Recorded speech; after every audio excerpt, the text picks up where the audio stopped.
네, 여러분께 안내 말씀드리겠습니다. 이제 2023 사회적기업 국제포럼이 곧 시작되겠습니다. 여러분 모두 들어오셔서 착석을 부탁드리겠습니다. 이제 본 포럼에 참여하신 내외 기빈 여러분들께서도 행사장 안으로 곧 입장하실 텐데요. 착석하시는 대로 바로 본 행사를 시작하겠습니다. 원활한 행사 진행을 위해서 여러분의 휴대전화는 진동이나 무음으로 바꿔주시면 감사하겠습니다. 모두 착석을 부탁드립니다. 고맙습니다.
네, 여러분 지금 주요 내빈과 오늘 연사분들께서 행사장 안으로 입장하고 계십니다. 모두 큰 박수로 환영해 주시기 바랍니다.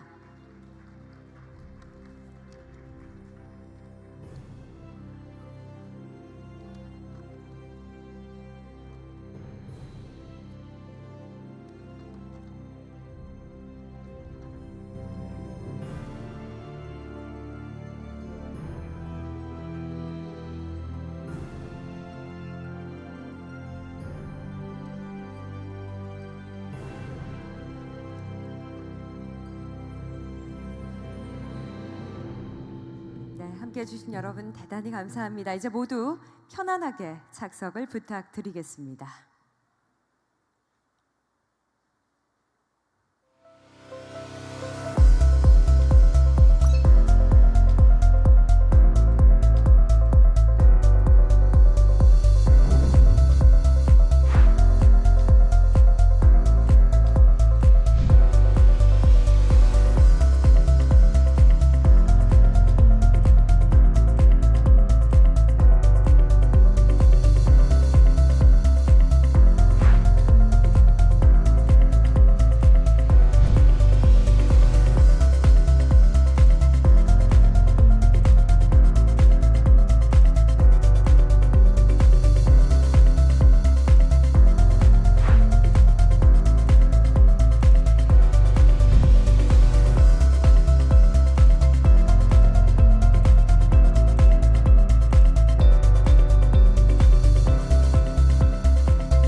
네, 여러분 안녕하십니까?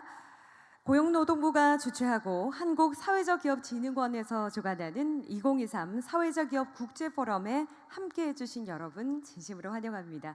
저는 본 포럼 사회를 맡게 된 김경미 아나운서입니다. 대단히 반갑습니다.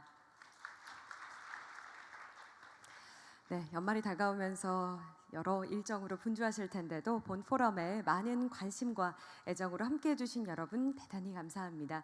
또 온라인을 통해서도 많은 분들이 시청하고 계시는데요. 거듭 감사의 인사를 드리겠습니다.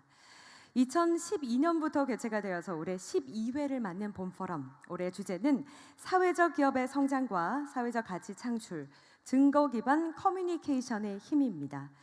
국제기구 고위 인사, 또 국내외 유수의 사회적 기업가, 학계 전문가 등 세계적인 리더들이 모여서 사회적 기업의 역할과 또 미래를 위한 심도 깊은 논의를 진행할 예정인데요. 여러분 많은 기대를 부탁드리겠습니다. 그리고 저희는 여러분과 함께하는 포럼을 만들기 위해서 소통 창구를 열어두었습니다. 포럼에 참여하시는 동안 궁금하신 점이나 연사께 하고 싶은 질문이 있으시다면 지금 현장 참가자 여러분들은 테이블 위에 놓여진 QR코드를 스캔하셔서 오픈 채팅방으로 입장하실 수가 있겠습니다. 채팅방에서 자유롭게 의견 나눠주시면 되겠고요. 또 온라인을 통해서 시청하고 계신 여러분들 유튜브 하단 더보기란에 보시면 역시 저희가 링크를 남겨두었습니다. 적극적인 참여를 부탁드리겠습니다. 질문해 주시는 분들 중에서 저희가 추첨을 통해서 10분을 선정해 사회적 기업의 제품을 선물로 드릴 예정입니다. 역시 많은 기대를 부탁드리고요. 여러분 입장하실 때 여러분의 성함과 전화번호 뒷자리, 네 자리 번호를 조합해서 아이디를 만들어 주시기 바랍니다. 저희가 선정해서 선물을 드리도록 하겠습니다. 그리고 오늘 행사 마지막에는 현장 참가자 여러분들을 위해서 럭키드로우 시간도 마련했습니다. 본 행사 끝까지 함께 해주시고요. 10명의 행운의 주인공 뽑아서 선물 역시 드릴 예정이니까요. 적극적인 참여와 또 끝까지 함께 해주시면 감사하겠습니다. 자, 그럼 2023 사회적 기업 국제포럼 이제 본격적으로 시작해 보도록 하겠습니다. 먼저 오늘 이 자리를 빛내주시기 위해서 귀한 발걸음을 해주신 여러분들 소개하는 시간을 갖도록 하겠습니다. 한 분 한 분 소개해 드릴 때마다 여러분 따뜻한 환영의 박수를 부탁드리겠습니다. 네, 먼저 주식회사 행복날의 구영모 대표이사님께서 함께 해주셨습니다.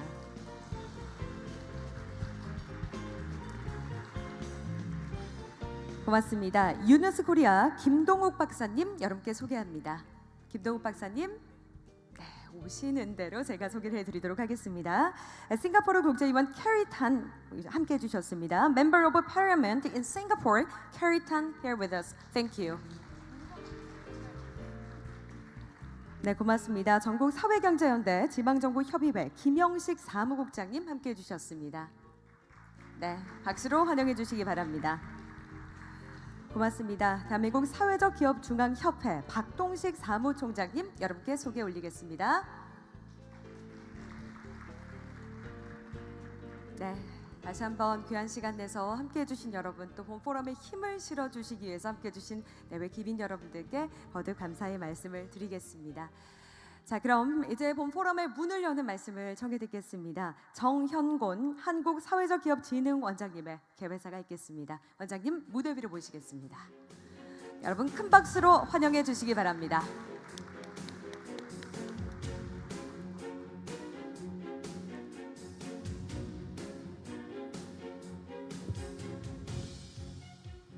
여러분 반갑습니다. 한국사회적기업진흥원장 정현곤입니다.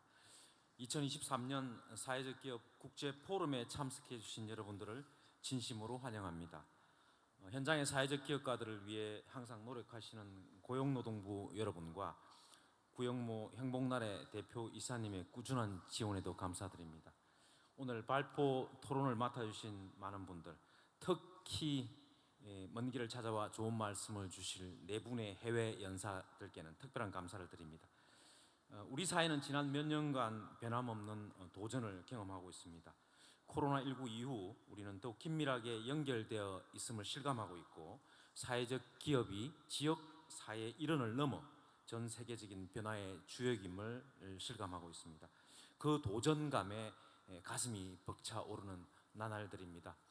오늘 포럼에서는 사회적 가치의 측정과 커뮤니케이션을 통한 사회적 기업의 성장이라는 주제를 다룹니다.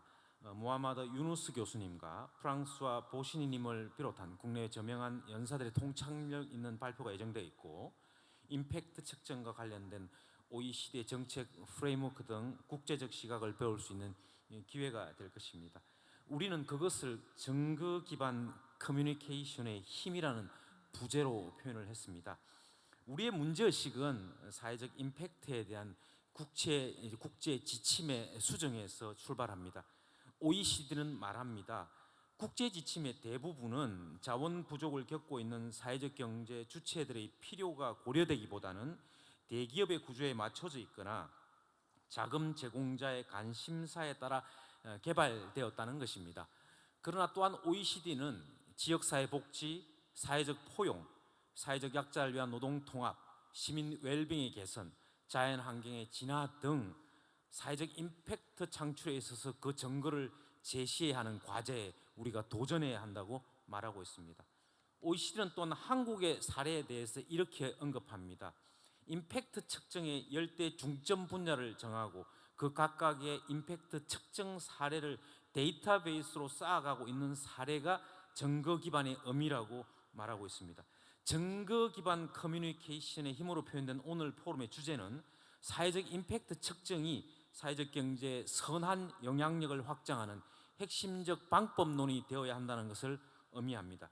첫 세션에서 우리는 임팩트 측정에 관여하고 있는 국내 전문가 및 당사자들을 모시고 다양한 방법과 그 유용성 그리고 발전 반항에 대한 얘기를 들을 예정입니다. 두 번째 세션에서는 기업의 도약을 위해 사회적 가치 측정을 어떻게 활용하고 있는지 임팩트 투자 전문가와 사회적 기업가를 모시고 성공과 위기 극복의 사례를 듣고자 합니다.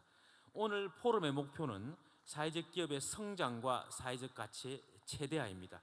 이 주제에 대한 여러분들의 적극적인 관심과 통찰은 사회적 기업 생태계에 새로운 활력을 불어넣어 줄 것입니다. 그리고 여러분의 가정에도 평화와 행복이 깃들기를 희망합니다. 감사합니다. 네, 정현건 한국사회적기업진흥원장님의 시작을 여는 말씀 함께 하셨습니다. 본포럼의 목표, 사회적 기업의 성장과 사회적 가치의 최대화라고 말씀하시면서 여러분의 적극적인 참여 요청하셨습니다. 말씀 잘 들었습니다. 고맙습니다. 다음으로는 축사 순서입니다. 이성희 고용노동부 차관께서 오늘 불가피한 일정으로 현장에 참여하시지는 못하셨는데요. 대신 영상으로 따뜻한 축사 보내오셨습니다. 지금부터 화면을 통해서 축사 만나보도록 하겠습니다. 네, 기빈 여러분 만나게 되어 반갑습니다. 고용노동부 차관 이성희입니다. 오늘 포럼을 위해 각국에서 축하 인사와 기조연설 영상을 보내주신 무함마드 유누스 박사님을 비롯해 프랑스와 보니시 세계경제포럼 재단 책임자님, 아이린 바실 OECD 정책분석가님, 그리고 현장과 실시간 온라인에서 발제와 토론을 통해 포럼을 더욱 의미 있게 만들어 주실 각 세션의 좌장과 연사분들께 감사드립니다. 지난해에는 OECD와 ILO가 사회적 경제 활성화를 위한 공식 문서를 채택한 데 이어 올해 4월에는 유엔도 지속가능한 발전을 위한 사회연대 경제 활성화 결의안을 채택하였습니다. 주요 국제기구들은 사회적 경제가 우리 사회에 미치는 영향을 측정할 수 있는 도구와 기준을 개발하고 관련 데이터를 축적해 나가는 것이 중요하다고 공통적으로 강조하고 있습니다. 이러한 세계적 흐름을 반영하여 제12회 사회적 기업 국제포럼 주제는 사회적 기업의 성장과 사회적 가치 창출, 증거 기반 커뮤니케이션의 힘으로 정하게 되었습니다. 오늘 포럼은 사회적 가치의 중요성을 알리고 다양한 측정 방법과 활용 전략을 공유하는 자료로 구성하였습니다. 기조연설에서는 빈민층을 위한 무담보 소액대출 운동으로 2006년 노벨 평화상을 받고 최근에는 스포츠를 통한 사회혁신 활동에 힘쓰고 계신 무함마드 유누스 박사님을 비롯해 프랑스와 보니시 세계경제포럼 재단 책임자님, 아이린 바실 OECD 정책분석가님이 사회적 가치 측정의 중요성에 대해 발표합니다. 나머지 1세션에서는 대한민국과 스위스, 미국, 태국에서 활용하는 다양한 사회적 가치의 측정 방법과 측정 결과 활용 전략이 논의되는 것으로 알고 있습니다. 제2세션에서는 현장의 사회적 기업가들이 사회적 가치 측정 결과를 바탕으로 어떻게 중요한 의사결정을 하는지를 들어보면서 사회적 가치 실현이 사회적 기업의 지속가능한 성장의 핵심적인 요소라는 것을 우리 모두가 공감하게 되기를 기대합니다. 대한민국 정부는 사회적 가치의 중요성을 널리 알리고 한국의 사회적 기업이 사회적 가치를 실현하여 신뢰받는 기업으로 성장할 수 있도록 적극 지원하겠습니다. 특히 사회적 가치를 창출하고 사회적 문제 해결에 힘쓰는 사회적 기업에게 필요한 자원을 제공하고 사회적 기업이 시장에서 유수의 기업들과 경쟁할 수 있는 역량을 갖추도록 판로, 컨설팅 등의 지원을 내실화하려고 합니다. 내외 기빈 여러분, 그간 사회적 기업은 기후위기, 양극화 등 국제사회가 오랫동안 해결하지 못했던 문제들에 대해 새로운 해결책을 제시해 왔습니다. 대한민국 정부는 이번 포럼에서 도출된 발전 방안을 적극적으로 실천함과 아울러 국내의 요구에 부응하기 위해 계속해서 노력해 나가겠습니다. 이번 포럼에 직접 참석하지 못해 무척 아쉽지만 또 다른 자리에서 직접 뵙고 의견을 나누는 자리가 있기를 바랍니다. 감사합니다. 네, 박수로 부탁드리겠습니다. 네, 차관님께서 든든한 말씀해 주셨습니다. 사회적 기업을 위해서 항상 도움을 주고 지원해 주시겠다라는 말씀과 함께 오늘 포럼에서 도출된 내용들 열심히 실천해 주시고 또 요구에 부응해 주시겠다라는 말씀해 주셨습니다. 축사까지 함께 하셨고요. 이제 2023 사회적 기업 국제포럼 기조 세션을 바로 시작하도록 하겠습니다. 네, 기조 연설자 오늘 총 3분의 연설자가 준비가 되어 있는데요. 영상으로 준비를 해주셨습니다. 사회적 가치 측정의 중요성이라는 큰 주제를 가지고 사회적 기업 글로벌 리더 3인 3색을 지금부터 시작합니다. 첫 번째 기조 연설은 유누스 스포츠 허브 공동 설립자이신 무하마드 유누스 님입니다. 지금 바로 영상으로 기조 발표 함께 하시죠. Hello, everybody. I just want to talk to you about social business, how it all came about, what is the meaning of it, how does it work, and how it is linked to what we promote, known as creating a world of 3 zeros. 3 zeros are zero net carbon emission, zero wealth concentration, and zero unemployment. These are the 3 zeros that we want to achieve. The idea came from the fact that the world that we live in and the economic order that we have created in this world is a suicidal model. It has created a path which takes us to annihilation, our extinction. So that's not the path that we want to follow.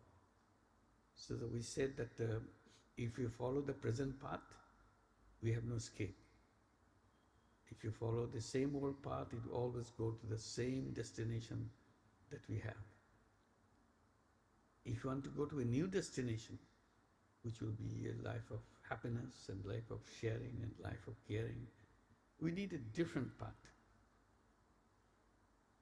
To build a new path to go to that new destination.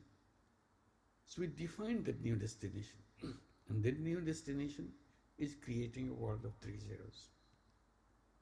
How did this idea of 3 zero come about? It's very simple. The present world is set with the 3 mega problems. We have no escape route from any one of them. Each one of us going to destroy us. One is the environmental disaster. It's going on, we talk about it, but the urgency that is needed to overcome that is not visible. We do not recognize that our house is burning,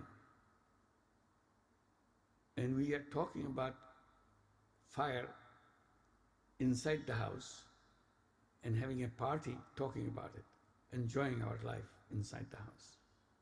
If we are aware of the immediate danger of fire, we should have come out of the house. First thing to do is to extinguish the fire and make sure it's safe before we start enjoying life. But that's not how we are doing right now. So the urgency piece is completely missing from that. So we want to say this is a major problem right now. Problem of environmental disaster that we are faced. The second is wealth concentration.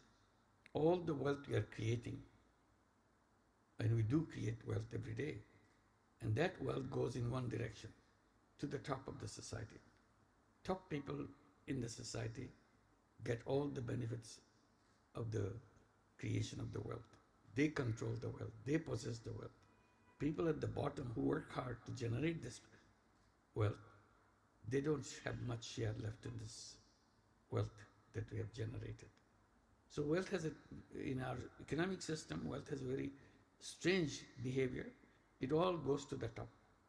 And only a small handful of people own all the wealth, almost all the wealth of the society, of the nation, or wherever we are, of the economy that we have created. So that's the problem, extreme wealth concentration. And it continues. It doesn't end. The more wealth we make, more the people at the top become wealthier, and the condition of the people at the bottom doesn't change very significantly. It remains almost the same. It's a very slow kind of visible change that you can see at the bottom. So that we have to create a new system to undo that. Create a world where wealth is shared by all, not monopolized by few. Because if wealth goes in one direction, it creates a tremendous amount of social disturbance, social problems. And it's a ticking time bomb in the society. Anytime it can explode. And the third problem is unemployment. Unemployment in general, but now it becomes more dangerous because of artificial intelligence. When artificial intelligence gets expanded and expanded, they will be replacing human beings in work. Human beings will not be needed anymore. Ultimately, artificial intelligence will grow in an exponential way, and human beings will be removed from work in an exponential way.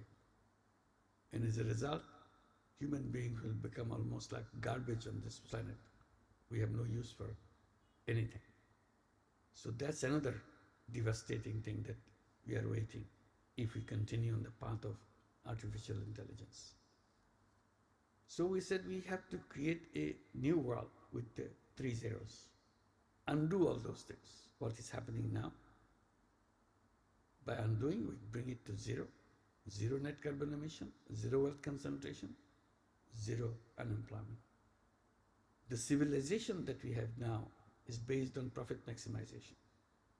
And profit maximization based civilization pursues all the wrong things and create all these 3 problems. They're all based on the very essence of the economic order that we have created, on which this present civilization is built. So we have to build a new civilization which will undo the present one and create the new one to be based not on profit maximization but on human values. We have to rediscover ourselves as human beings. That's the direction we want to go. We are not robots. We are not money-making robots. That's the essential fact that we have to recognize. And we have to see what are the human values and how to create a civilization based on human values of sharing, of caring. We talk about it, but we don't practice it in our real life. So we want to create a civilization where everyday life is about sharing and caring. Wealth and people will be living together peacefully. That's the direction we want to go. That's the 3 zero. How do we do that? How do we get there? There are many issues that we have been talking about. One major issue is you have to redesign our business concept, because today's business is based on only one objective. The objective is profit maximization. So we build all businesses for profit maximization. When we go to business school, they tell you how to make sure that you miss the slightest chance of maximizing profit. How different ways to maximize profit. How to make sure you don't miss any chance of maximizing profit. So that's what we are all told, and that's what the businesses practice, maximization of profit. When you are involved in only one thing, only one objective, maximization of profit, you forget how much harm you do to people. You don't mind creating environmental hazards, destroy the planet, because your objective is profit maximization. if it means having more and more fossil fuel to promote and sell and continue to pump up more and more fossil fuel, you do that. You don't care whether you are destroying the planet or bringing it to immediate danger, because your objective is profit maximization. You don't care how much plastic you throw into the business world, because your profit maximization mind doesn't register that it is a threat to the whole human existence on this planet. And then it's a waste-making economy. The economy that we built produces an enormous amount of waste because our objective is to grow in order to maximize profit. You have to keep on growing. In order to grow, you create waste. You hear that everything on the television, on the social media, everywhere, buy, buy, buy, sell, sell, sell, discount, discount, discount. And you are bombarded with these messages to buy more, and fashion, fashion, fashion.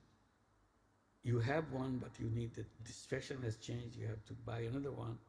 Not one is not enough. There are 15 different kinds. You have to buy all the 15 different kinds so that you are up to date with the fashion along with your friends and so on. Nobody says you are outdated. You want to be at the front row of the fashion world and so on. So we are encouraging young people to create 3-0 clubs. It's a very simple idea. It's to address the whole idea of 3 zeros. It sounds like a big idea, it's way above us. It's not. It's all related to one individual too. So we encourage young people to create 3-0 clubs. With 5 young people getting together, they can create a club. Each club needs only 5 young people, and as many clubs as you want, but always 5 young people. So what you do in the club, every member of the club promises to make sure he or she doesn't contribute to global warming. So that's first commitment. I shall not contribute to global warming myself. That's my commitment. And I shall not contribute to wealth concentration. That's my commitment. So I shall not contribute to unemployment. That's my commitment. Now you start with the commitment, but then you make it happen, step by step. You cannot do everything overnight, but gradually you reduce your contribution to global warming, you reduce your contribution to wealth concentration, you reduce your contribution to unemployment. So this is how gradually it comes time when you become a 0 contributor in all this, and you become a 3-0 person. So all members of the club become 3-0 person. That's a big step. If the 5 young people finally can become all 3-0 persons, then this is the beginning of a bigger one, to create 3-0 families, 3-0 villages, 3-0 cities, and then creating a 3-0 world, just one more step. That's all, a very small step left. So this is a 3-0 world, sounds big ambition, but it all starts with a tiny little step, transforming individuals to become 3-0 person. Along with 3-0 person, we also add becoming 0 waste person. We don't want to be wasteful. That's, the society that we do belong to is a wasteful society, but within that society we want to create a counterculture of 0 waste. I do not buy, I do not waste. If I want to buy something, I will buy the minimum possible, reduce my ambition, and I do not be driven by the campaign that goes around me. I do not hear those sounds anymore. Fashion doesn't excite me anymore, because I know that fashion may be destroying this whole world. So I want to stay away. I do not want to add to the wasteful society. I do not want to be a member of that wasteful society. So I reduce all this and make it to 0. So I see every day in my own home, what my domestic waste, my kitchen waste, my private life waste, and so on. So I bring it to 0. So I become part of the 0 waste club, or 3-0 club with a 0 waste person. So this will be the beginning of a zero waste culture, a zero waste generation. So I become part of the beginning of the zero waste generation. So only then, if you can create a zero waste generation, then we can create the world, the 3 zeros perfectly, because that's the direction that we are moving into that. So this is where we look forward to, and then we encourage young people to become entrepreneurs. I said the current economic system encourages everybody to get a good job, as if job is the ultimate of human being. Job is the ultimate of every single young person. That's not true. Job is a legacy, is a tradition of slavery. So why should we be part of a slavery tradition? We should be what we are. We are born as entrepreneurs. We are packed with unlimited creative capacity. Our job is during the lifetime is to unleash that creative capacity. That can happen only by entrepreneurship. If I take a job, my creativity is sealed off. We don't need it anymore. It's an extra baggage which we don't carry anymore, because I'm driven by instructions. Job means instructions. Follow the rules. Follow what we are told. So that's not the human life that we are contemplating. We are contemplating a human life of creativity, endless creativity, and that can be exposed through entrepreneurship. So as an entrepreneur, I have two choices. I can create profit maximizing businesses. I can create problem solving businesses. And I tell the attractiveness of problem solving businesses by saying that making money by profit making businesses, making money may be happiness, but making other people happy is a super happiness. And I achieve that super happiness by creating social businesses, because I'm making other people happy. And the more people I make happy, the more super happy I get. So that's the direction I want to go. So this is what the social business is all about. And I'm sure once you create that social business, any tiny little social business you create in Korea, in a small place or in a small part of your city, amazing power of that. If it's really solving the problem, it will be copied, it will be imitated, it will be taken over by many, many people all around the world, because that solves the problem. So solving problem is a treasure. It's a fantastic thing to happen. So everybody will admire you, what you have done, and they will be coming to you to learn how you have done, and then expand it in a much bigger way than you ever conceived. So it will be all over the world very soon, because it solves a problem. And people are hungry for finding a solution to their problem. Social business offers that solutions. So you are a solution maker by creating social businesses.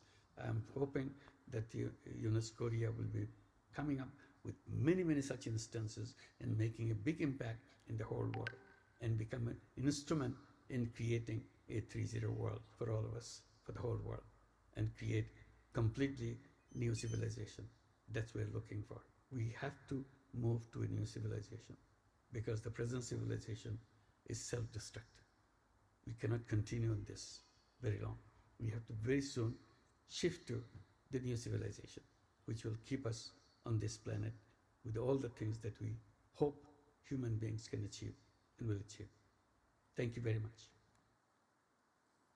네, 박수 부탁드리겠습니다. 첫 번째 기조연설, 바로 무하마드 유누스 공동 설립자였습니다. 우리 삶을 지속시키기 위해서는 사회적 기업, 그 문제 해결 창구로서 3제로 이 3무의 중요성을 강조해 주셨는데요. 정말 통찰력 있는 기조연설이었습니다. 다음 기조연설은 월드 이코노미 포럼 재단의 프랑스와 보니시 책임자님이십니다. 역시 화면으로 기조연설 함께 하시겠습니다. Distinguished guests, it is an honor to be with you today, if only virtually. Firstly, it is a real pleasure to join the Social Enterprise Leaders Forum for the first time to represent the Schwab Foundation for Social Entrepreneurship and the World Economic Forum to contribute perspectives to your day.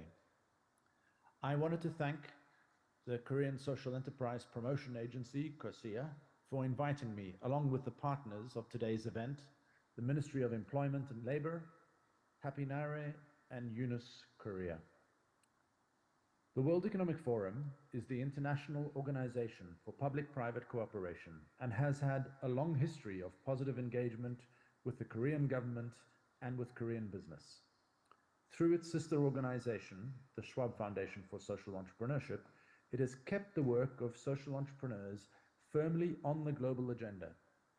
For over 25 years, the Schwab Foundation has made the work of social enterprises visible on its platforms around the world, including at its annual meeting in Davos, where global business and government leaders interact with the world's leading social enterprises.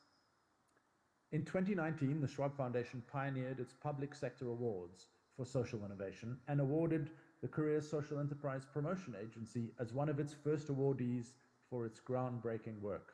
We are therefore delighted to be with you all here today.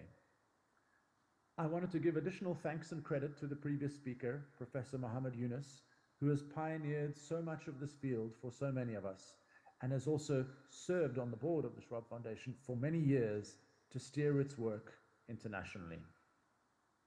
The reason I unfortunately cannot be with you today is that I am in Brasilia, the capital of Brazil, with the national government at the Ministry of Development and Industry to launch their new impact economy strategy and lead discussions around bringing the social economy onto the international agenda under Brazil's presidency of the G20. We will also be launching the World Economic Forum Insights Report on unlocking the social economy in Portuguese and adapted to the Brazilian context. The social economy is an umbrella term that includes social enterprises, social businesses, as well as cooperatives and other community-based companies that use market mechanisms. It also captures their contributions to society, to the environment, and to the economy. The report that we launched, Unlocking the Social Economy, cites data that the social economy accounts for almost 7% of gross domestic product, GDP, worldwide, and in some countries up to 10 or even 12% of employment. Suddenly, as governments look towards the Sustainable Development Goals, this is now a significant sector that can help drive towards these goals sustainably and inclusively. Since the year 2000, more than 20 countries have adopted laws on social enterprise and the social economy. And indeed, the last few years, and in particular the last 15 months, have seen astonishing progress in international recognition for the social economy and the role of social enterprises. In 2022, the International Labour Organization, the ILO, and the OECD adopted the first recommendations on the social and solidarity economy. The European Union launched its Social Economy Action Plan with more than 2.5 billion euros in funding, and the African Union recently adopted a 10-year strategy on the social economy. The Global Steering Group for Impact Investment and output of the G8 Social Investment Task Force continues to build country ecosystems and policies to harness private capital for public good. And of course, on the 18th of April this year, the United Nations General Assembly adopted a resolution for the first time recognizing the contribution of the social and solidarity economy to sustainable development. In August this year, I was in India, where 3 special engagement groups of the G20 made recommendations to include social entrepreneurship on the G20 agenda, hence why I'm now in Brazil. How has this momentum all been achieved? It has been through decades of research and measurement, from descriptive, longitudinal, statistical, impact evaluations, and a range of methods that have built the steady development of data and evidence across scales and across sectors. I want to therefore explore the importance of social impact measurement, the theme and central topic of your day, across all levels, from micro to meso to macro to even meta levels. So allow that to be the structure of my intervention today.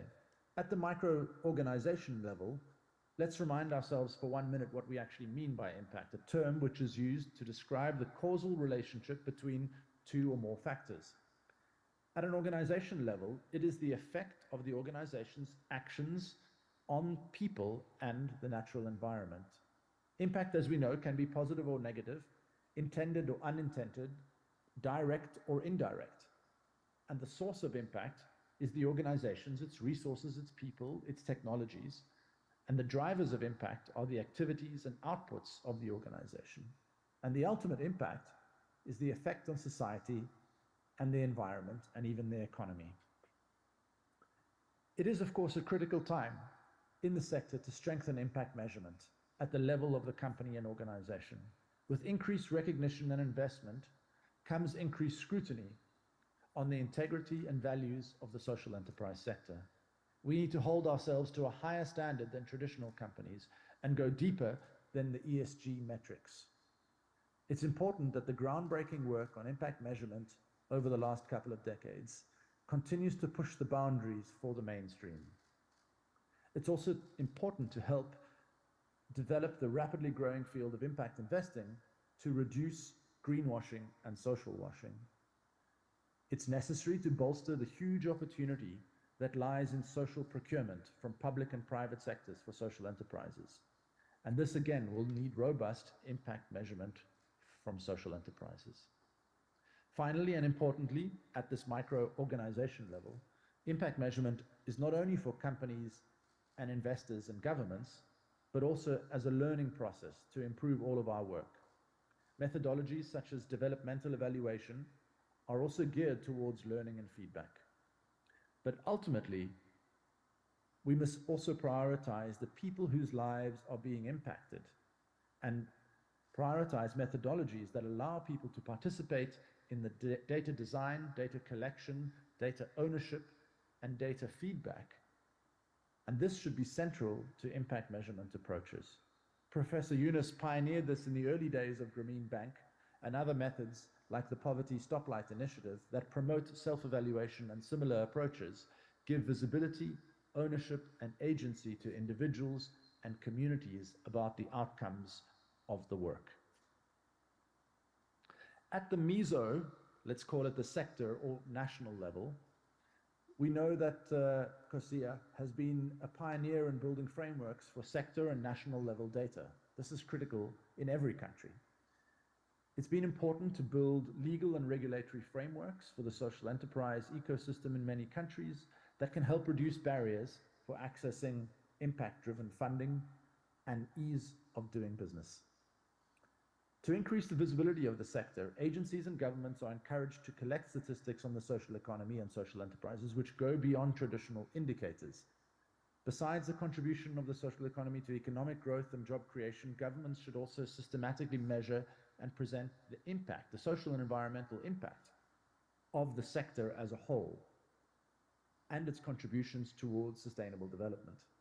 This will require evolving national models, national statistics to suit the nature of the sector and include metrics that go beyond simply capturing growth or jobs or economic value.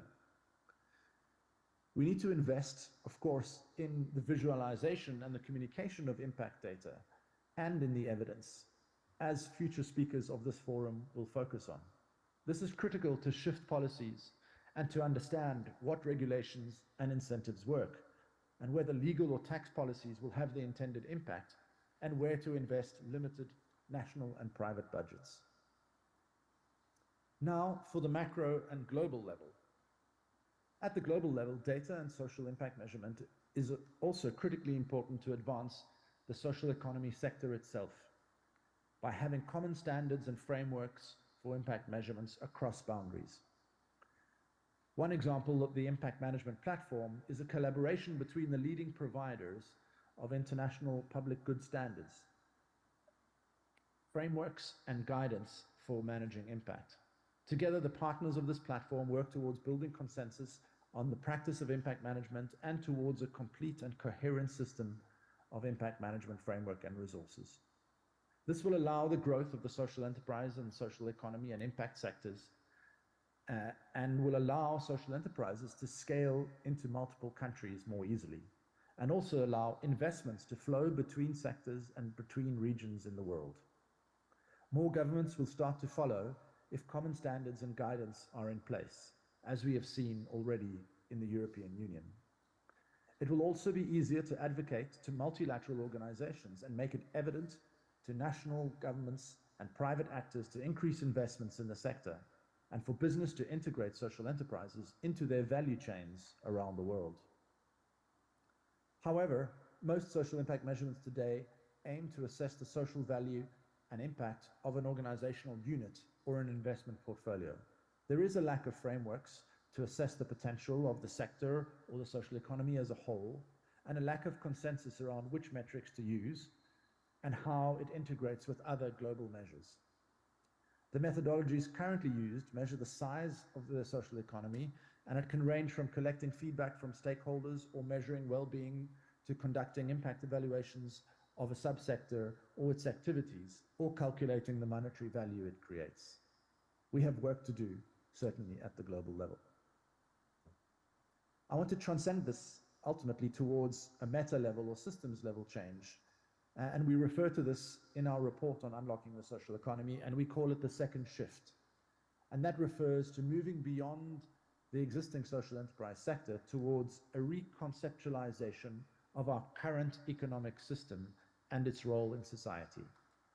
This second shift calls on the mainstream economy to use its entrepreneurial and creative energy to solve social challenges, creating businesses built on the premise that the purpose of business is to solve the problems of people and planet profitably. In the principles of stakeholder capitalism and the stakeholder theory, business is no longer at the center with stakeholders surrounding it, but business itself must be a stakeholder working alongside other sectors for our common future. As we go through the twin transitions of moving towards digital and green economies, we do not want to see social enterprises in the social economy as a separate sector, but rather integrated into how our economy transforms itself, creating opportunities for everyone to participate in a more inclusive, sustainable economy. After 4 decades of building social enterprises and social business models, we have proven that a better version of doing business exists. Data and impact measurement are the critical tools for us to translate that into the mainstream economy. I look forward to South Korea's leadership, to sharing its lessons, and to collaborating internationally to achieve this common vision we share. Thank you very much for having me here today and wishing you a productive Leaders Forum. 네, 박수 부탁드리겠습니다. 네, 프랑스와 보니시 책임자님의 기조 연설이었습니다. 사회적 영향 측정, 임팩트 측정, 미시, 중위, 거시, 이 메타적 수준에서 살펴주셨습니다. 임팩트 측정과 관련한 이 국제적 시각을 배울 수 있는 그런 시간이 아닌가 싶은데요. 이번 기조 세션 이제 마지막 발표자를 여러분께 소개할 시간입니다. 이번에는 OECD 정책 프레임워크 등 역시 국제적 시각을 엿볼 수 있는 시간이 되겠습니다. OECD 아이린 바슬 정책 분석가님의 기조연설 지금부터 함께 하시겠습니다. Thank you for the invitation to join the Social Enterprise Leaders Forum, and hello to all the participants. The social and solidarity economy has been under increasing pressure to demonstrate its social and well-being outcomes. Indeed, social enterprises and non-profit organizations are explicitly designed to create social value, and therefore they are expected to produce positive social impacts. Recent surveys conducted among social enterprises at the global and national levels all confirm that they are increasingly engaging in social impact measurement. Indeed, social economy organizations can choose to embrace social impact measurement proactively and voluntarily for learning and promotional purposes. Yet, research also shows that institutional demands, and particularly those coming from external funders, are still the main factors shaping methodological choices. Impact measurement should not be conceived merely as an obligation to serve external accountability requests, but rather as a planning tool that can offer an opportunity for strategic reflection and a differentiating factor on the marketplace. Unfortunately, both practical and theoretical difficulties continue to hamper a more widespread adoption of impact measurement, in particular due to the coexistence of countless methodologies that are not necessarily coherent among themselves nor well suited to social enterprises. Hence, there is the need to raise awareness about the potential benefits of social impact measurement, as well as to adapt its implementation to the capacities and needs of social economy organizations, which may be very well different from those of impact investing metrics. In over 20 years, the OECD has developed a wide range of tools and expertise to promote public policies in support of social enterprises, social entrepreneurship, and the social economy more broadly. These include the Better Entrepreneurship Policy Platform, for instance, which is freely available online, and policy reviews that we regularly conduct at the national and local level. In 2020, the OECD launched the Global Action on Promoting Social and Solidarity Economy Ecosystems, funded by the European Union and covering more than 30 countries, including Korea. Social impact measurement was identified as one of the main policy levers for the development of the social economy worldwide. During the last 3 years, the Global Action has contributed to shed new light, first on what current practices are among social economy entities, and secondly, on what policymakers can do to foster the emergence of a shared impact measurement culture. The policy guide, which we published in March this year, identifies 4 pillars. First, policymakers can improve the policy framework by prioritizing impact measurement across different public initiatives. Second, policymakers can foster the production, accumulation, and dissemination of impact evidence. Third, they may deliver tailored methodological guidance. And finally, but perhaps most importantly, they can support capacity development. We invite you to have a look at the guide, which is freely available on our website.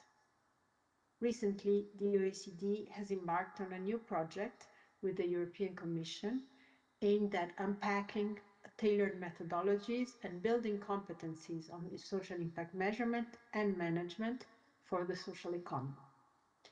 It will do so by systematically reviewing impact measurement and management solutions that have already been vetted by social economy representatives themselves.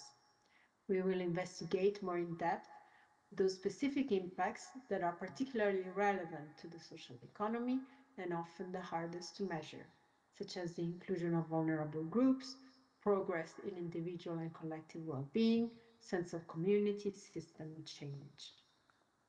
The ultimate objective is to develop a principles-based approach that can be owned and easily embraced by all social economy actors. If you are interested in this work, don't hesitate to contact us and stay tuned for the next report, which will be published early 2024. Thank you for your attention. 네, 고맙습니다. 마지막 기조 연설자의 발표까지 함께 하셨습니다. 기조 세션이었습니다. 사회적 가치 측정의 중요성, 사회적 기업 글로벌 리더 3인 3색이었습니다. 자, 이렇게 해서 기조 세션을 마무리하겠고요. 이어서 바로 첫 번째 세션으로 넘어가도록 하겠습니다. 이번 세션 성장 전략으로서의 사회적 가치 측정입니다. 사회적 가치 측정 3인 3색 토크로 총 3분의 발제를 들으시겠고요. 이어서 토론의 시간을 갖도록 하겠습니다. 자, 그럼 첫 번째 발표자 바로 소개하도록 하겠습니다.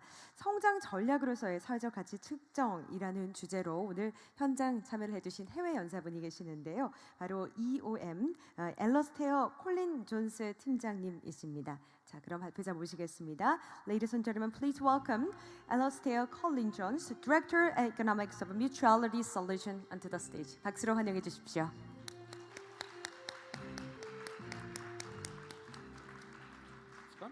Yes. Good afternoon. It's a pleasure to be with you. As I was introduced, I'm Alistair. I'm a director at Economics of Mutuality Solutions, where our purpose is to equip business leaders and to equip businesses and to empower business leaders to solve the problems of people and planet profitably. So Mohammed Yunus's introduction was a timely reminder that the role of our businesses is really to not maximize profit, but to solve the problems of people and planet first. And on this topic of measuring social value as a growth strategy, I think that there's 3 questions that we need to unpack together to answer this question or to discuss this question well. The first is, what should we grow? The second, what is the strategy? And the third, what should we measure? So I'm just going to take a couple of minutes to unpack each question and then have hopefully an enjoyable discussion with colleagues afterwards. So first, what should we grow? I think that we're at a really important and timely moment in the development of the social impact economy and social entrepreneurship in general. I'm sure we've all been to a pitch competition, or we've entered some kind of social entrepreneurship hackathon, or we've gone to a pitch event where we're shaking at the knees and the focus has been on, is your business plan ready? Have you crafted your elevator pitch? The focus has been on the venture itself and not on the impact that the venture is meant to be creating.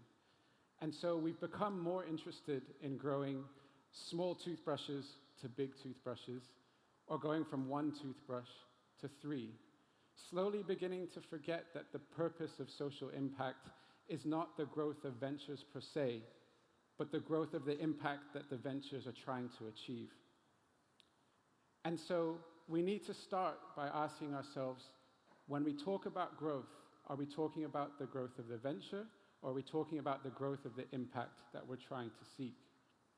And the answer is we're talking about both sometimes. Because what we're really after is not more toothbrushes, but more clean teeth. But the path to clean teeth doesn't just include toothbrushes.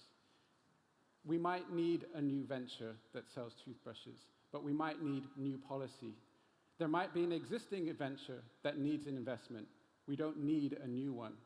There might be a partnership that hasn't been established because people haven't connected the dots together, but there needs to be a social entrepreneur willing to do that, not just to scale their venture. Because the goal is not necessarily more toothbrushes, but it's clean teeth. And so let's be clear what we're trying to achieve. We're not just trying to grow ventures, we're trying to grow all sorts of system change activities. Again, as we've heard from previous keynote speakers, we have a limited time to address the most significant social and environmental challenges. And so we need research. And if that's part of the activities that need funding, we need to fund those, and we need to grow those. If it's policy work, we need to encourage that kind of work as well. And of course, when there is a role for a new venture or scaling an existing adventure, we need to dive into that too. And it is the collection of all of this systemic activity and systems change activities that will get us clean teeth. So what should we grow? Simply, we should grow all sorts of activities that drive positive systems change. What's the strategy? Well, we've all probably been around the business space long enough to know that strategy usually focuses on just 2 dimensions: the question of where to play and how to have an impact. In more profit-maximizing businesses, that might be phrased as how to win. And I think that there's just 2 steps here that we need to remind ourselves, and we just heard about the importance of having some principles towards impact measurement. And here's the first principle. Have you decentered yourself and your business when it comes to thinking about scale and impact?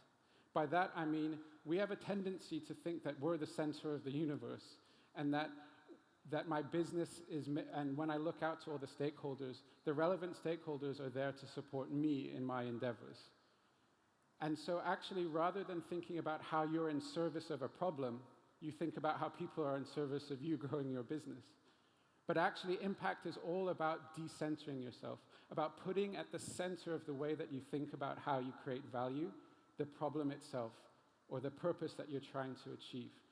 And actually, what happens when you decenter yourself is that you unlock new opportunities. You find new stakeholders that you didn't think were relevant, but actually are incredibly material to the problem that you're trying to solve. So let's just continue with the clean teeth example. It's based off some work that we did with, in a case in India with a dentist. On the left, you have someone who hasn't decentered themselves. They're trying to scale a business that's selling dental products. So you have the traditional stakeholders that might be relevant to selling more toothbrushes or any kind of dental product. But on the right, you have someone who's decentered themselves and their businesses. You have someone who's trying to improve the oral health outcomes of low-income Indian families. And so you have some unusual stakeholders. The kids and the parents that might have been stylized as customers are not just customers, they're kids and parents. We've taken off the fact that actually we're a business trying to sell something and saying, no, we might be a business trying to sell something, but we're just another stakeholder trying to achieve a meaningful challenge.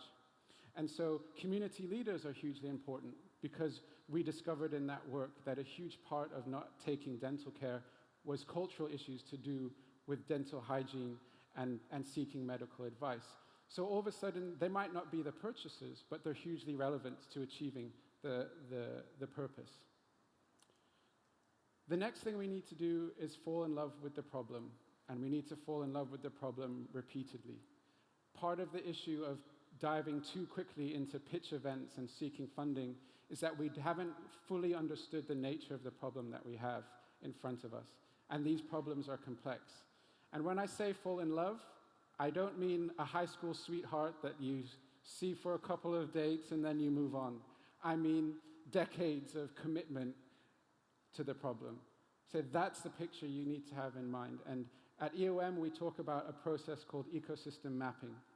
And it's very much a human-centered design process where we rely on qualitative and quantitative data to really begin to get underneath the problem that we face. And we also use a lot of systemic thinking because our problems are embedded in social systems where as we participate in them, they change, they're dynamic, they're hard to pin down. And when we talk with each of the stakeholders in that ecosystem, just like the slide I showed before, we're looking to understand their aspirations, their key relationships, their successes, but most of all, their pain points. Because we're still talking about business, and the business logic persists. A business model exists when you find an emerging and unmet need in an ecosystem, and you're able to provide a viable quality solution that people then are willing to pay for. The thing is, what we're searching for is the true emerging and unmet needs that need to have a solution. But that work can be tricky because of how complex the problems are. But as you begin to pull together all the different pain points of stakeholders, you can begin to see patterns in the problem that you're trying to address. And it's those patterns that you need to solve for. So you might begin to see a pattern around cultural barriers, or hygiene habits, or educational barriers. Not all of these will be business solutions, but I can promise you in a barrier around finances or the professional training, there is a business solution. Maybe in others like education and culture, that's maybe the role of an NGO or community leaders. But someone needs to do the hard work of falling in love with the problem so that the solutions and the potential for new solutions can emerge. So what's the strategy? Get decentered purposefully, first of all, and then fall in love with the problem repeatedly. And the last question, what should we measure? This is a crucial question, and we've already heard a lot about it, but it also comes with a bit of a warning. Goodhart is a British economist that became famous for this kind of catchphrase that when a measure becomes a target, it ceases to be a good measure. That is basically pointing at the fact that as humans, we have a funny way of engaging with targets that sometimes create counterproductive behaviors. This is a slightly jokey example of a nail factory that set the target to have the number of nails be the key KPI for the entire factory. And so they produced thousands of tiny nails. Then the factory director said, no, our key metric's going to be the weight of nails. And then they ended up making a few giant nails. So when it comes to measurement, we need to be thoughtful and careful for how we use measurement and how we set targets with it. In a more serious example,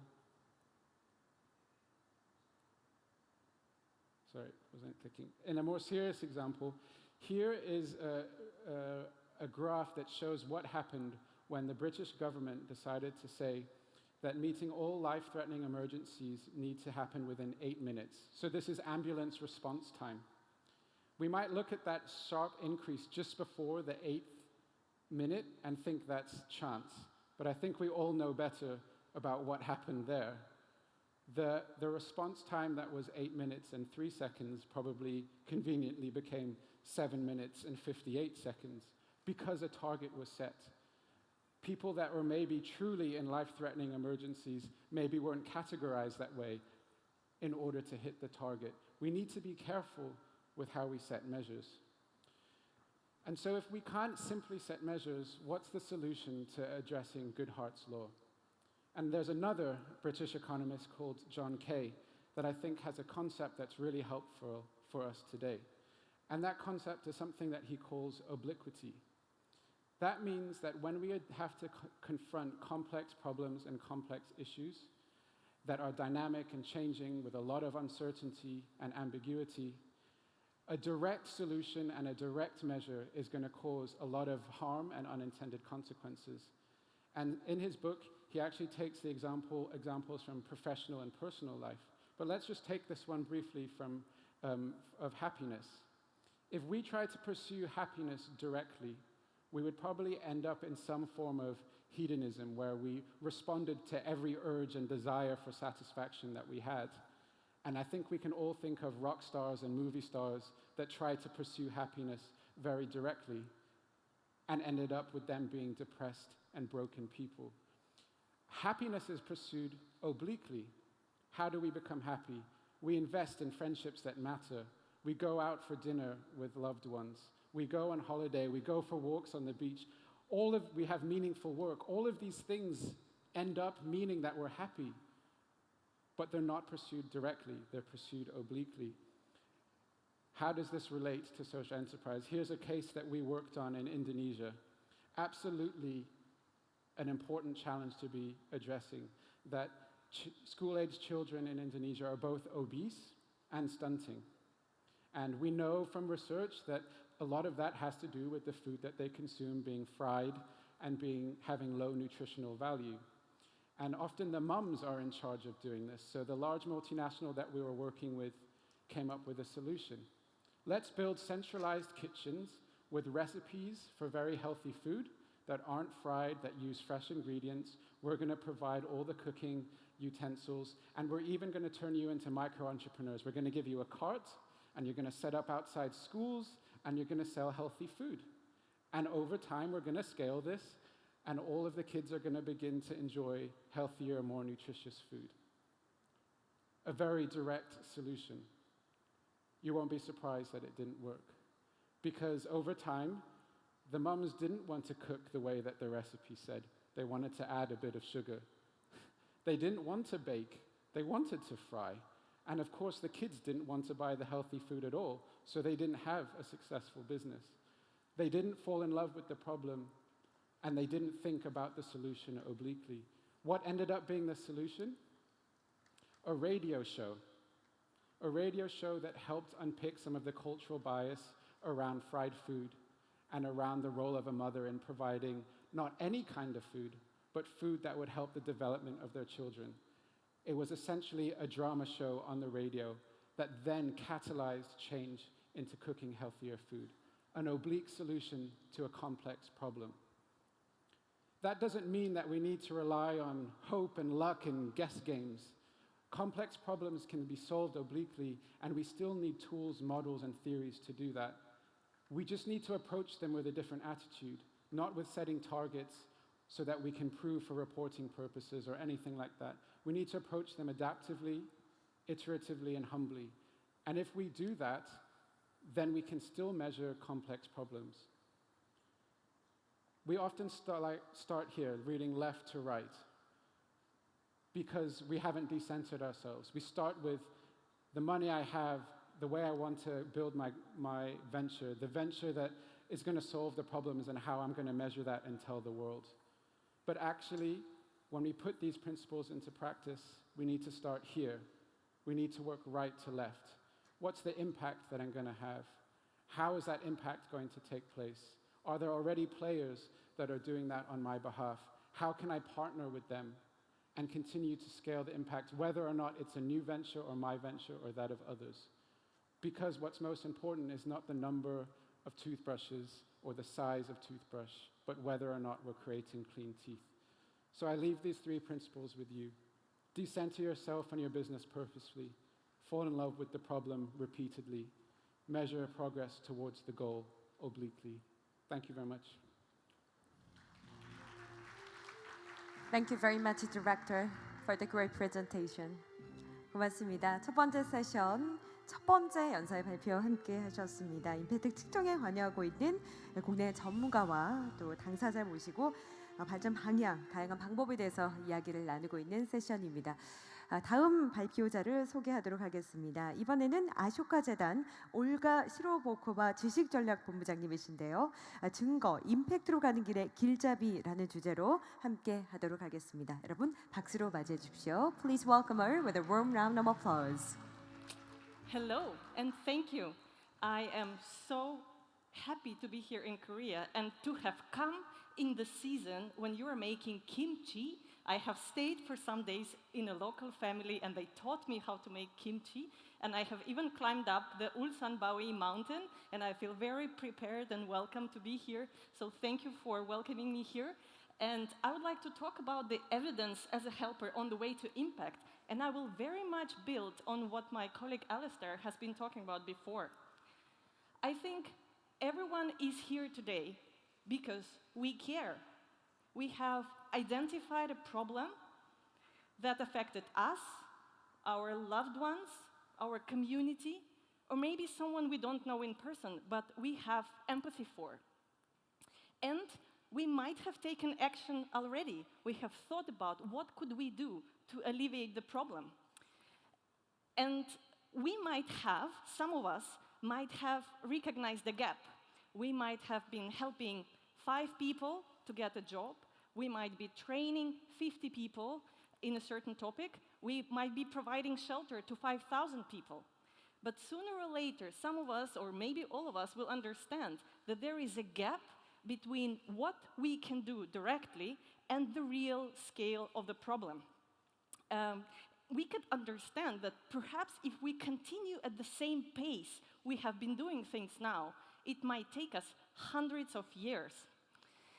And we can clone ourselves, but we will still not get there. And so it's hard not to get upset or frustrated at this point. But there is hope. We at Ashoka have been studying how social innovators around the world, and there are many in our network, around 4,000, address social problems at a systemic level with a large-scale impact and long-lasting effect. And so we have studied what they have been doing, and I would like to share with you some insights. The main insight is that growing impact does not equal growing organization. In other words, growing impact is actually about shifting the conditions that are holding a problem in place. And this requires a very good understanding of the problem, something that Alistair was talking about, falling in love with the problem and understanding the evidence and data behind the problem first, before we can talk about evidence and data for the progress we are making with our activities. So let's visualize a problem using a tool called a problem tree. We will talk about the trunk as the core problem we are addressing. We will talk about the crown as the consequences of what will happen if we do not take action now, and about the roots as the root causes of the problem. Let's zoom in each part of the tree. So the trunk, what has moved us to action? What are the systems that we see, the symptoms, that we see? What is the geographical scale? So it could be that patients of rare disease might not be getting treatment. They might be taking years to get the right diagnosis, and therefore they're suffering from pain, and their life is not a healthy and happy life. And so another thing that we could be thinking here about is, what is the full market? What are all the people that need the help that we want to, that we actually want to help? If we move to the crown and consequences and we ask ourselves, why are we concerned? What would be the consequences if the problem is not solved? And why should other stakeholders care? In our examples with rare disease patients, their life might be worse, but also the life of their families might be worse as well, because if they don't get the proper treatment and they can't take care of themselves, then their families will be taking care of them, and their families will not be able to go to work. They might suffer mental health problems, and also they will not have jobs. It could also have consequences on the job market, because people business will be missing out on the labor force. And it could have consequences for the state budget, because the state budget will have to give out perhaps 2 or 3 times more if they don't act now. So understanding the consequences for different stakeholders is crucial at this point. And then if we move down to roots and the root causes, and we will see 2 types of root causes here. The systems that are driving the problem, the conditions that are underlying the problem. For example, there might be some structures, some regulations, some laws, or maybe relationships between the stakeholders in the systems. Maybe there are ministries that don't talk to each other, and therefore good service is not produced. Or maybe there is a lack of resources. Maybe there is a broken information flow. So with our example of rare disease patients, we could talk about maybe the system of medical education, so that why are rare disease patients not getting the care they could get? Because there are not enough geneticists, or maybe there are not enough medical personnel that has been trained enough. And if we go down and we look at systems responsible for it, there will be a system of training of medical personnel. We could also see another system, the fact that the communication between primary, secondary, and tertiary healthcare is not there. And therefore, the patient, when they go into the healthcare system, they're lost. They don't have a smooth experience. So this is another systemic root cause that we could identify. If we talk about mindsets and mental models, it's the way people think in the society that perpetuates the problem. Maybe people think if it's a rare disease, it concerns only few people, so it's not important, so why should we care? So rare equals few equals unimportant. Or maybe they could think people with disabilities are less worthy than people with abilities, so why should we prioritize that? So these ways of thinking underlie the problem as well as systemic structures. And understanding the need for evidence comes here. We need to be able to communicate and understand ourselves first. What is the problem? What are the consequences? And what are the root causes? And there are 2 reasons for it. And the first reason is that if we understand it well ourselves, we will be able to choose what kind of approach could we take to address the problem. Would we be treating the symptoms, the trunk, or would we be treating the root causes? Or ideally, we will find a combination of approaches. And the second reason why it's important to do the problem analysis thoroughly with data, with percentages and numbers on root causes, trunk, and the consequences, is because very likely the reason for the system to not take action on the problem is that the system itself does not recognize the problem as a problem. Because we see it over and over again that social innovators are usually people who see the problem before many others in society. And if they do it, they spend decades exploring the problem, understanding the connections. And if they have already spent this decade, can they communicate it clearly to everyone in society, to decision makers, to business, and to government, so that they feel the urge to action? Because if they don't feel this urge to action, then we have a problem. So once again, communicating the problem with evidence starts here. And we will start with the problem tree. And this is a starting point from which we will count our progress. How well are we doing in addressing the problem? Only if we know our baseline, only if we know the beginning where the problem started. So stakeholders, once again, might not be acting because they don't understand the importance of the problem. They don't recognize it. After all, a social problem becomes a social problem if society recognizes it as one. So you can help correct it. We really encourage social innovators and social entrepreneurs. If you don't have capacity yourself to do the evidence collection, reach out to researchers, reach out to universities, reach out to sociological centers that could help you communicate it powerfully. So once we understand the problem, we can address it in multiple ways. We can treat the symptoms, and we can address the root causes. And ideally, we need a combination. We are not saying that any of the approaches is better. because there are people who need help now, and they can't wait for us to figure out the systemic root causes. So we need to do some direct service, but it's very urgent for us to address systemic root causes, because otherwise symptoms will reappear. Approaches to addressing a problem could be a direct service, something that we do. We provide a service or a product to someone who needs it. It could be providing food or shelter or training. We can also see how we can scale it up. We can train others. If we're successful with our venture, we can train others to do the same. We can capacitate them. We can open our knowledge, because in the business of addressing social problems, we're not talking about closing up intellectual property. It's urgent. We need to act fast. So if you have figured out something, think about how you can open it up to others so that others could replicate your solution. Then a different or complementary approach is improving systems, as I said, looking at different regulations, laws, maybe curriculum, maybe a budgetary item that needs to be introduced, maybe a budgetary item for rare disease care that didn't exist before in your healthcare system. It could be about improving relationships between different stakeholders. And then the last bit is influencing mental models, what people think. I think it very much connects to what Alistair said about the radio show. Unexpected, right? That the radio show would help solve the problem of obesity of children. But that's about the cultural norms and how you can work on them. One important takeaway is that each of these approaches requires different type of work.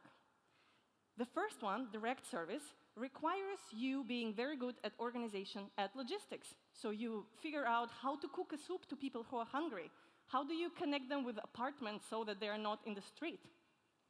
How you organize training for them. That's a very specific skill set that you need to do and you need to have in order to carry out these activities. When we talk about scaling direct service, we need to understand how do we actually train others? How do we codify our knowledge and experience and share it with others? This is, again, a different type of work. It builds on your experience, but it's not the same. Improving systems, again, it's about lobbying and advocating with government decision makers, with business decision makers, making sure that you connect decision makers in the system, making sure that there are better information flows.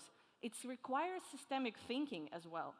And then influencing mental models, it's about connecting with those who create narratives, who create stories in the world, the creators of movies, radio shows, games people play, advertising people talk about. It's, again, a different type of activity. So what does it mean for us? It means that evidence on progress for each of these types of work would be different. In the direct service, or let's start here. Overall, our KPI is the improvement of lives of people that we care about. In our example, it's the rare disease patients. We want them to live a happy life and a healthy life and get the diagnosis quick enough so that they can live on happily. But for direct service, we are talking about how many people we have served directly. For scaled direct service, we talk about how many people we have trained or enabled to replicate our idea. For improving systems, we can see how closely have we gotten to adopting a new legislation, or to improving trust in the system, to ensuring that there is better information flow. And the influencing mental model, the evidence could be, what do people care about in society? What is the discourse?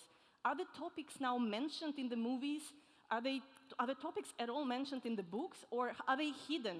These are completely different measures of evidence here. So the power of evidence can be a clear guideline for our own action, moving the system stakeholders to action if they recognize a problem they didn't recognize before. It's an invitation for collective action, because we understand none of us can do it alone, and it's a fundraising tool. So I invite you with 3 questions to reflect on how well is the problem you care about understood by the system. What would be the optimal combination of approaches to addressing a problem for you? Direct service, scaled direct service, systems change, mindset shift. How can you combine them? And what evidence on each type of work do you need and do you have already?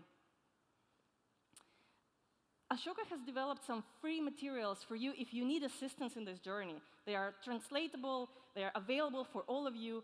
Unfortunately not in Korean yet, so if there is anybody in the room who wants to translate it to Korean, please talk to me, let's make it happen. Also available for Korean social entrepreneurs. So the first course can help you better analyze the problem and the system. There is one that helps you develop milestones on the way to working with government, and another course that will help you understand how do you develop a new narrative environment and how do you track the evidence that this has happened. I would like to end here, and I would like to thank you and also express my respect for this country. Before coming here, I've read a lot and I watched a lot about your country. I'm tremendously impressed with the progress that you and your parents' generations have created here and have lifted the country out of devastation and poverty. And I wish you all the best in making it further and continuing with that and ensuring that everyone in this country can live healthy and happy life and contribute to the good of all. 감사합니다. 감사합니다. Well, thank you very much. 네, 소중한 내용 많이 공개해 주셨습니다. 발표 잘 들었습니다. 고맙습니다. 네, 세션의 이제 마지막 발표자를 소개할 시간입니다. 영상 발표가 준비가 되어 있는데요. 세계 경제 포럼의 벨레 클레인 사회적 경제 소성님께서 중요한 것을 정량적으로 측정하기라는 주제로 발표 준비해 주셨습니다. 영상 발표 지금부터 함께 하시겠습니다. Afternoon and welcome to the presentation on counting what counts. I want to thank the organizers of the Social Enterprise Leaders Forum 2023, the Ministry of Employment and Labor, the Korea Social Enterprise Promotion Agency, and UNIS Korea for inviting me to contribute to this important event. Albeit virtually, I am currently attending an EU Council event on the social economy in Spain, which is why, unfortunately, I cannot be with you in person. I want to start by thanking the organizers of this important event to make social impact measurements and evidence-based communication the central theme of this day, because when social enterprises distinguish themselves from other enterprises by driving real tangible progress on social issues, by making social impact. And it is through measuring and then communicating that social impact, we can demonstrate the added value of social enterprises, and we can encourage governments and businesses to work with social enterprises and to ideally adopt some of the models of social enterprises. So my name is Veerle Klein. I am the Social Economy Lead at the World Economic Forum and Schwab Foundation for Social Entrepreneurship, and I work at the intersection of social enterprise and government policies and regulations. And I want to start by a quote of the ILO director and former chair of the UN Task Force on Social and Solidarity Economy, Vic van Vuren, who says that social enterprise, social economy is our best kept secret to solve world problems. And we need to change that. And how do you do that? That's through social impact measurement. So I named this presentation Counting What Counts, and I will talk to you a bit about what counts, what gets counted, and how we can count what counts. And I close with a couple of recommendations. So what counts? The Sustainable Development Goals that we've set for ourselves for 2030 outline, I think very beautifully, what counts to us all. But I want to talk to you through 3 examples of social enterprises that work on issues that count. Take, for example, the organized social enterprise called South Pole, which develops and implements comprehensive emission reduction projects and strategies that turn climate action into long-term business opportunities for companies, governments, and organizations around the world. And through their activities, they create for us all access to clean air, water, and food. Or I think about Pharma, which is a social enterprise from Ghana that, through their drug benefit services, offers a number of solutions to health insurance companies and pharmaceutical companies to make it easier for patients to afford their medications. So through their business, they create access to affordable medicine. That counts. Or I think about Greyston Bakery from the US, which pioneered an open hiring, which means no interviews, no background checks, and no resumes required to get a job. Therefore, it enables, it creates jobs and opportunities for those maybe who otherwise wouldn't get a job. So they create access to work and income, which is a first step towards self-sufficiency. These social enterprises are working on things, on issues, and chat that count. But then, what gets counted? What do we count when we look at these enterprises? What we look at mostly is money. It's revenues and profit. Sometimes it's employment, how many people are employed by the organization. And it's compliance. Have these organizations follow the rules? So there's a divergence between what counts and what gets counted. And that's problematic because what gets measured gets managed. So by counting finances, we make companies focus on finances rather than issues that really count or that matter to us all. So it's important that we find mechanisms and ways to count what counts. And fortunately, there are such initiatives. ESG reporting is probably not new to you here in the room. So there are international organizations, sector organizations, cross-industry organizations that have developed standards and metrics around reporting on environmental issues, social issues, and governance issues. That is important because it's through these reporting mechanisms, companies are at the moment often voluntarily, but requiring themselves to count what counts.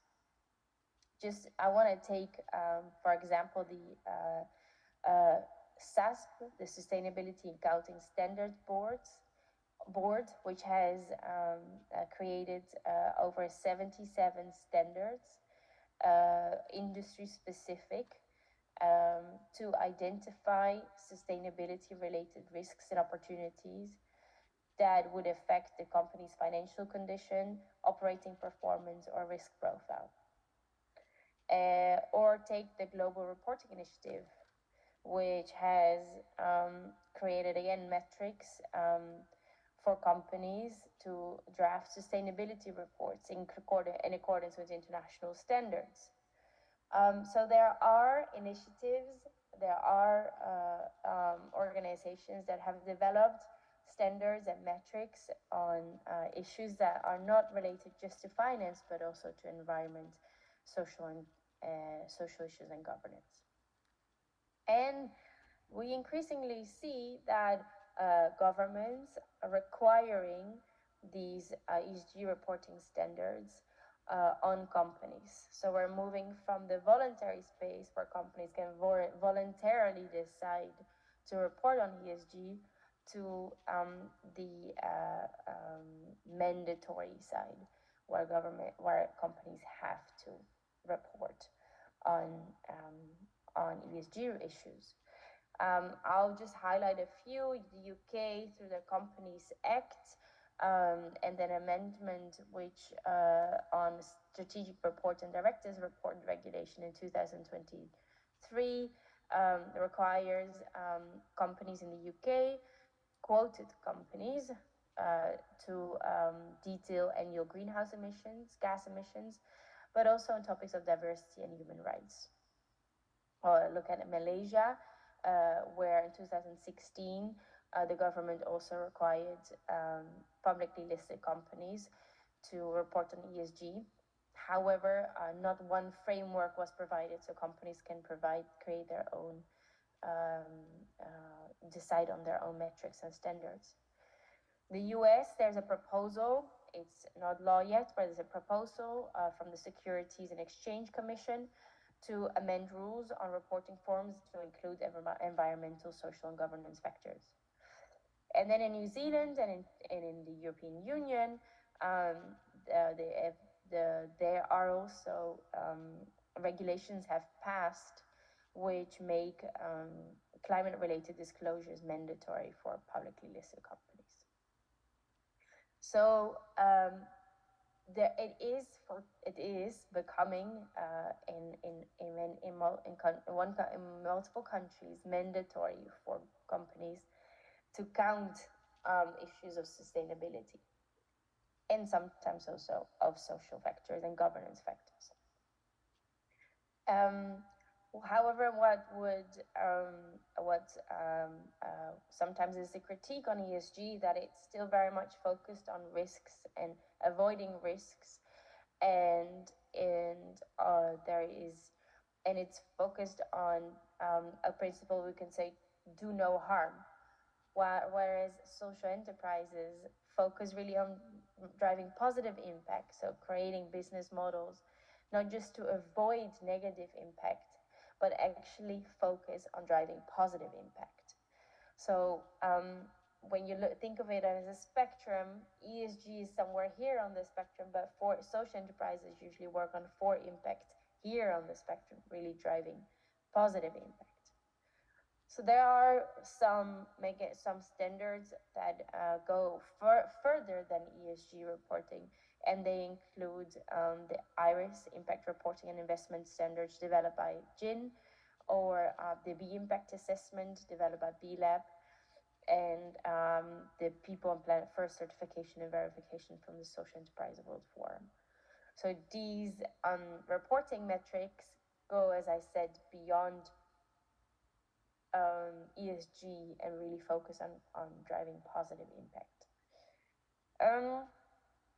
So when I go back to what I said to the beginning about, the need to count what counts, and also an opportunity for social enterprises to show how they are different from other enterprises in that they create this additional positive impact, social impact for our people and planet, these impact reporting mechanisms are crucial.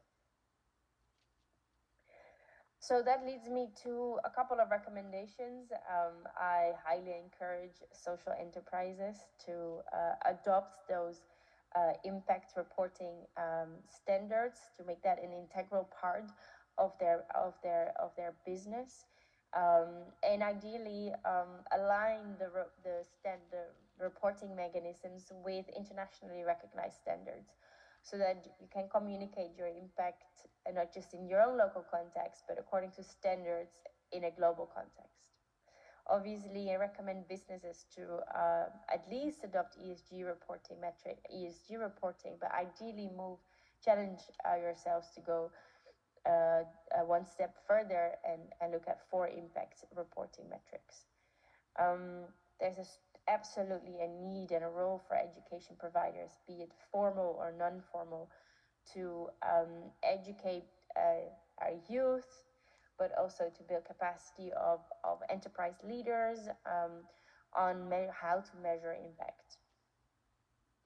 For investors, recommendation and a call to be transparent about the impact, or the disclose ESG reporting rates of the companies in your portfolio, and when making new deals, make ESG reporting or even for impact reporting a requirement before making the investment.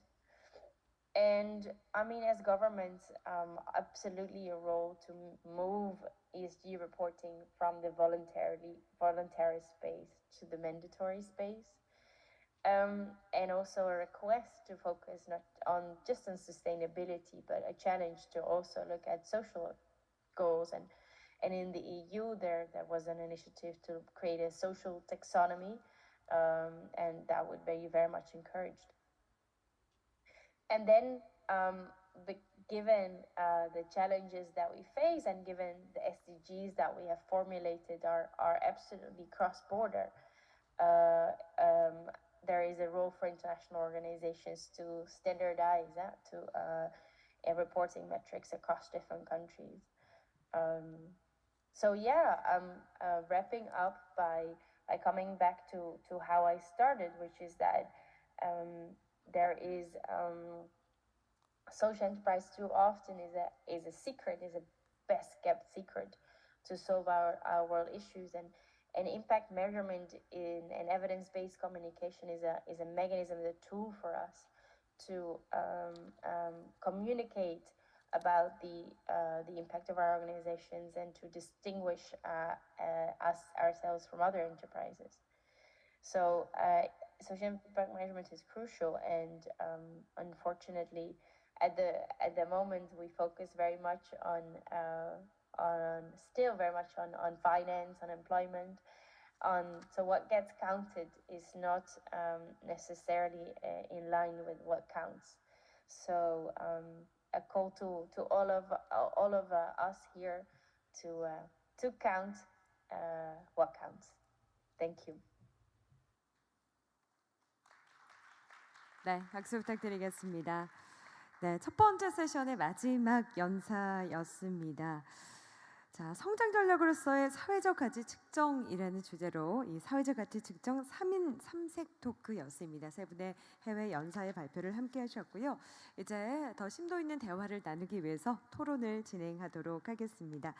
자, 세션 1의 모든 발표가 끝났고요. 이제 잠시 무대를 정리하는 시간을 가질 텐데요. 앞서 말씀드린 것처럼 여러분들이 직접 함께 하실 수 있는 토론을 만들기 위해서 소통 창구를 마련했습니다. 현장에 계신 여러분들께서는 지금 테이블 위에 놓여진 이 QR코드를 통해서 QR코드 스캔하시면 바로 오픈 채팅방으로 연결이 되는데요. 그쪽에 여러분의 의견이나 질문을 자유롭게 남겨주시면 되겠습니다.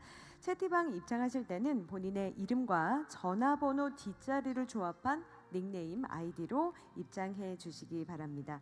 실시간으로 적극적으로 참여해 주신 여러분들 저희가 10분을 추첨해서 사회적 기업의 제품을 선물로 드리도록 하겠습니다. 지금 온라인을 통해서도 많은 분들이 시청하고 계시고 또 관심을 보여주고 계시는데요.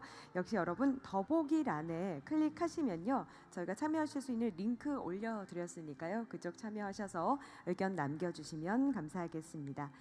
자, 저희는 더 좋은 프로그램을 만들기 위해서 여러분의 목소리에도 귀를 기울이고 있습니다. 만족도 조사 QR코드도 역시 저희가 마련해 두었는데요. 프로그램북 표지 보시면 QR코드 있습니다. 설문조사로 여러분의 좋은 의견 남겨주시면 더 나은 프로그램을 만드는 데 적극적으로 반영을 하도록 하겠습니다. 네, 2023 사회적 기업 국제포럼, 이 사회적 가치의 측정과 커뮤니케이션을 통한 사회적 기업의 성장 이라는 주제로 함께 하고 있습니다. 오늘 개회사를 통해서도 원장님께서 말씀하셨지만 증거 기반 커뮤니케이션 힘이라는 이런 주제를 저희가 포럼의 주제를 이렇게 표현해 봤습니다. 사회적 임팩트 측정이 사회적 경제의 선한 영향력을 확장하는 핵심적인 방법론이 되어야 한다라는 의미를 담은 주제가 되겠는데요. 자, 이제 첫 번째 세션 종합 토론회 시간으로 넘어가도록 하겠습니다. 자, 좌장님과 패널 여러분들 바로 무대 위로 모셔보도록 하겠습니다. 무대 위로 올라주시기 바랍니다. 좌장에는 신현상 한양대학교 교수 글로벌 사회혁신단장님께서 수고를 해주시겠고요.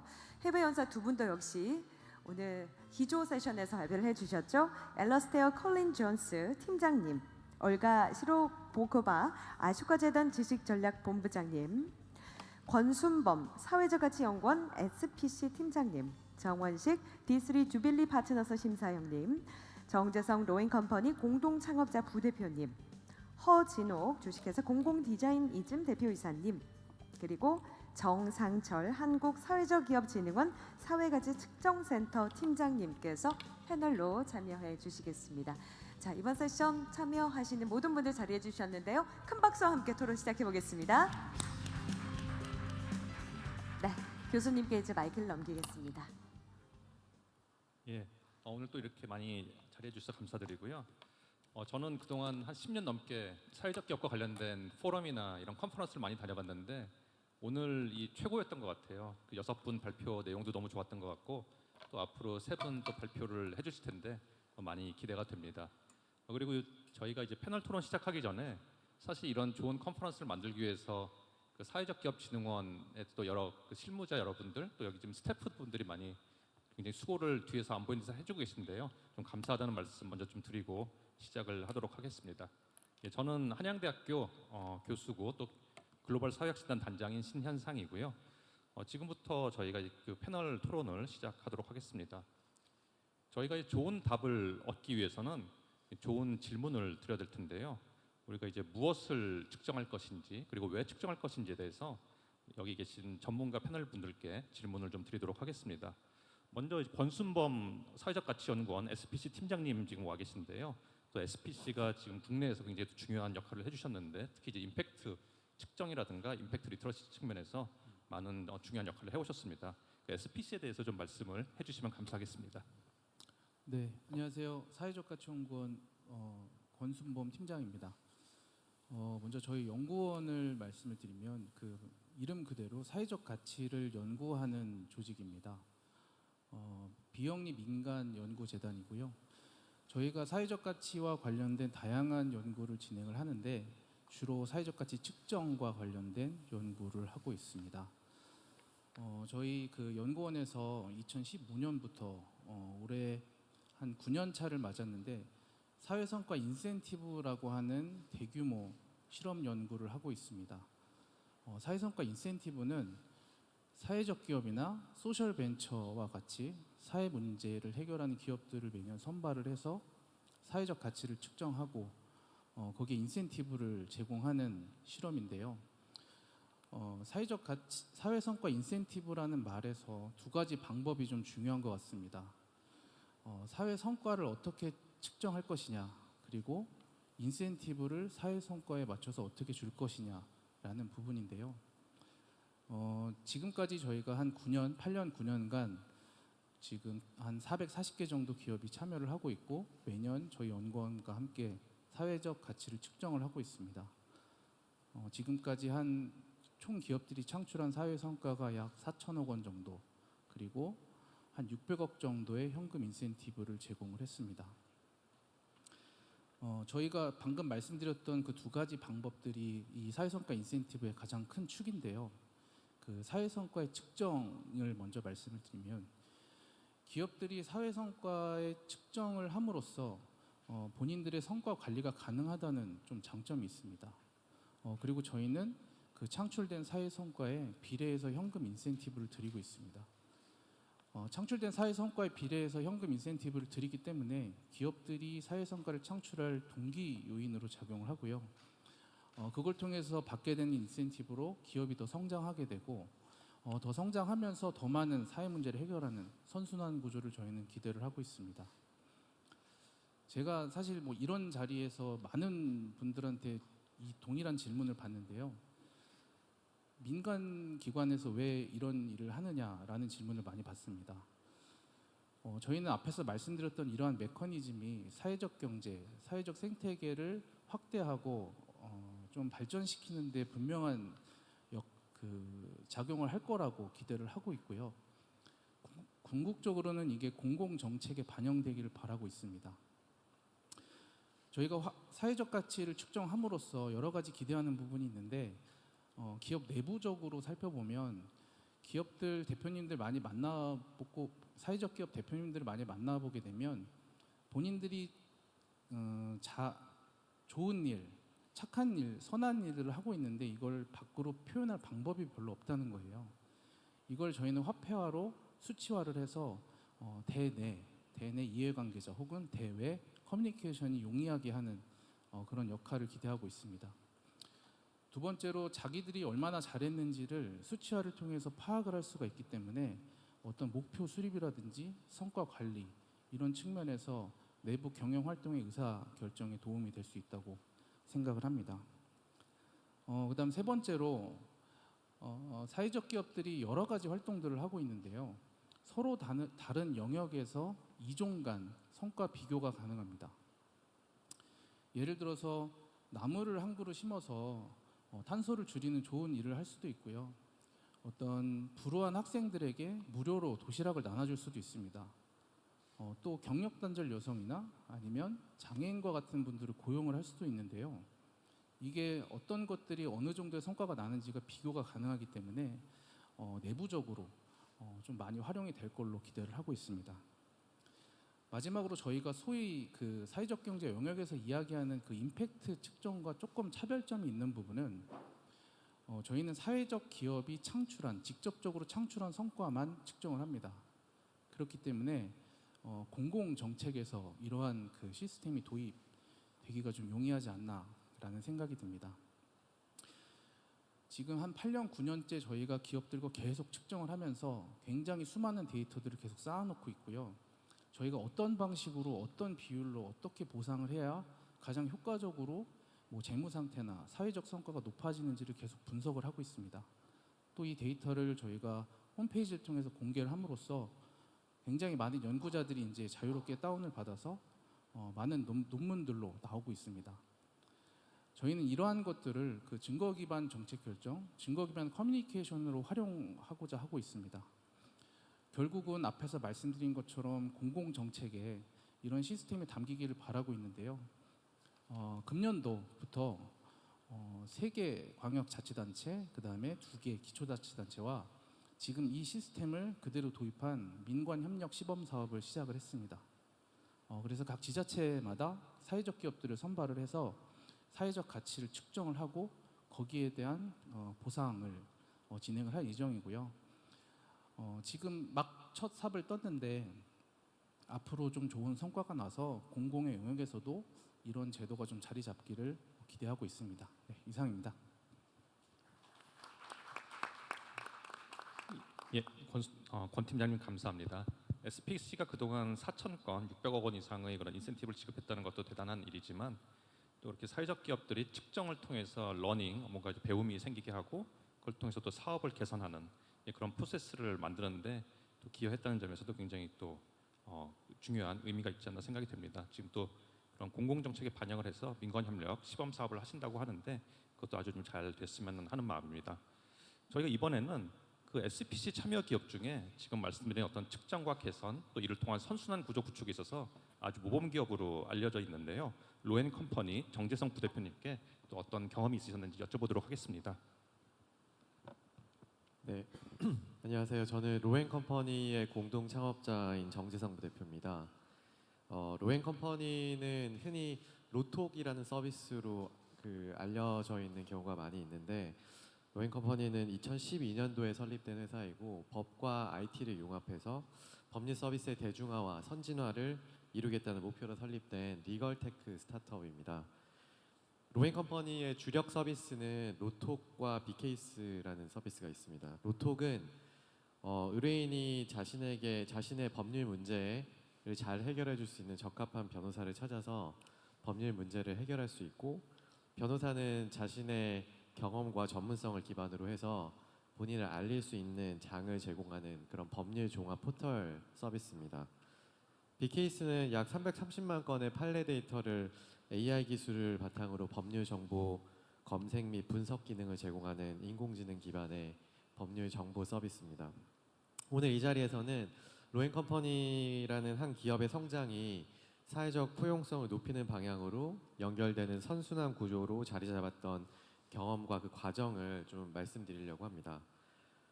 로톡은 법률 서비스 시장에서 정보 비대칭 문제를 해결하고 법률 서비스에 대한 국민들의 접근성을 높이기 위해서 출시된 서비스입니다. 변호사를 어디서 만나야 하는지 또 적정한 수임료는 얼마인지 알기 어려운 만큼 국내 법률 서비스 시장은 정보 비대칭이 굉장히 심각합니다. 또한 변호사가 지금 34,000명 정도의 그 시대에 도래했지만 여전히 국민들에게는 변호사의 사무실을 문턱은 여전히 높습니다.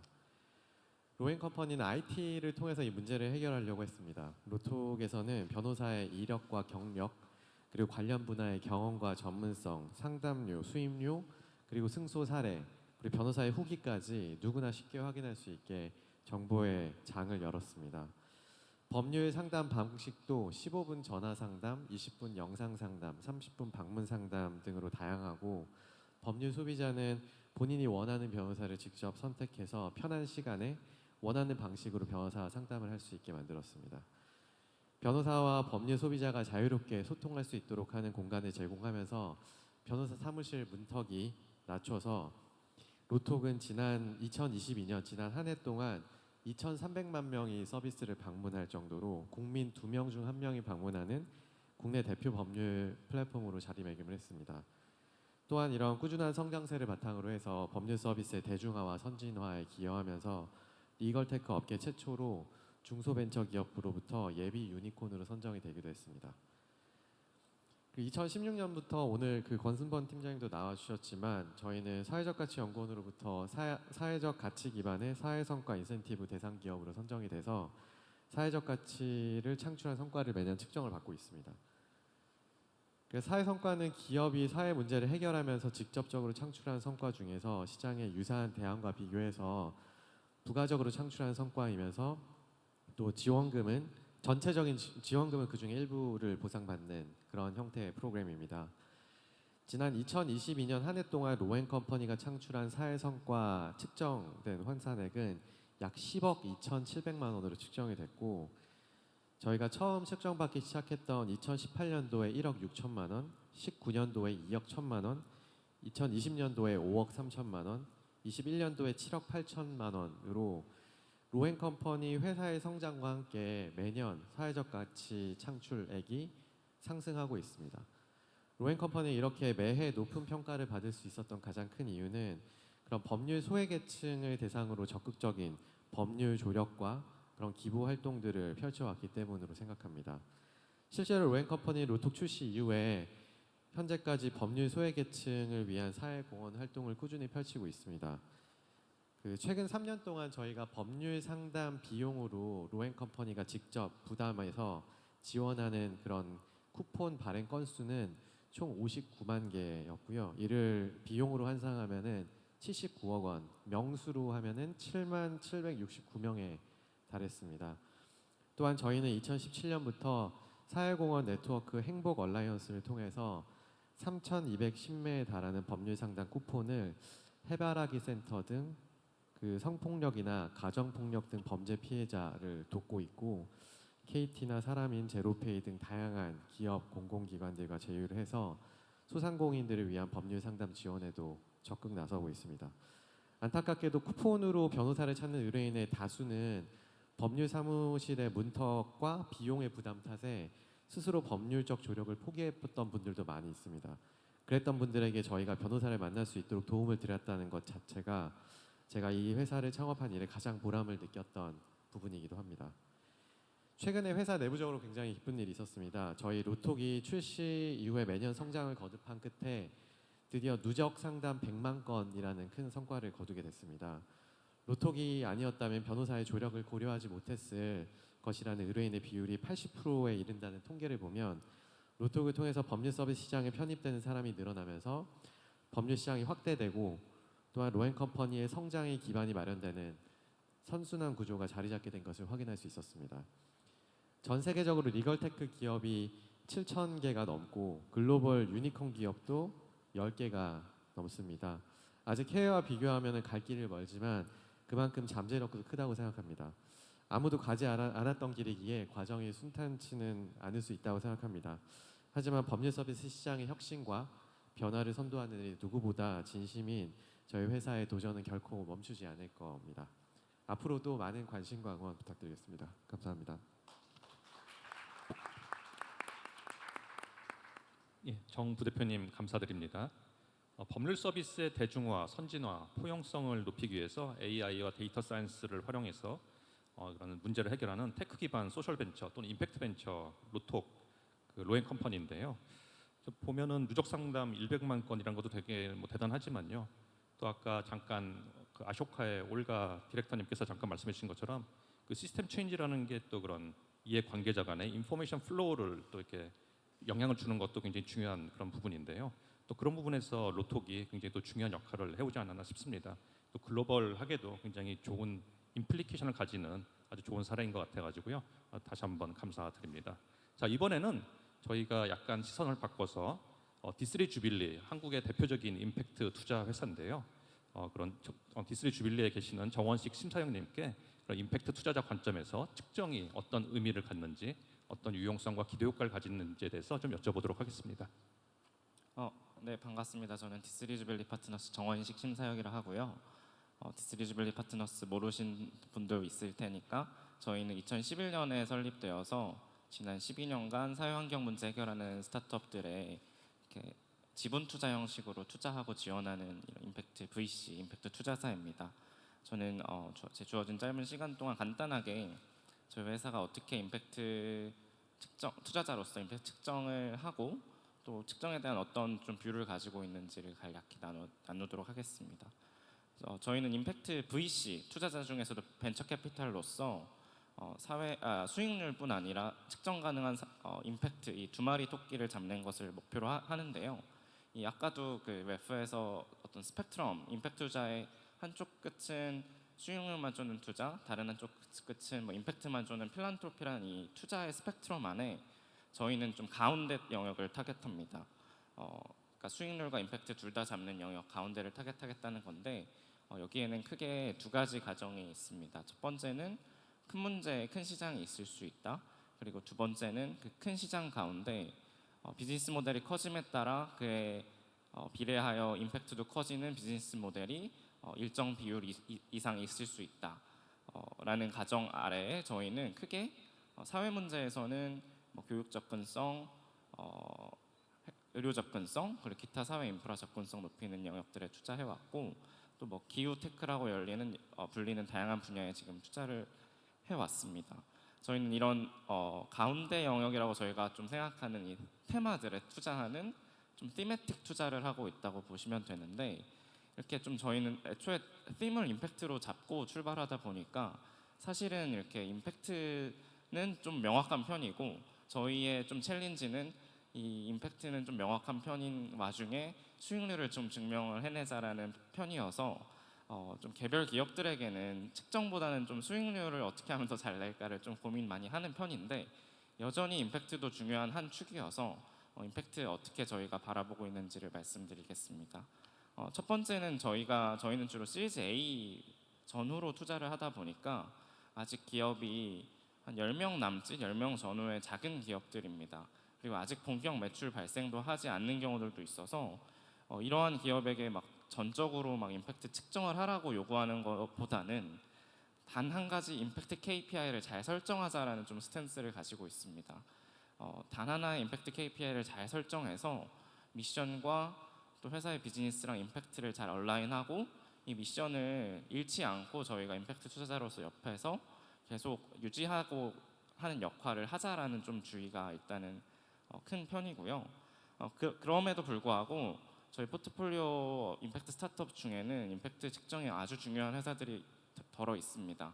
그 명확한 임팩트 영역 그리고 시급성이 큰 영역에서는 이런 회사들이 VC 돈만으로는 성장하기가 어렵고 필란트로피나 아니면 임팩트 퍼스트 자금들을 유치할 수 있어야 되는데 이걸 하려면 임팩트 측정, 증거 기반 커뮤니케이션을 설득해야 하는 그런 것들이 중요합니다.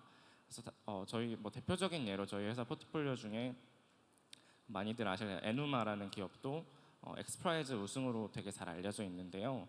거기도 이제 아프리카에 학교 없는 아이들에게 교육 솔루션을 얼마나 효과적으로 제공해 줄 수 있냐를 컴페티션한 그 솔루션의 효과성 및 임팩트 측정을 기반으로 1위를 한 거였기 때문에 그리고 이 엑스프라이즈 우승이 뭐 상금뿐만 아니라 그 뒤로의 회사의 뭐 브랜딩, 사업, 그 이후에 커머셜 VC들이 많이 붙는 것까지 되게 영향을 많이 줬는데 그 출발에는 임팩트 측정과 어떤 증거 기반 커뮤니케이션이 뭐 중요했다고 볼 수 있고 이렇게 임팩트 퍼스트 필란트로피의 그랜트들을 이렇게 임팩트 측정으로서 받아냈을 때 이러한 어떤 마중물을 기반으로 비즈니스가 더 성장하고 또 일반 임팩트 VC, 커머셜 VC까지도 이 회사에 어떤 자금을 더 투입할 수 있는 그런 주요 마일스톤이 될 수 있기 때문에 이렇게 이런 임팩트 스타트업들에게는 임팩트 측정과 증거 기반 커뮤니케이션이 특히 중요한 것 같습니다. 그리고 다음으로는 저희 좀 펀드 차원에서 말씀드려보면 저희가 한국이 이제 모태 펀드 기반으로 수백억 단위 임팩트 펀드 생긴 게 2018년이고 아마 제가 알기로는 그 첫 번째 펀드를 저희 회사가 지금 운영하고 있는데요. 여기에는 제가 알기로는 이제 로톡도 이제 저희 포트폴리오 이따 발표해 주실 센트비도 저희 포트폴리오이신데 이 펀드의 만기가 7에서 8년입니다. 그러니까 2015년 내후년 정도면 우리나라의 첫 수백억 단위의 임팩트 펀드가 청산이 되는데요. 그때 이제 수익률도 적정 수익률을 저희는 증명해야 되는 미션이 있고 그 펀드가 저희는 이러한 임팩트를 냈고 그 가운데 저희는 임팩트 투자자로서 이러한 임팩트를 냈습니다를 잘 커뮤니케이션하는 게 중요할 거기 때문에 저희는 앞으로 이 펀드 차원에서 임팩트로 측정해서 커뮤니케이션하는 게 또 중요할 것 같습니다. 그냥 마지막으로 제가 그냥 짧은 기간 임팩트 투자하면서 좀 관찰한 거는 자본주의는 역사적으로 느리지만 세상의 문제를 해결하는 쪽으로 발전해 오는 것 같습니다. 예컨 기후 문제만 하더라도 기후 문제가 너무 심각해짐에 따라서 여러 규제도 생기고 인센티브도 생기고 하는데 그 모든 규제와 인센티브에는 다 측정 기반이 베이스로 깔리는 것 같고 예컨대 그 자발적 탄소 배출권 시장만 보더라도 뭐 기본이 측정이고요. 그걸 기반으로 여러 시장이 형성되고 어떤 기후 솔루션들이 육성되는 생태계가 이루어지고 있는데 기후뿐만 아니라 조금 더 느리지만 이 소셜 영역, 사회 문제 영역에서도 저는 마찬가지가 될 거라고 생각하고 예컨대 그 사회성과 연계형 채권이라든지 이런 제도들도 이 자본주의와 세상의 문제가 연결되는 과정 가운데 그 어떤 여러 이해관계가 모이고 퍼블릭 자금이 가는 그 모든 로직에는 그 측정과 증거 기반 커뮤니케이션이 있어서 향후 임팩트 측정과 좀 증거 기반 커뮤니케이션은 향후 더 중요해지지 않을까 그렇게 생각합니다. 예, 박수 부탁드리겠습니다. 예, 정원식 심사위원님께서 또 굉장히 중요한 포인트를 말씀해 주셨는데요. 아직까지 이제 한국의 임팩트 투자 역사가 이제 길지 않다 보니까 이제 주로 이제 시리즈 A 차원에서는 그런 임팩트를 KPI 차원에서 좀 모니터링하고 좀 따라가는 것이 좀 중요하다라고 볼 수가 있는데요. 저희가 이제 PIA라는 이야기가 있는 것처럼 Prove, Improve, Accountability죠. 그래서 시리즈 A까지는 좀 Improve가 조금 더 중요한 포인트가 아닌가 싶고 시리즈 B, C로 가면은 Prove 뭔가 증명을 해야 되는 그런 또 이제 부담들이 생길 거로 생각이 되고요. 그런 점에서 에누마 같은 경우에 굉장히 좀 좋은 케이스라고 좀 생각이 되는 것 같고 또 그런 앞으로 이제 글로벌로 나갈 때 뭐 USAID라든가 디피드라든가 빌 게이츠 재단이라든가 월드뱅크 같은 데서 또 펀딩을 받을 때는 또 이런 임팩트를 또 프루브하는 것이 더 중요해지지 않을까 싶습니다. 그리고 또 이제 모태 펀드 얘기도 해주셨는데요. 제가 최근에 모태 펀드의 그런 사회적 가치 측정하는 연구를 이제 최근에 마쳤는데 아마 이제 7, 8년 후에 그런 만기가 올 때는 또 그쪽에서도 그런 임팩트를 측정하기 위한 또 여러 가지 부담들이 생기지 않을까 좀 생각이 됩니다. 그래서 지금부터 좀 잘 준비를 하셨으면 하는 마음이고요. 자, 이번에는 저희 그 사회적기업진흥원 정상철 사회가치 측정센터 팀장님께 좀 마이크를 넘기려고 하는데요. 저희가 아까 잠깐 말씀드린 SPC 같은 경우에는 좀 좋은 열매라고 생각을 한다면은 SVI 같은 경우에는 좋은 나무를 좀 평가하기 위한 그런 체계라고 저는 좀 생각을 하는데요. SVI의 그런 지표 특성이라든가 측정 체계에 대해서 또 정 팀장님께 좀 말씀을 여쭙도록 하겠습니다. 네, 안녕하세요. 저 한국사회적기업진흥원에서 사회적 가치 측정 센터를 맡고 있는 정상철이라고 합니다. 저는 아마 여기 계신 분들 많이 들어는 보셨을 텐데 SVI에 대해서 제가 이제 지표 특성과 측정 체계를 좀 중심으로 좀 여러분들과 좀 공유를 하고자 합니다. 저희 진흥원에서는 사회적 가치 측정을 위해서 사회적 가치 지표, 영문 이니셜을 따서 SVI라고 부르고 있는데요. 이를 활용을 하고 있습니다. 사회적 가치 측정에서 무엇을 사회적 가치라고 정의하고 이를 어떻게 측정하는 것들이 굉장히 중요한 문제라고 저는 생각하는데요. 그리고 이거와 관련해서 다양한 관점들이 존재하고 다양한 측정 도구들이 존재하는 것 같습니다. SVI에 대해서 제가 좀 말씀을 드리면 SVI는 사회적 기업의 개념적 특성인 사회적 성과, 경제적 성과, 혁신 성과를 균형 있게 달성하는 걸 사회적 가치라고 정의를 하고 있고요. 이를 이제 계량 평가와 비계량 평가 방식으로 측정을 하고 있는 도구다라고 말씀드릴 수 있습니다. 현재 우리나라 같은 경우는 고용노동부에서 사회적 기업 인증제를 유지하고 있습니다. SVI는 고용부랑 진흥원이 함께 개발한 사회적 가치 측정 도구인데요. 그렇기 때문에 이 지표가 개발되는 단계에서도 인증 사회적 기업이라고 하면 어떠한 특성을 가지고 있어야 되는가라는 것들을 이제 드러내기 위한 목적으로 좀 지표들이 개발이 됐고요. 어떻게 보면 이제 지금 SPC 사례도 말씀해 주셨지만 조직의 비즈니스 활동을 통해서 창출되는 사회적 가치보다는 사회적 가치를 창출하고 있는 조직의 특성을 조금 잡아내는 것들을 저희 사회적 가치 지표 SVI는 좀 중점을 두고 있는 겁니다. 그래서 이제 SVI를 통해서 사회적 기업의 사회적 성과를 총체적으로 확인할 수 있는 지표다라고 저는 말씀드리고 싶고요.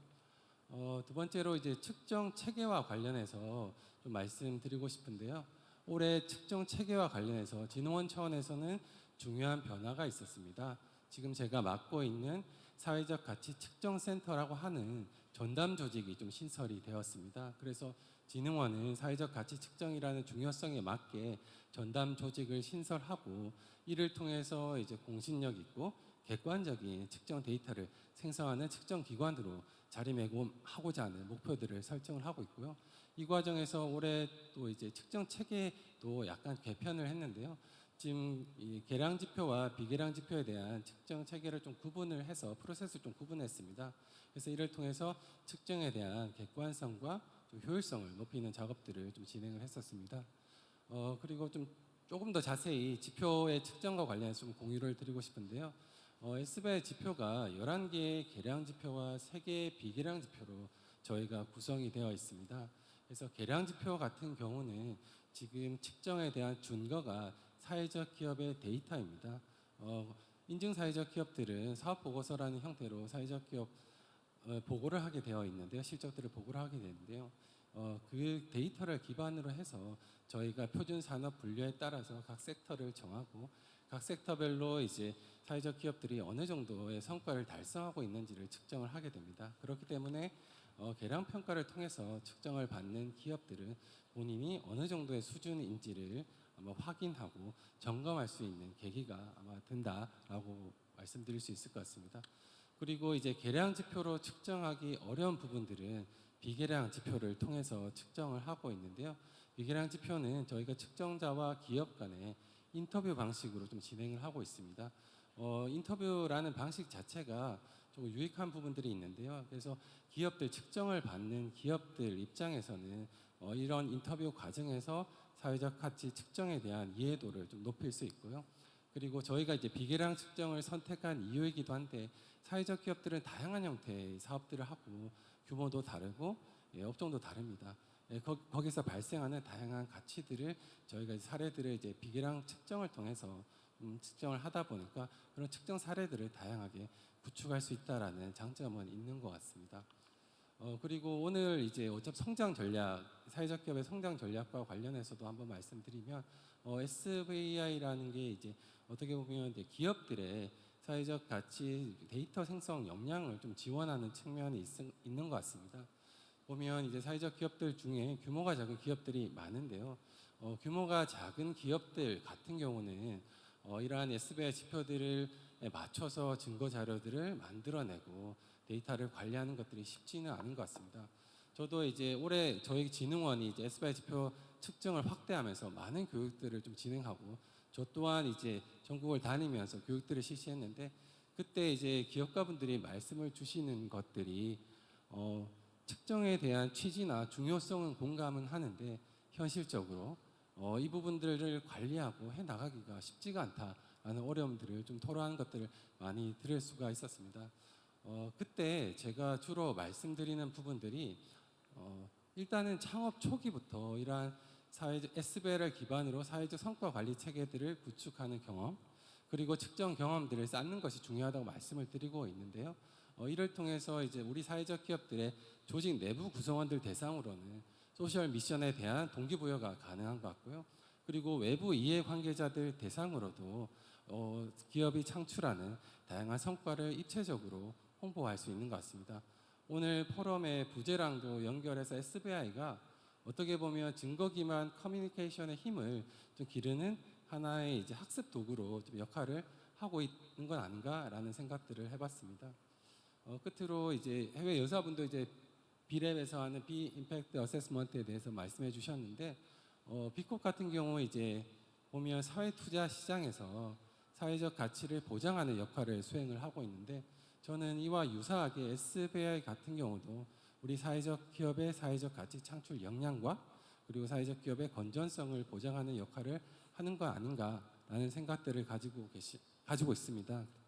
그래서 뭐 좋은 나무에서 좋은 열매가 맺히는 것처럼 좋은 기업에서 좋은 임팩트가 창출될 가능성이 높다라고 생각을 하고 있고, SVI가 좋은 기업을 선발해내는 도구 중에 하나의 도구로 자리매김하고자 저희 진흥원도 좀 열심히 노력하겠다는 말씀과 함께 저는 마치도록 하겠습니다.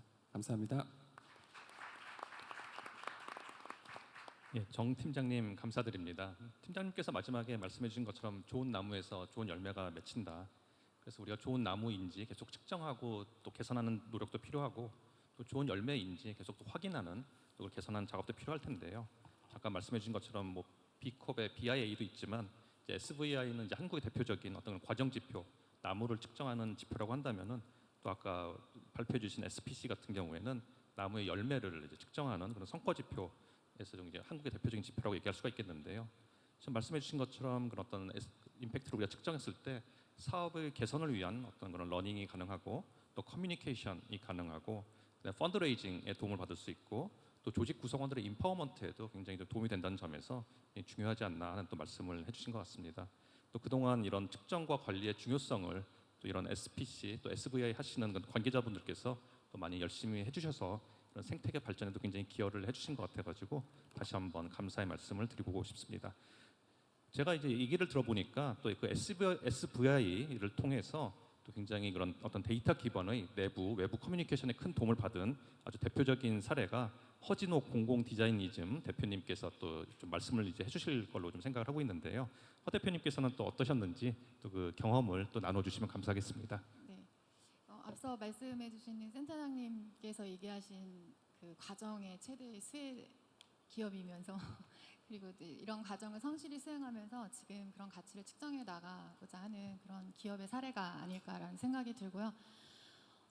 제가 지금부터 말씀드릴 수 있는 사례는 SVI라는 지표가 저희 기업 내부적 그리고 외부 이해관계자들과 만들어내는 커뮤니케이션에 대한 이야기일 것 같고, 또 그것들이 저희 기업의 지속 가능성에 만들어내는 임팩트에 대한 이야기가 될 것 같습니다. 저희는 10년 전에 사회적 기업과 사회적 기업가 육성 사업 3기 팀으로 출발을 해서 이제 딱 10년 차 사업을 시행하고 있는 그런 기업입니다. 지역의 작은 소도시에서 활동하면서 저희가 사회적 기업이 되고 나서 제일 처음에 만났던 우리를 확인하는 인식들은 취약계층 고용률 그리고 정부지원금이라는 두 단어로 우리를 해석하고 그렇게 바라보고 있다라는 불편한 시각이었던 것 같습니다.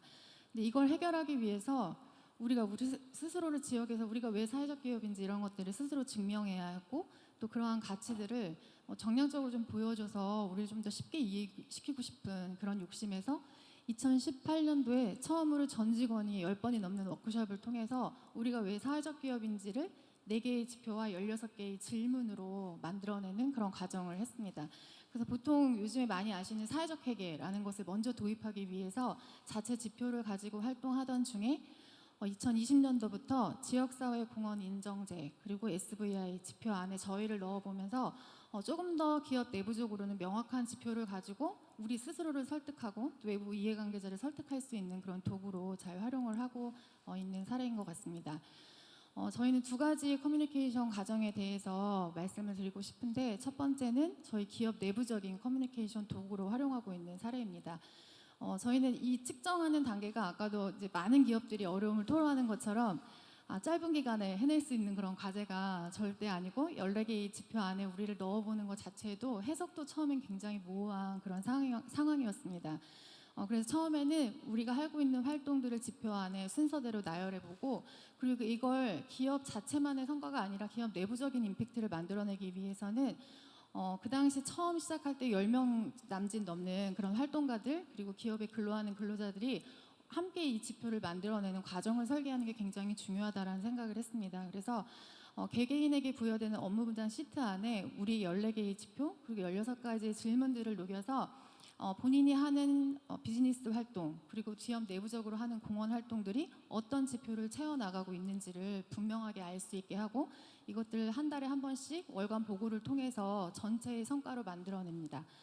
그리고 저희는 주식회사이지만 창업 이후로 계속 총회를 진행하면서 마을 주민들이나 다양한 이해가 관계자들과 함께 이런 상황들을 공유하고 확산하는 그런 활동을 하면서 내부적으로 내가 단지 직장 생활을 넘어서서 사회적 기업에서 근로하는 그런 자긍심, 그리고 내가 만들어내는 지역사회에 만들어내는 그런 소셜 임팩트, 이런 것들을 확인하는 과정을 거치면서 우리들만의 사회적 가치가 명확해지고 분명해지는 그런 과정을 가졌다라고 이해하고요. 이제 두 번째로는 외부적으로 소통하는 그런 도구가 생긴 것 같습니다. 측정하는 과정은 내부적인 영향력을 만들어낸다고 하면 측정의 결과값으로 외부와 소통하는 일은 우리에게 굉장히 새로운 경험이었습니다. 그동안에 공공디자이니즘이 왜 사회적 기업인지 모르겠다라는 질문을 무수하게 많이 받았었는데, 우리가 만들어낸 사회적 가치를 숫자로 그리고 명확한 키워드로 전달했을 때 외부에서 이래서 공공디자이니즘이 사회적 기업이었군요 라는 그런 답을 듣는 그런 과정을 설계했던 것 같고요. 아마 대표적인 사례로 저희는 주로 캠페인을 통해서 비즈니스를 만들어내는 그런 활동을 하고 있는데, 쓰레기를 근본적으로 만들지 않는 프리사이클링 프로젝트를 캠페인으로 추진을 하다가 그걸 함께 시민들과 같이 참여하고 또 만들어내는 사회적 가치들을 우리가 만들어내는 일자리 숫자, 그리고 줄이고 있는 환경 폐기물 양, 그리고 또 같이 마을 주민들과 함께 하는 그런 활동들로 정량적으로 공공기관에 제시했을 때 그 프로젝트에 참여하고자 하는 의지를 밝히는 공공기관이 먼저 저희를 찾아왔고, 현재는 지금 프로젝트를 진행한 지 3년 만에 전국에서 200개가 넘는 기관과 함께 협업하면서 사회적 가치를 만들어내고 있는 그런 활동들을 하고 있습니다. 저희가 실제로 측정을 해보면 완벽한 지표가 있을까, 아니면 정말 완벽한 측정 방식이 존재할 수 있을까라는 생각이 많이 듭니다. 이제 SVI 같은 경우도 저희 기업의 활동이나 비즈니스를 잘 이해하는 기관에서 측정했을 때와 사실 그렇지 못하고 어림잡아 알고 있는 그런 기관에서 측정했을 때가 다소 차이가 있어요. 저희가 자체적으로 측정했던 결과가 차이가 있습니다. 근데 그 또한 저희가 당사자 조직으로서 현장에서 우리를 아주 쉬운 용어로 객관적으로 잘 증명할 수 있어야 된다라는 새로운 과제를 부여받는 느낌으로 우리의 지표를 가지고 그걸 해석해 나가는 노력들을 계속하고 있고, 또 하나 이제 SVI가 많이 강조되고 지역 안에서 측정이 굉장히 중요하다라고 이야기하는 그런 현장에서 저희가 느끼는 앞으로의 또 하나 남은 과제는, 이게 하나의 사회적 기업, 한 기업 단체만의 지표가 아니라 저희가 해외의 좋은 사회적 경제 현장을 이야기할 때 지역을 마치 거론하는 것처럼 저희가 충청부터 청주에 있는 작은 지역을 대변하고 거론할 수 있는 기업을 넘어서 지역의 가치를 함께 증명해내는 그런 지표들이 쌓이고 만들어져야 하지 않을까라는 그런 과제를 이야기하면서 이야기를 마치겠습니다.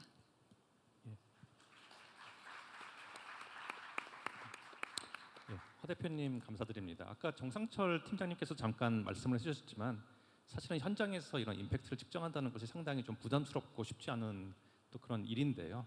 그럼에도 불구하고 허 대표님께서 어떻게 또 현장에서 직접 그렇게 용기를 내셔서 측정 지표를 만들어 나가셨는지, 또 그것을 어떻게 활용하셨는지에 대해서 너무 좋은 사례를 공유해 주신 것 같습니다. 저는 이제 패널 토론 준비하면서 그 오늘 오신 분들 뒷조사도 좀 했는데요. 제가 이제 구글 이렇게 막 찾아보고, 그 허진옥 대표님 제가 좀 찾아보면서 너무 좋은 이야기들이 많아가지고 4분 만에 좀 전달하기 어려운 또 이야기들이 많이 있었던 것 같습니다. 그래서 여러분들 또 좀 구글 찾아보시면은 허 대표님 이야기도 좀 찾아보시면 좋을 것 같고요. 또 허 대표님 말고도 지금 오늘 여기 오신 분들이 정말 다들 쟁쟁하신 분들이기 때문에 아마 이제 뒷조사를 좀 해보시면은 또 많은 인사이트가 있지 않을까 싶습니다. 잠깐 허 대표님께서 말씀해 주셨지만 결국 누가 가장 잘 측정할 수 있을 것인가에 대해서 저도 동의합니다. 현장 실무자들이 가장 잘 사업을 알고 있고 가장 잘 측정할 수 있는 분들인데요. 그런데 이제 좀 아무래도 객관적으로 옆에서 좀 도와주시는 분들 좀 필요한 것 같습니다. 그래서 어떤 학교라든가 또는 연구자들이라든가 또 요새 전문 그런 컨설팅 기관도 많이 나왔는데요. 이렇게 좀 옆에서 그런 민간에서 또 많이 도와주시고 또 SVI 또 센터에서도 저희 뭐 사회적 기업 진흥에서도 많이 도와주고 계시기 때문에 저희가 같이 좀 좋은 지표들을 만들어 나간다면은 생태계 발전에 도움이 되지 않을까 싶습니다. 예, 이상으로 이제 저희 패널 좀 그런 각자 발표해 주신 발제를 마치도록 하겠는데요. 원래 오늘 그 고용노동부의 이재갑 과장님께서도 참석하실 예정이었는데 갑작스럽게 이제 국회 일정이 좀 급해지셔가지고 오늘 못 오셔서 너무 아쉽다. 좀 여러분들께 죄송하다는 좀 말씀을 전해달라고 하셨고요.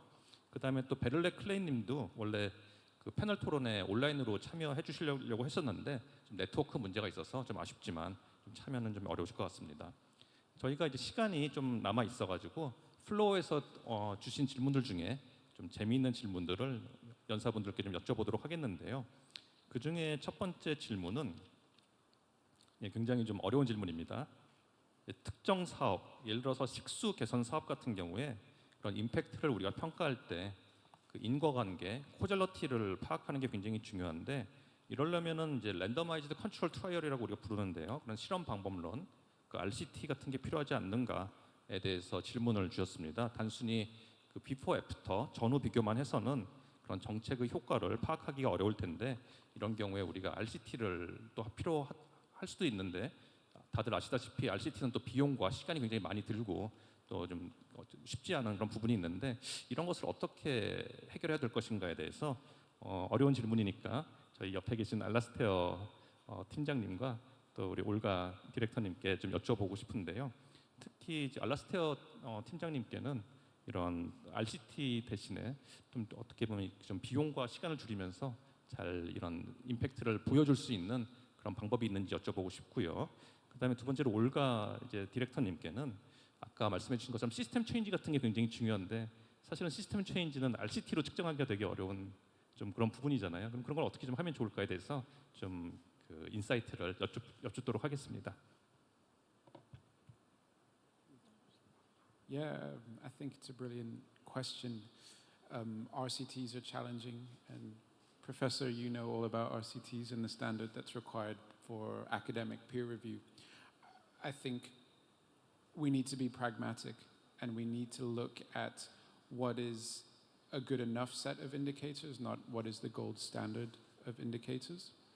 And I think part of being pragmatic is ensuring that you have the right learning feedback without having to go for the gold standard version of what RCT gives you is true attribution. And I don't think that there is a need to reach that standard at this stage of work for true attribution, and that the need to prove causality and not just strong correlation is actually also a bar that doesn't need to be so high. I think a lot of the panelists are talking about ventures that are still growing, experimenting, learning, and actually giving ventures the permission, the license to breathe and to allow support to come in a pragmatic way is actually of higher importance than trying to achieve attribution. So my advice on do we need RCTs? Yes, there's absolutely a role for RCTs. Ask Professor Hyun to help you with that kind of gold standard, and we need peer-reviewed journals for certain types of challenges. But I think dynamic, complex social challenges are better approached pragmatically and iteratively. And from my own experience, I'm also a non-executive director in a social enterprise. We face very similar challenges to fellow panelists here.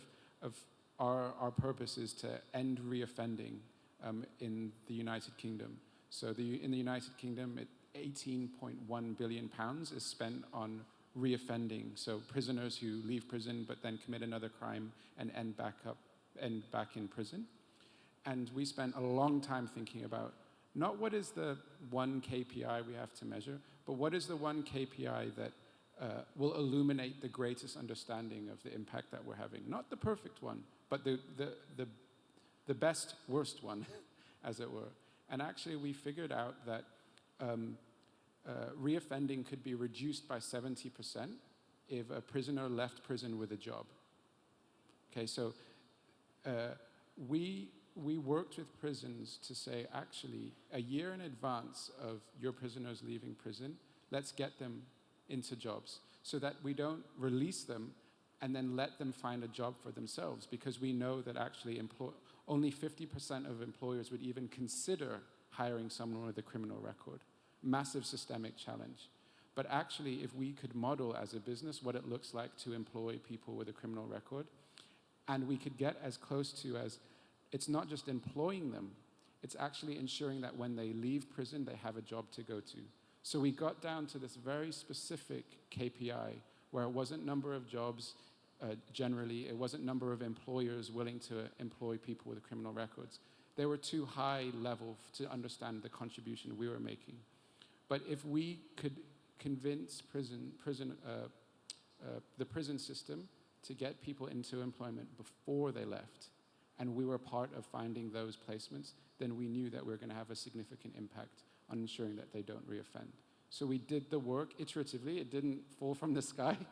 We had to do the hard work of figuring that out. But when we did, it's a powerful way of talking about the contribution that we're making, because we knew that doing that would be reducing the rate of reoffending by 70%. 예, 굉장히 좋은 인사이트를 나눠주신 것 같은데요. 저희가 아웃컴 레벨에서 측정을 하려면은 그런 RCT 같은 그런 기법이 좀 필요하긴 한데 그렇게 하려면 이제 비용이나 시간이 많이 드니까 지금 말씀해주신 것처럼 아웃풋인데 그 어떤 산출 지표인데 아웃컴과 굉장히 콜레이션 높은 인과관계가 높은 그런 지표에 집중을 해서 그거를 좀 발전을 시키면은 결국 임팩트를 크게 만들 수 있다라는 굉장히 또 좋은 인사이트를 나눠주신 것 같습니다. 저 이번에는 우리 올가 디렉터님께 여쭤보고 싶은데요. 아까 잠깐 말씀드린 것처럼 시스템 체인지라든가 멘탈 모델 체인지에 대해서 말씀을 해주셨는데 우리가 이런 거를 RCT로 할 수 있는 건지 아니면 우리가 다른 방법이 뭐가 있는지 좀 여쭤보도록 하겠습니다. Yes, thank you for the great question. I would like to refer to the slide that I used in my presentation with 4 different approaches to addressing a problem: direct service, scale direct service, systems change, and mindset shift. And ideally, they are combined. And as I said, there are different ways of assessing progress in each of these approaches. And RCT might be great in assessing direct service and maybe even scale direct service.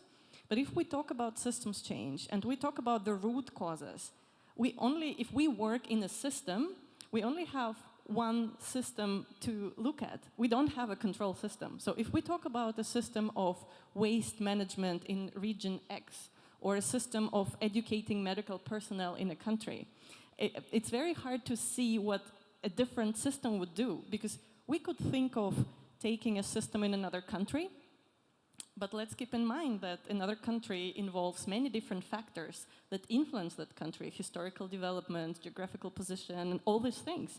So RCT, I would say, more for one type of approach, but in the systems change thinking, how we can be looking at progress is understanding how are we progressing towards change. What are the milestones that we formulate for ourselves, ideally collectively? It's not just one enterprise trying to change a system. I hope that we all understand that there is not one organization that can do it alone. So if we have multiple social entrepreneurs and different stakeholders working together, and they can collectively define what is the milestone for us to see whether we're advancing towards systems change. Maybe if we talk about communication flow, broken communication flow, what you referred to as well. First milestone is that stakeholders actually know each other, that they exist. Like mapping the stakeholders could be a milestone. And as we see, it's not a quantifiable thing. It's either a yes or a no. Do they know each other? Have they met each other? That's the first milestone. Second milestone, do they actually communicate with each other? Is there any forum, for example, like this, or any other place where they can meet and discuss things so that they can build trust and thus improve the system? So I think it is very important for us, if we want to understand our progress towards systems change, is first to be very clear about which one system we're talking about. There could be multiple that we work on, but for this particular issue, what is the system we're working on? What is the targeted change that we're aiming for? And what are the milestones that we can collectively agree upon and then collectively monitor how well are we achieving this. And I would like to connect it, if I still have a minute, to what our esteemed colleagues have been talking about in terms of incentives and funding.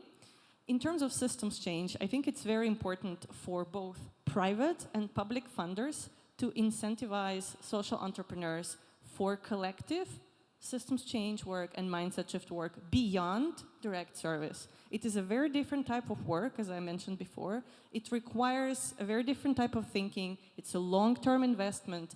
It requires open mindset and sharing knowledge rather than closing it up. So it also requires change on the side of funders and different types of incentives. So I hope that we agree on that and can discuss it further, and we will see more of funding for collective systems change happening. And if you're interested in what are the principles for funding systems change, we have recently developed a report together with the Schwab Foundation, with World Economic Forum and McKinsey. It's called Embracing Complexity. And it talks about examples of how funders around the world have been funding systemic efforts and what they have learned and what we can learn here in Korea as well. 예, 감사합니다. 또 올가 디렉터님께 이 질문을 안 드렸으면 어떡할 뻔했나는 또 좀 생각이 들 정도로 너무 대답을 잘 해주신 것 같고요. 그리고 저희가 어떤 시스템 체인지라든가 멘탈 모델을 이제 측정을 한다고 했을 때는 그 스코프를 어떻게 잡느냐에 따라서 많이 달라지는 것 같습니다. 그래서 저희가 좀 서브 시스템 레벨에서 어떤 식의 방식이 어떤 개인들의 어떤 멘탈 모델을 바꾼다든가 견해를 바꾸는 또 이제 그런 차원에서는 좀 RCT가 가능할 수도 있고, 또 어떤 특정 지역에서 예를 들어가지고 뭐 서울에서 이제 이런 방법이 먹혔으니까 뭐 대전이나 다른 지역이랑 같이 비교해가면서 어떤 컴패리즌 스터디 정도까지는 할 수가 있지만, 우리가 그 시스템을 점점 더 크게 볼수록 사실은 RCT 자체가 어렵고, 그렇다면 그 목적에 맞는 또 새로운 어떤 평가 방법이 필요하지 않는가에 대해서 굉장히 또 많이 생각을 해볼 수 있는 좋은 대답이셨던 것 같습니다. 저희 이번에는 또 질문 나온 것 중에요. 굉장히 또 중요한 질문인데요. 그 사회적 기업을 실제로 하고 계신 그 실무자분들 입장에서는 그래서 다 좋은데 어떻게 하면은 더 좀 펀드를 잘 받을 수 있는 거냐에 대해서 또 질문을 이제 주셨습니다. 이 부분에 대해서는 저희가 권순범 팀장님과 또 그 정원식 심사위원님께 여쭤보면 좀 적절할 것 같은데요. 어떻게 하면은 우리가 측정을 해서 그런 좀 펀드를 좀 확보하는데 도움이 좀 될 수 있을지 인사이트를 나눠주시면 감사하겠습니다. 먼저 권 팀장님께 여쭤보도록 하겠습니다. 네, 투자 쪽에서 제가 드릴 말씀은 이렇게 많지 않을 것 같긴 한데요. 중요한 거는 많은 기업분들이 저희 프로그램에 들어오셔서 일단은 사회적 가치 측정이라는 것 자체를 모르시기 때문에, 아까도 뭐 말씀 많이 해주셨지만 본인들이 지금 창출하고 있는 사회적 가치가 어느 지점이냐, 그리고 어떤 유형이냐, 그리고 어느 정도냐를 알아가는 게 일단 가장 중요한 것 같고요. 그리고 저희가 단순히 어떤 심사자, 평가자처럼 이렇게 측정을 하는 게 아니라 그 기업의 대표님이나 관계자들과 계속 같이 학습을 하면서 그 측정 산식을 만들어가고 있습니다. 그래서 일단 투자, 임팩트 투자나 어떤 사회적 가치 기반 투자에 앞서서 그 기업들의 본인의 어떤 사회적 가치의 명확한 정의, 지금 해결하고자 하고 있는 사회 문제가 무엇이냐, 뭐 이런 것들이 먼저 좀 설정이 돼야 되지 않나 싶습니다. 그런 의미에서 또 측정이 좀 중요하지 않나라는 생각을 해봅니다. 네. 네, 일단 첫 번째로 말씀드리고 싶은 거는 예를 들어 사회적 소셜 벤처라고 했을 때 제 생각에는 우리의 비즈니스가 아까 말씀드린 임팩트 투자의 스펙트럼, 오른쪽 끝은 수익률만 쫓는, 왼쪽 끝은 임팩트만 쫓는 이 스펙트럼 안에서 우리 비즈니스가 어디에 위치해 있는지를 디파인하는 게 전 중요하다고 생각합니다. 저희는 예를 들어 좀 더 임팩트 쪽에 치우쳐진 임팩트 퍼스트 기업인데, 예를 들어 커머셜 VC한테 자꾸 가서 돈 이렇게 투자해 주시오 하면 이게 서로 이제 힘든 거거든요. 그래서 만약 임팩트 퍼스트면 임팩트 퍼스트인 펀드가 있는 데를 찾아가서 설득하고, 이런 게 저는 일단 첫 번째로 중요하다고 생각이 들고, 그거 외로 이제 추가적으로 더 투자 잘 받기 위해서는 뭐 비즈니스적으로 더 줘야 하는 부분인데, 이 부분은 제가 이렇게 다 말씀드리기엔 너무 내용이 많아서 일단 그 정도 말씀드리겠습니다. 예, 좋은 대답 감사드립니다. 아까 올가 디렉터님께서 말씀하신 것처럼 결국 서비스 차원에서 스케일러빌리티가 어떻게 되느냐, 그걸 통해서 어떻게 또 임팩트를 좀 탄탄하게 만들 수 있는가도 굉장히 중요한 그런 포인트인 것 같습니다. 이번에는 정상철 팀장님께 질문 드리겠는데요. 좀 날카로운 질문입니다. 올해 계획한 SVI 측정 건수 1,500기업 중 실제 측정은 몇 개나 했냐? 그리고 내년에는 또 훨씬 측정 건수가 많아질 것 같은데 대책이 있냐? 이런 질문을 하셨는데요. 어떻게 생각하십니까? 너무 구체적인 질문인데요. 그러니까 지금 저희가 이제 올해 측정센터 출범하면서 SBI 측정을 한 1,500개를 목표로 설정을 해서 진행을 하고 있습니다. 실제로 이제 한 1,500 기업 개수로는 1,500개에 좀 미치지는 않는데 측정 건수로는 그와 부합하게 지금 모집은 되어 있는데 지금 측정 지금 마무리 단계에 있습니다. 측정하면서 또 이제 저희 기업의 이제 분위기 자체가 저희가 상시 측정 체계로 전환을 했는데 마감일이 있었는데 그 마감일이 다 몰려서요. 네. 그래서 지금 측정이 조금 밀려 있긴 한데 그렇게 해서 측정을 진행하고 있고요. 지금 내년도에는 이제 이와 유사하게 지금 고용부에서 아마 이재국 과장님이 오셨으면 사회적 기업 기본 계획과 함께 내년도에 이제 정책 방향에 대해서 아마 말씀해 주셨을 텐데요. 그래서 지금 내년도에도 이제 기본 계획에 따라 SBI 측정이 좀 더 중요해진 것 같습니다. 그래서 기존에 이제 인증 사회적 기업들은 SBI 측정을 다 받는 것들을 권고를 하고 있는데요. 그래서 그런 부분들을 저희가 적극적으로 지원해 하겠다라는 목표를 가지고 있다는 걸로 제 대답을 대신하도록 하겠습니다. 예, 정 팀장님 감사드립니다. 저 이제 마지막으로 오늘의 이제 주인공들이신데요. 사회적 기업가 두 분 저희가 모셨잖아요. 저희 허진옥 대표님과 또 정재성 부대표님께 굉장히 또 아까 좋은 말씀 많이 해주셨는데요. 또 지금 이제 또 굉장히 고민하고 계시는 또 힘들어하시는 사회적 기업가 이제 그 분들에게 좀 어떤 응원의 메시지를 좀 부탁을 드리겠습니다. 네, 저희도 사실은 처음에 측정했을 때 탁월을 가지 못했습니다. 우리가 어떤 강점이 있는지를 확인하는 데 굉장히 크게 의의를 두고 시작했고 그리고 아무리 노력해도 따라가줄 수 없는 지표들이 있어요. 우리가 잘 취약계층을 고용하기 위해서는 노동의 생산성은 떨어지고 이런 한계들이 있는데 그 한계로 이렇게 마주하기보다는 우리가 이렇게 사회적 가치를 잘 마련하고 있구나의 용기를 얻어서 일단 시작해 보시면 그리 어렵지 않은 결과를 2, 3년 안에 받으실 수 있지 않을까라고 생각합니다.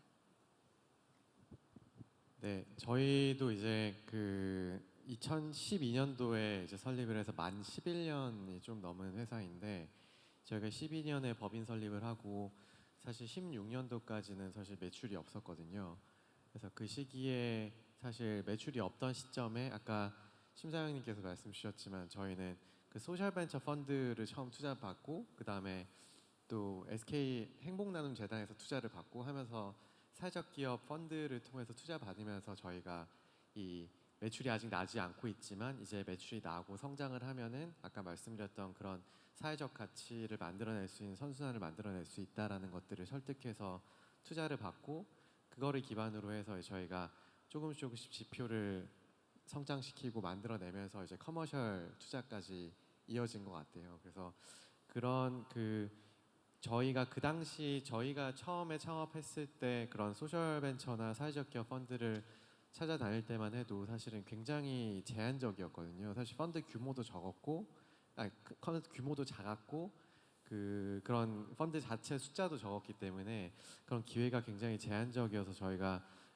굉장히 고생했던 기억이 나는데 그래도 이런 분위기나 환경들 그리고 정부에서도 여러 이제 사회적 기업을 육성하기 위한 오늘 뭐 국제 포럼도 마찬가지로 고용노동부에서 이제 주최한 걸로 알고 있는데 이런 기회들 뭐 자금적인 지원이나 여러 이제 환경들을 조성하기 위한 노력들이 쌓여서 지금 굉장히 많이 좋아지고 있다고 저는 생각이 들고요. 그래서 그런 기회들을 적극적으로 좀 찾아서 본인들이 만들어낼 수 있는, 그러니까 기업이 당장은 굉장히 작을지 몰라도 회사가 성장했을 때 회사의 성장과 온라인이 되는 뭔가 사회적 가치 창출이 될 수 있다라는 것들을 초반에 뭐 지금 회사 규모에서 10 정도의 임팩트를 내고 있지만 회사가 이제 10배가 크면 임팩트도 10배가 클 수 있다라는 그런 부분들을 논리적으로 잘 설득해서 투자도 받고 비즈니스 임팩트도 내고 사회적 임팩트도 낼 수 있는 그런 기업들로 성장할 수 있으면 좋겠습니다. 네. 예, 감사합니다.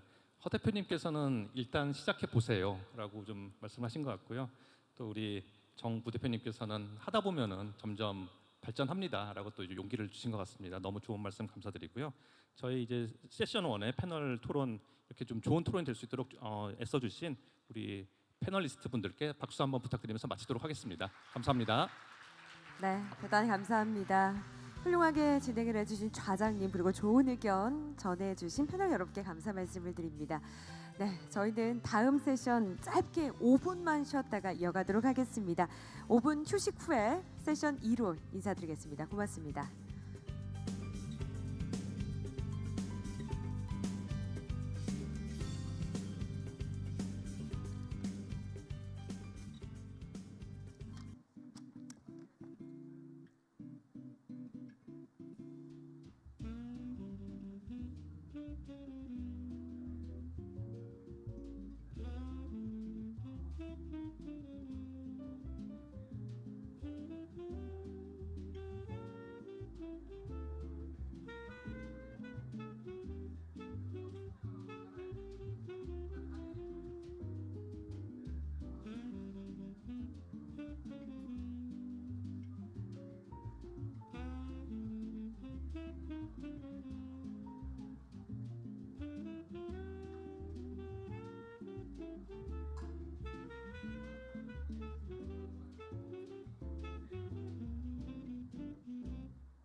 안내 말씀드리겠습니다. 이제 세션 2가 시작되겠습니다. 여러분 모두 착석을 부탁드리겠습니다. 네, 2023 사회적기업 국제포럼 이제 두 번째 세션을 시작하고자 합니다. 여러분 모두 편안하게 착석을 부탁드리겠습니다. Ladies and gentlemen, may I have your attention please? Social Enterprise Leaders Forum 2023 will resume shortly. Please be seated. Thank you.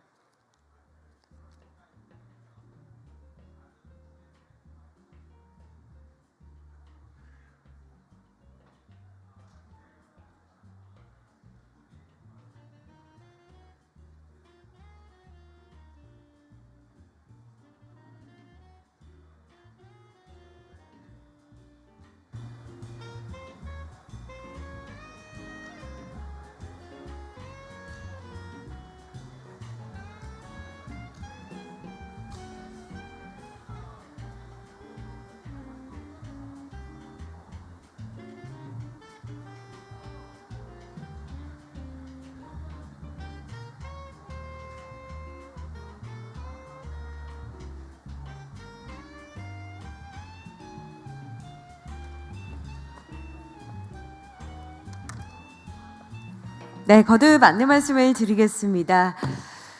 자, 이제 모두 들어오셔서 착석을 부탁드리겠습니다. 본 포럼의 두 번째 세션을 시작하도록 하겠습니다.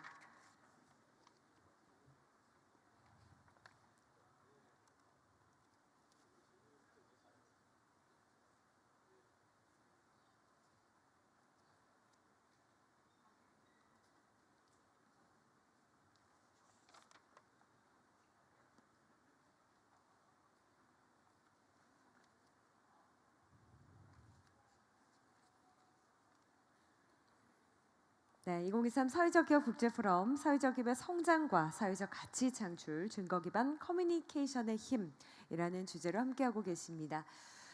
네, 시작 개회식과 함께 기조 세션 1을 연이어서 함께하셨고요.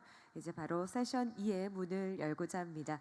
이번 세션 역시 세 분의 전문가 발표를 들으시겠고요. 이어서 패널 토의 질의응답 시간으로 이어가도록 하겠습니다. 앞서 광고를 해드린 것처럼 마지막 시간에 현장 참여자들을 위한 럭키드로우 이벤트가 준비가 되어 있습니다. 들어오실 때 아마 다 행운의 번호를 받으셨을 텐데요. 오늘 가장 마지막 시간에 준비가 되어 있는 프로그램이니까요. 끝까지 함께 해주시고요. 오늘 좋은 정보도 얻어가시고 럭키드로우 그 행운의 주인공도 되시길 바라겠습니다. 자, 여러분 모두 들어와 주시면 감사하겠습니다. 저희가 풍부한 논의의 장으로 본 포럼이 이어지고 있습니다. 저희가 계획한 시간보다 조금은 지연이 돼서 지금 세션을 이끌어가고 있기 때문에 쉬는 시간이 다소 짧았습니다. 여러분 너른 양해를 부탁드리고요. 자, 이제 곧 세션 2를 시작하겠습니다.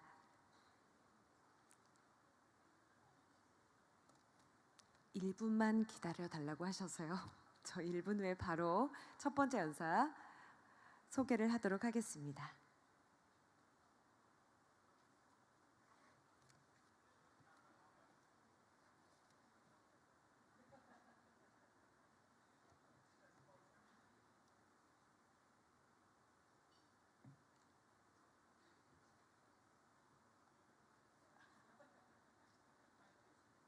네. 자, 이제 그럼 본 포럼의 세션 2의 문을 열도록 하겠습니다. 두 번째 세션은요. 사회적 가치 측정을 통한 도약, 위기 극복과 성공 사례를 주제로 도약을 준비하는 3인 3색 토크가 준비가 되어 있습니다. 세 분의 연사 발제를 듣고 토론의 시간 이어가겠습니다. 세션 2의 첫 번째 발제자께서는 직접 이곳에 참여하진 못하셨지만 온라인을 통해서 실시간으로 지금 함께 하고 계십니다. 스프링 임팩트의 샘 애덤 컨설팅 디렉터께서 스케일링의 여정, 스프링 임팩트의 교훈이라는 주제로 발표 준비해 주셨는데요. 자, 지금 바로 인사 나눠보겠습니다. Hello, Director Sam Adam. Hello, hi. Hi. Thank you very much for joining us. Please begin your talk. Thank you. Yeah. Hello, everyone. Good afternoon. So I'm Sam Edom from Spring Impact, a non-profit dedicated to supporting NGOs and social enterprises to scale their impact. Thank you very much to the Social Enterprise Promotion Agency for inviting us to speak today. I'll walk through my presentation. I'm going to tell you a little bit about our work as an organization, share some of the key components of our methodology for scaling up social impact, and share a couple of examples from some of our work in the UK. So starting with a little bit more about Spring Impact. So we exist because we believe there are many great solutions in the world, but so few of them reach impact at scale. And so we partner with non-profits, social enterprises, funders, other institutions to scale their impact successfully and sustainably. We primarily deliver consulting work, but also kind of have training and other programs. And we're focused on helping organizations develop the strategies, plans, skills, knowledge, and mindsets needed to solve problems at scale. We're a global team with staff based mainly in the UK and the US, with a wide base of associates across Europe, Sub-Saharan Africa, Asia, and Latin America. I should say a little bit about me. I think, as the host mentioned, I'm the consulting practice director at Spring Impact. My background is in charities in the UK, and I've been working at Spring Impact for more than 6 years now. You can see here, so we've been operating since about 2011. I've worked with more than 300 mission-driven organizations across 50 countries, with a whole range of different partners. And some of the thinking that I'll share with you today is based on that experience. The majority of our work is delivered in kind of one-to-one consulting relationships with scaling partners. But we also have an online academy for scale, so focused on trying to demystify the scaling journey. We have a variety of open source tools on our website, as well as a kind of a growing number of training programs. We also sometimes kind of partner with funders to deliver thematic programs focused on particular kind of like particular problems in particular geographies, and increasingly we're trying to I guess share this thinking more broadly with the system. We know that the social enterprise and kind of social sector system generally is not well set up to support scaling impact, and so we're seeking to try to change some of those things as much as we can. So I'll share a few key components of our methodology and how we try to work with organizations to support their journey to scale. Some of this I think might kind of be similar or have crossover with some of the presentations you've heard before. I hope perhaps there's a kind of a slightly different approach, but also that's not contradictory to what you've heard before. So the first challenge for us is to think about actually defining this concept of defining impact at scale. We know that today we're faced with huge problems, and there are many solutions that exist in the world, but often those solutions are existing at a level much smaller than the kind of the size of the problem, which creates this kind of gap in the middle that we refer to as the unmet need. And for us, creating impact at scale is just a question of how can you close this gap between the size of the problem and the solutions that exist. How can you address the unmet need? One way, and perhaps the best way, if possible, is to try to solve the problem. Try to kind of change the problem so that people aren't experiencing them anymore. The other way is to scale and spread the impact of solutions. So, address the full size of the unmet need to solve the problem sustainably at scale. Realistically, the more common answer is some combination of the two. So approaches that look to reduce the size of the problem in total, but also scale up solutions to overall close the gap between the size of the problem and the unmet need. So that's kind of, I guess, the foundational theory of what we're trying to do with organizations and what we think all organizations should consider. There's perhaps like a few other points that's worth highlighting in terms of what we mean by scale and the difference between growth and scale, which is kind of, we think, often confused as meaning the same things, but we think there's a couple of key differences. So the first is that growth might often refer to growing the size of your organization or growing the size of a solution, which is good and is likely to create more impact. But we think that scale starts with thinking about the problem and starts with thinking about how can you scale kind of impact to address a problem, and really focused on serving a problem, which might mean that you need to grow your organization, but it might not. And ultimately, the thing that you're serving is the problem and not your organization. The second difference that we see is that growth might be about increasing impact at the same rate as adding resources, whereas scale is about trying to unlock exponential growth in impact increase while only adding kind of resources incrementally.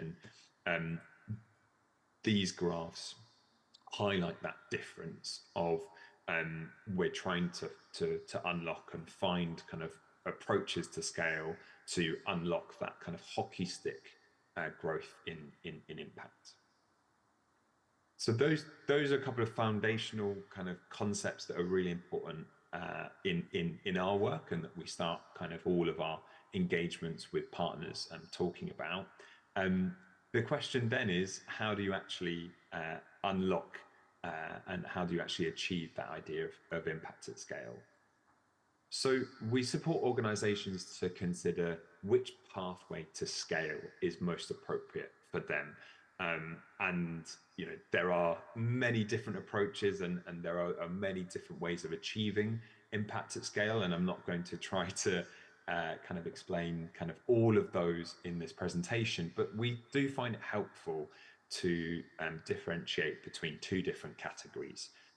So the first is focused purely on how can we scale up a solution, taking a solution that works, and how can we spread that product, maybe it's a service or practice or intervention, how can we scale that up so it's more widespread, so it's accessed more by more people? And a second category of pathways might focus a slightly different way to approaching that problem and thinking about systems change and thinking about what are the ways in which perhaps like some of the ideas of a solution or an organization's kind of experience might be able to lead to changes to systems, society, or culture that can embed like sustainable change to the problem at scale.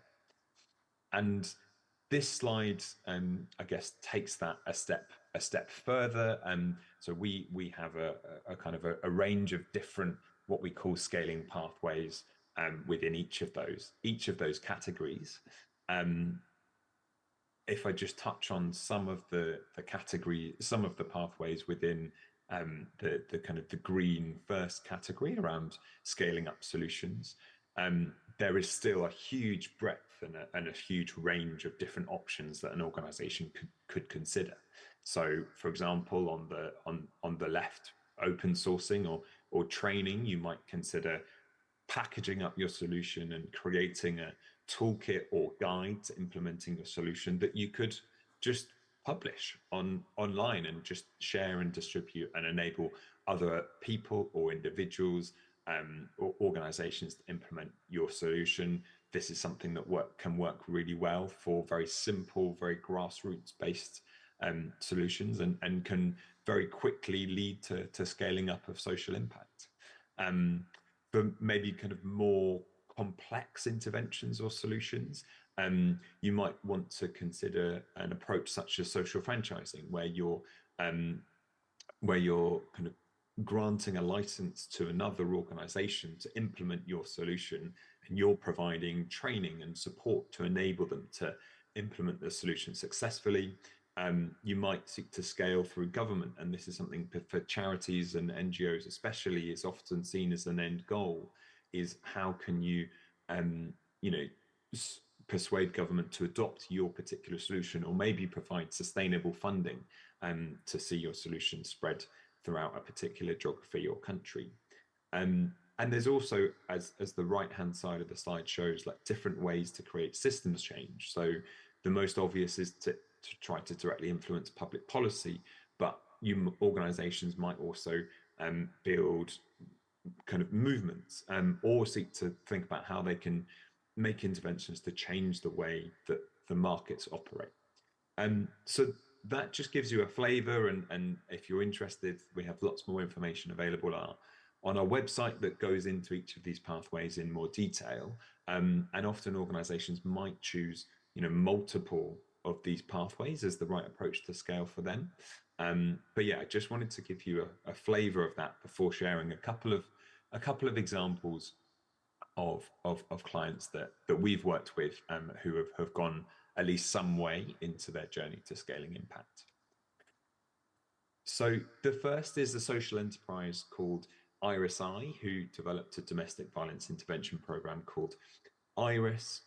So this is focused on working with healthcare professionals, because often GPs or healthcare professionals are the first kind of people who have contact with women who've been affected by domestic violence and abuse.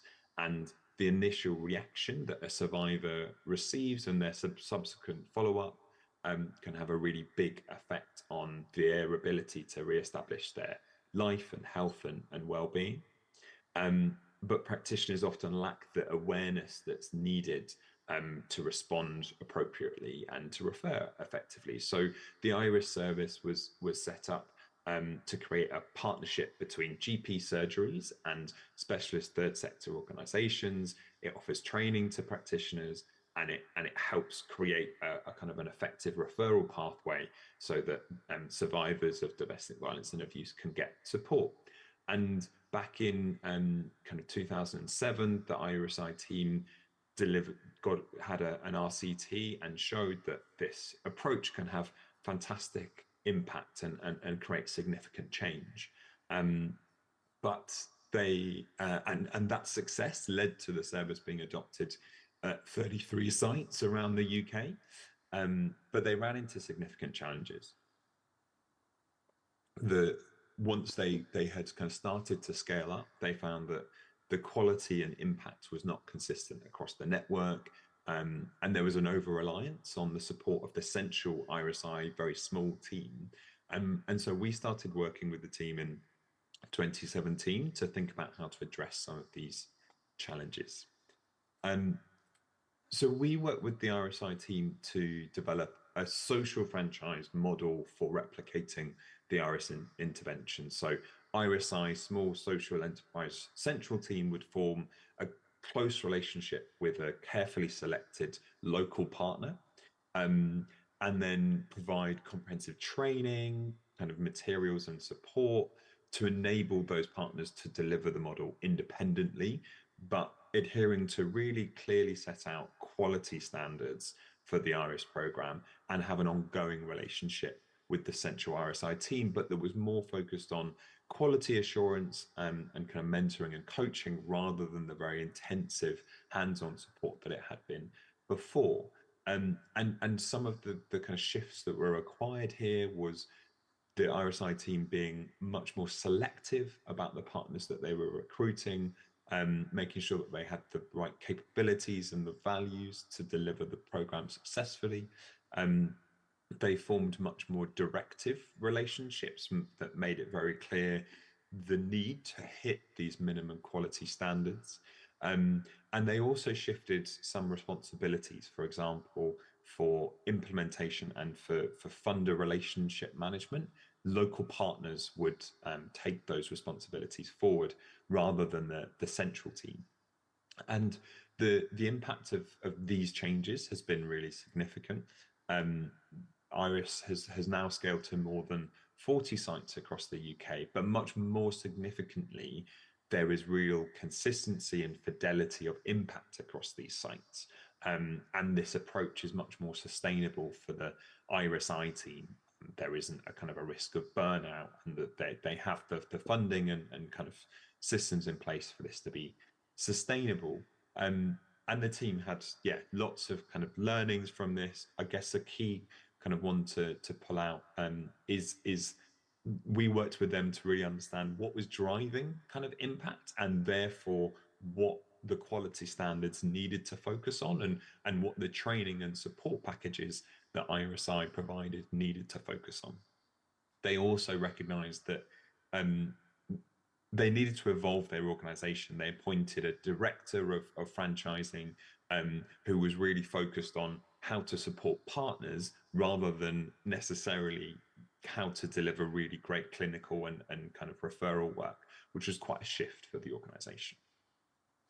I think I'm probably running short on my time, but I will just briefly talk you through a second and final example, which is actually a school we started working with in 2019 called Reach Academy. So Reach Academy is a state school which attracted additional philanthropic funding to deliver its groundbreaking cradle to career approach. So this focuses on creating a really holistic approach to education.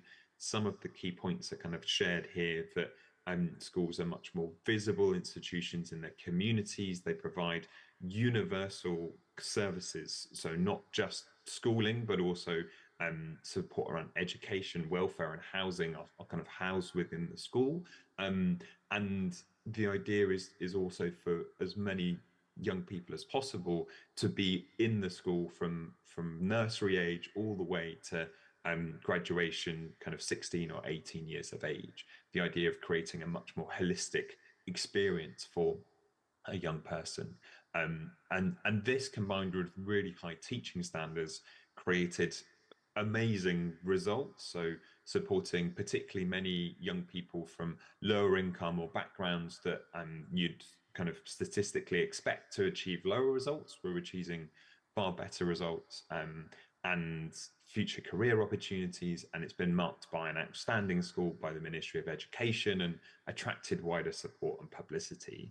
But they face this challenge of they're one school based in Southwest London in the UK, and we started working with them back in 2019 to consider this challenge of how could they scale this impact beyond one school in Southwest London. And for Reach, the scaling strategy was quite complex. They're a state-funded school operating within the state-funded education system. So their ultimate goal is not to just scale and spread Reach Academy branding across every school in the country, but instead to influence government policy and education practice to adopt these key components of their approach. The kind of key components of cradle to career, of schools being kind of much kind of greater institutions within their communities. And so identified three key pillars of its scaling strategy, which drew on different scaling pathways. The first is actually just to carry on doing great work and demonstrate excellence and gather more evidence to kind of use their flagship starting school in Southwest London as a centre of excellence to continue gathering evidence that can help to influence public policy.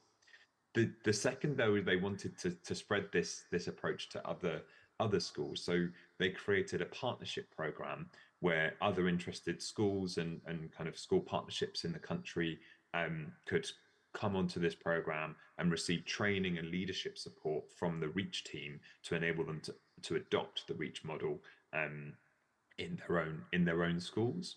And the third was really important for the REACH team was to develop a leadership training program. So they identified that the route to sustainable change within the education system didn't just lie in policy development, but also in the workforce development across the country. So they have developed a head teacher leadership program to try to instill the principles of the REACH model in the kind of the leaders of tomorrow.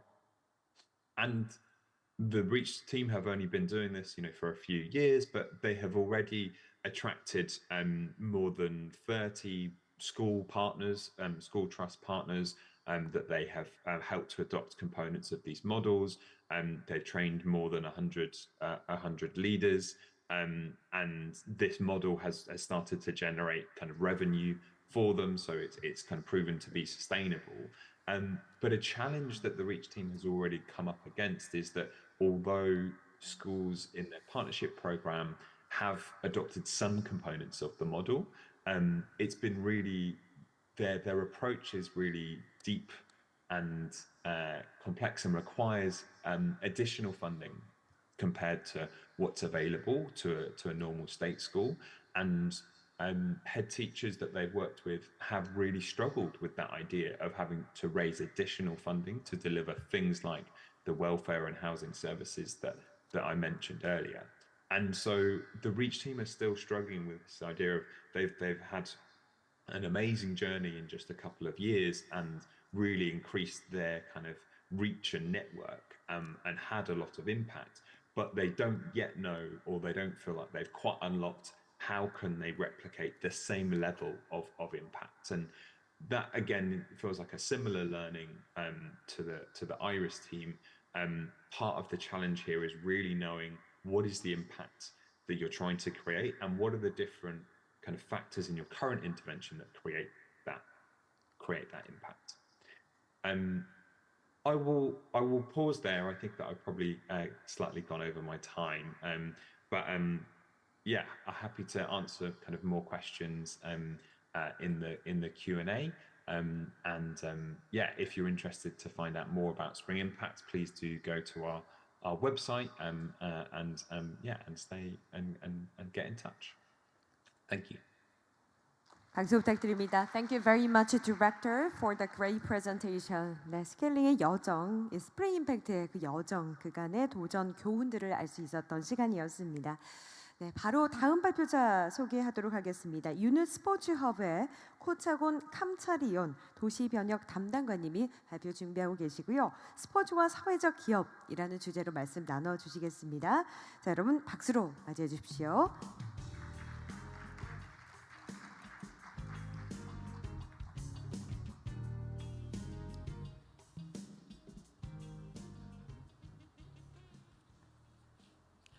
Thank you so much for having me here today in this forum.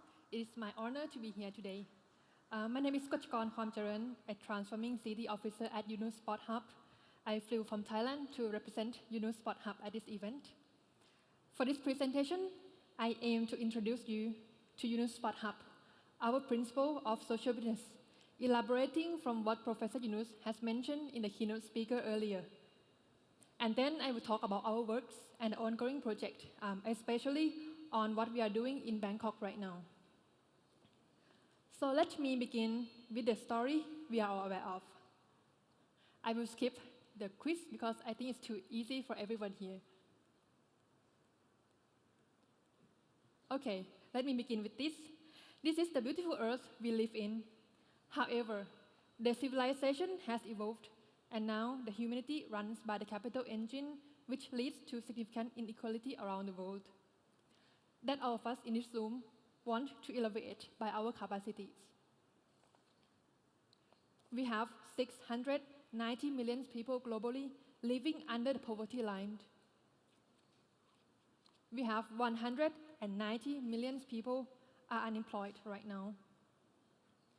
And we have developed a term called carbon credit, carbon budget, which is the amount of CO2 we can pour into the atmosphere if we want to stay in the safe threshold. But now we are running out of the budget soon and going to the point of no return in the climate crisis. And with all those humanity problems, Professor Yunus envisions that we should recreate the new world with 3 zeros. First, zero poverty. Second, zero unemployment. And third, zero net carbon emission. And we could make this happen by joining the new economic system which unleashes the altruism power called social business. The vision comes from 40 years of evidence from lending microcredit and social businesses, which have been supported 10 million people around the world, more than 5,000 local partners and experts, and also more than 190 countries have implemented the initiative. Globally, we have diverse version and definition of impact enterprise. And for Yunus family, we run the social business with these 7 principles. The first principle is the business objective is to overcome social or environmental problem, not a profit maximization. And it must be financially sustainable. Third, the investor get back the investment money only. No dividend is given beyond the investment money.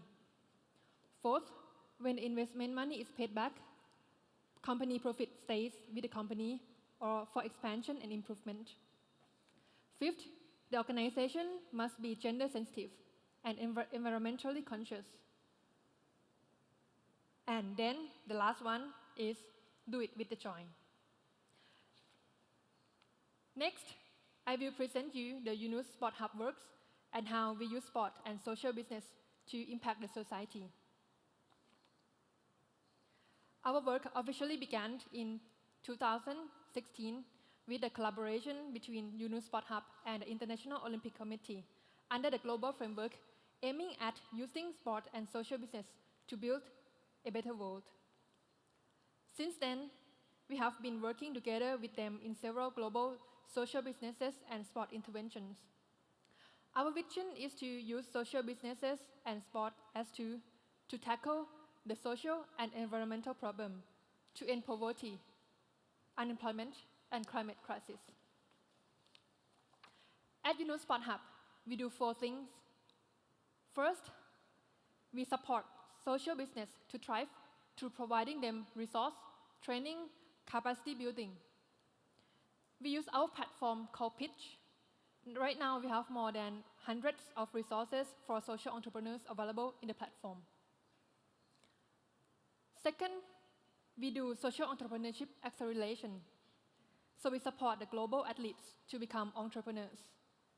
Right now, more than 500 athletes globally every year participate in this program.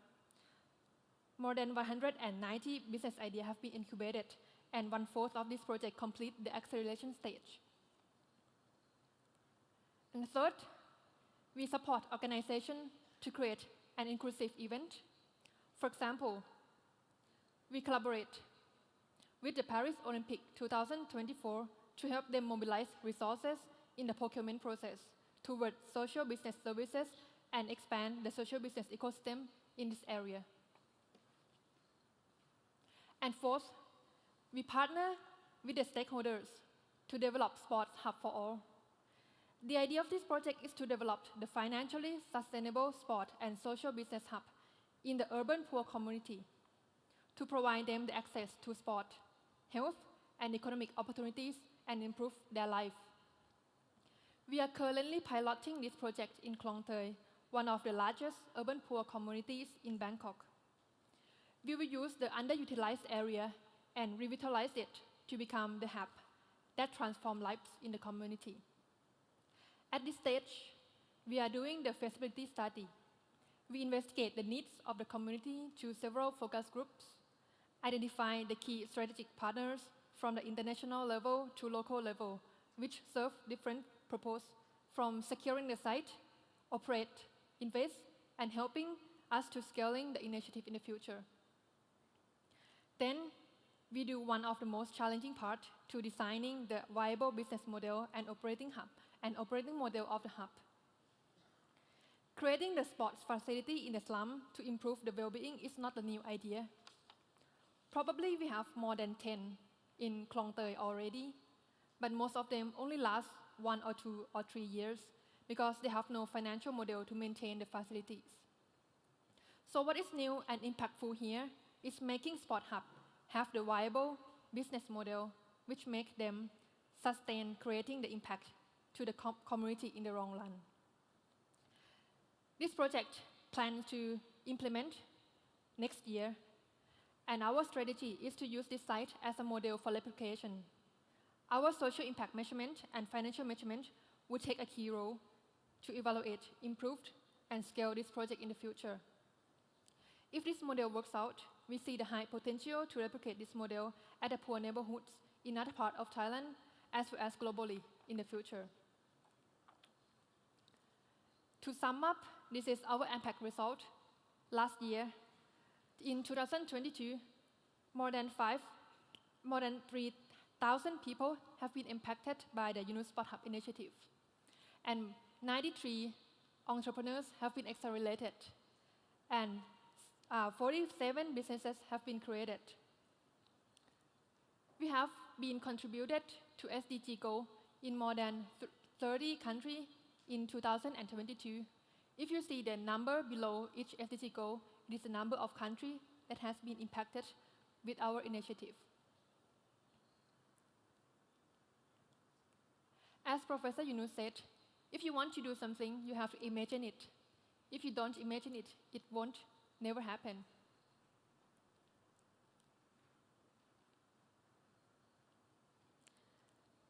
If you want to learn more about our organization and initiative, feel free to scan this QR code and connect with us. So thank you again for inviting us to showcase our work. And I really enjoyed the previous session, and I will really pay attention to the rest of the forum. Thank you very much. 고맙습니다. 네, 유니스 스포츠 허브 이 코차곤 캄차리온 담당과 함께해서 스포츠와 사회적 기업이라는 주제로 오늘 발표 준비해 주셨고요. 흥미로운 내용이 참 많았습니다. 발표 고맙습니다. 자, 이번 세션 이제 마지막 발제자를 소개하도록 하겠습니다. 지속가능 발전 목표 달성을 위한 임팩트 스케일링이라는 주제로 오늘 발표 준비해 주셨는데요.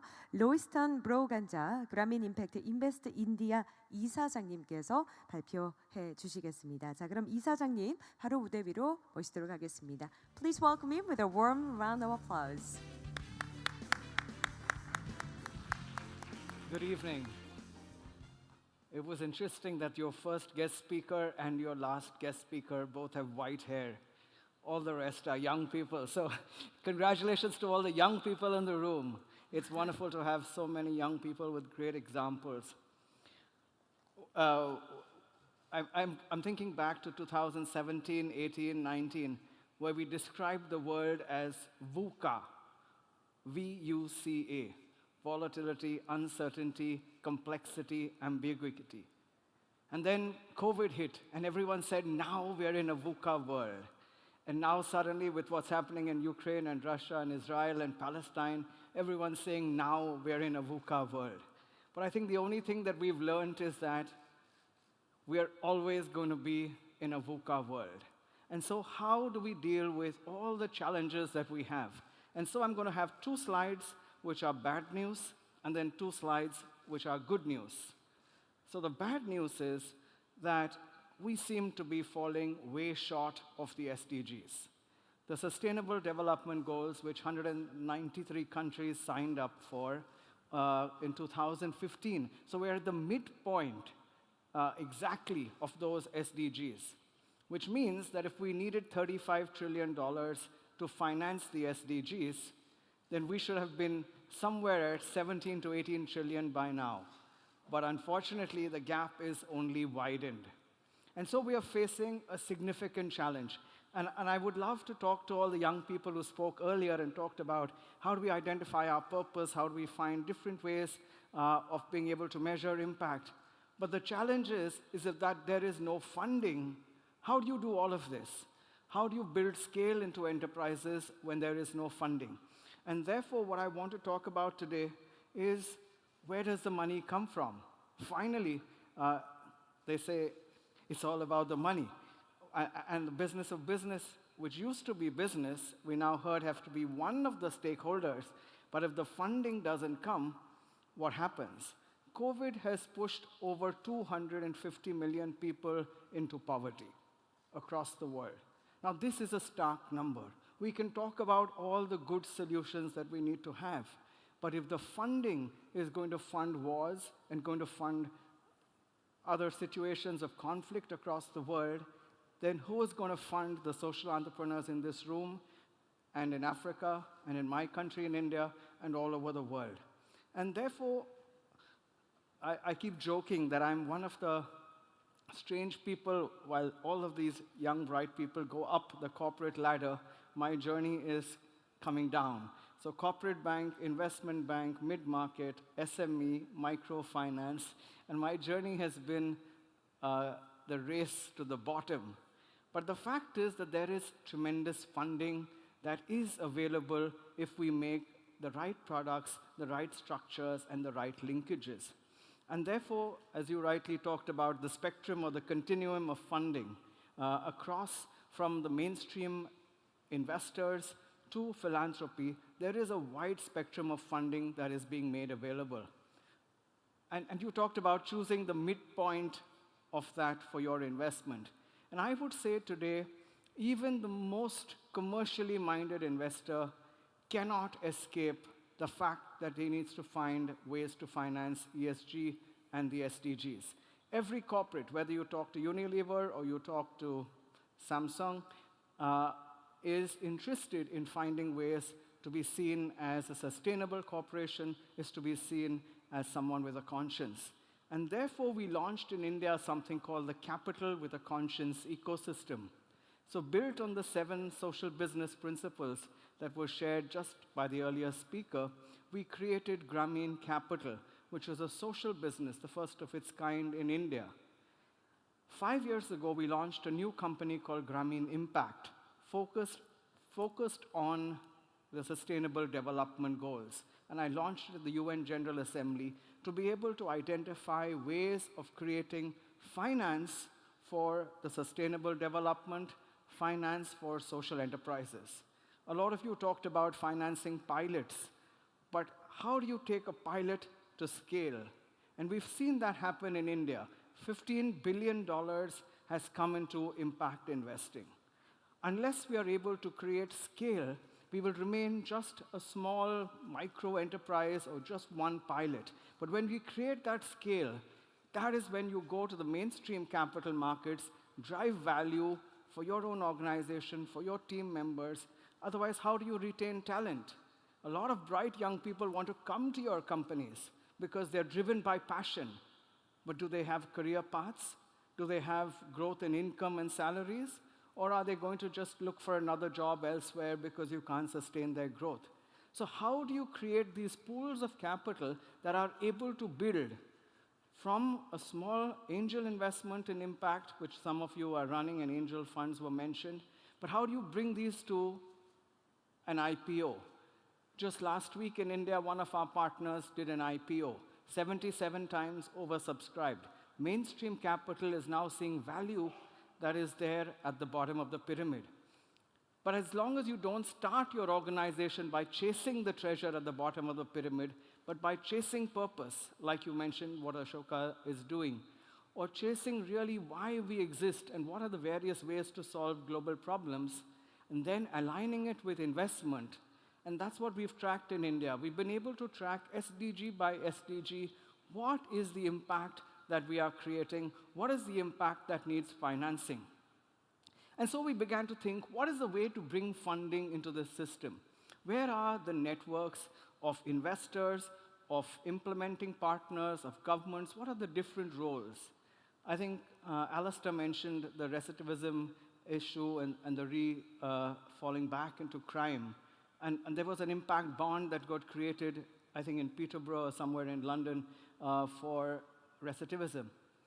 The challenge there is that many impact bonds, there are not too many done, take 3 to 5 years to get done. They are $100 million bonds. It takes 3 years to get done. And when we looked at that, we said that's not really a solution, because the social enterprise doesn't need $100 million. They need $1 million. They need $500,000. They need $5 million to be able to build scale. And so we said, instead of doing a $100 million bond, can we do 100 million, but 100 bonds of 1 million each? And we launched what is called the micro bond. Much like 30 years ago, Grameen launched microfinance, we said, can we launch micro bonds to be able to solve this problem? And so we said, instead of 3 years, let's do it in 3 months. Let's find social enterprises that need money now, that if they don't get it now, they will die. If they don't get it now, they will remain a pilot. And that's my biggest challenge. Everything we seem to do remains as pilots, remains small because we can't find funding. And so we talk to people in this room and feel good about our work, but we limit ourselves in scale.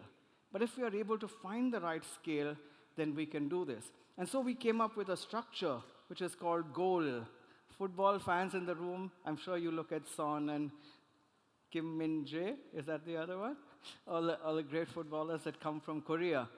And so we called it GOAL, Grameen Outcome Accelerated Lending, where we are saying we will provide the funding, we will link it to very clear, measurable outcomes, and we will find investors who are interested in those outcomes and create monetization of your impact, because that's going to bring you funding or that's going to reduce your cost of debt. And how do we bring this funding to you? And I was happy to learn from my colleagues in South Korea that there is a government fund being created by some corporates who make contributions to be able to build pools of capital. So I would be delighted to work with the Korean organizations to find ways to create SDG impact bonds for Korean social enterprises. And so we've done already 8 of these bonds on SDG 5, women's empowerment, training women farmers to become poultry farmers, women who are in the house, never left the house, to create business solutions. We did one on livelihoods, SDG 8, 20,000 youth who didn't have jobs, skilling them with new skills and creating jobs for them. Livelihood and women creating businesses together. And then COVID hit, and so we created COVID impact bonds, agriculture bonds, clean energy bonds. And so the ability for us to build new products based on what the social enterprise needed was something that we did along the way. So I think what we're talking about is how do we bring different pools of capital? Someone is a foundation, the government wants to be involved, there is a mainstream private equity investor, there is a social enterprise, and today they are all in different worlds. The commercial investors talk only ROE, ROI, ROCE. The impact investors talk only numbers and impact. But how do we make them to talk to each other? Because one has the capital, and the other one is doing really good, solid work, which is contributing to the SDGs. The world needs to reach $35 trillion to finance the SDGs. If we are not able to talk to each other, we will remain projects, pilots, small, and not build the scale that the world needs today. And therefore, what is the model that we are proposing? We're talking about being able to bring micro bonds where we put money from our own balance sheet.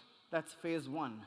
Then we bring co-investors into these bonds and create larger pools of capital so we can take them from Series A to Series B or Series C. And then we talk about listing these on a social stock exchange where we are able to then bring them to the mainstream capital markets. In India, we've been able to create a social stock exchange where we are able to list these bonds now on a social stock exchange. So those are the type of ecosystem building pieces that are important. And so I would like to end with 5 key words of how we can make this difference. Key enablers and partners, outcome measurement, results-based finance, ecosystem approach, everyone included. KOREA. I don't know how you're going to remember that. It's difficult, but we can try. Key enablers and partners. Who are the stakeholders that are important for us to build this vision? Where do we find them? Are they in government? Let's bring them to the table. Are they corporate boardrooms? Let's bring them to the table.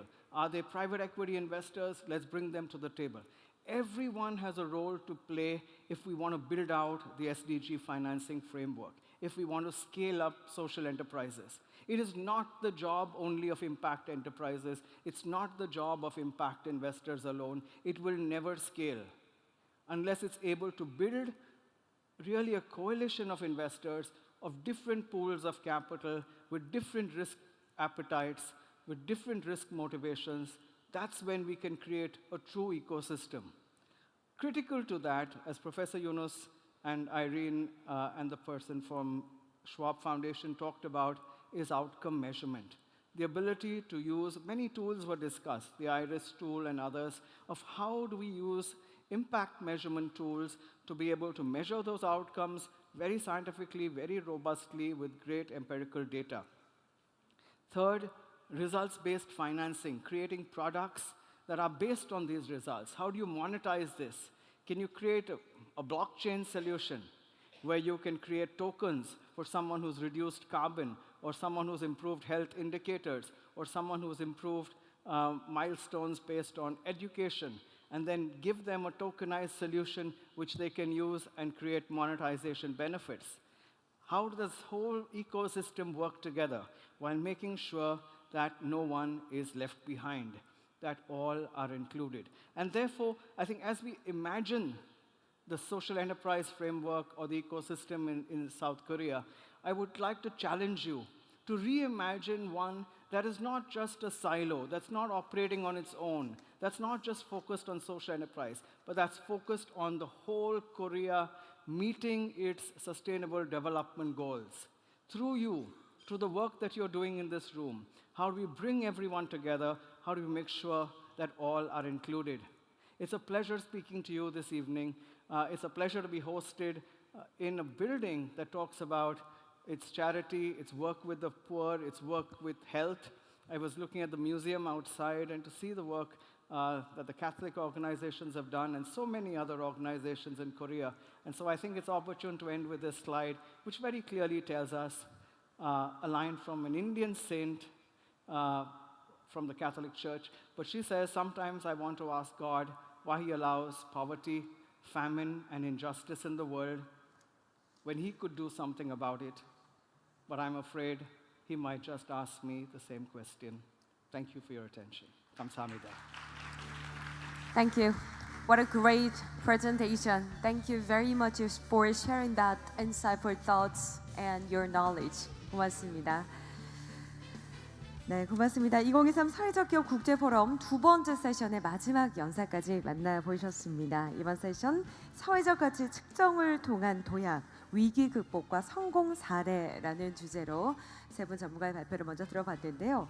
기업의 도약을 위해서 사회적 가치 측정을 어떻게 활용할 수 있는지에 대한 내용이었습니다. 이제 조금 더 자세한 또 심도 있는 대화를 나눠보도록 하겠습니다. 임팩트 투자 전문가와 사회적 기업가를 모시고 성공과 위기 극복의 사례를 들어보는 시간, 공식적인 순서 이제 마지막 토론회 시간이 될 텐데요. 여러분 정말 많은 분들께서 마지막 시간까지 자리 지켜주고 계십니다. 여러분의 성원에 다시 한번 감사 말씀을 드리고요. 이번 토론회도 더 풍부한 논의가 이루어질 수 있도록 계속해서 여러분 직접 참여하실 수 있는 방법 알고 계시죠? 테이블 위에 놓여진 QR코드 스캔하시면 오픈 채팅방으로 이동하실 수가 있습니다. 그쪽에 여러분의 질문, 의견 남겨주신다면 조금 더 풍부하고 좋은 포럼으로 기억될 수 있을 것 같습니다. 네, 고맙습니다. 자, 이제 자리가 정돈되는 대로 좌장님을 비롯한 토론자 여러분들을 모시도록 하겠습니다. 이 사회적 기업의 성장과 사회적 가치 창출, 증거 기반 커뮤니케이션 힘이라는 주제로 본 포럼이 개최가 되었는데요. 국내외 사회적 기업 관계자, 이 국제 교류를 위한 정책 포럼을 준비를 했습니다.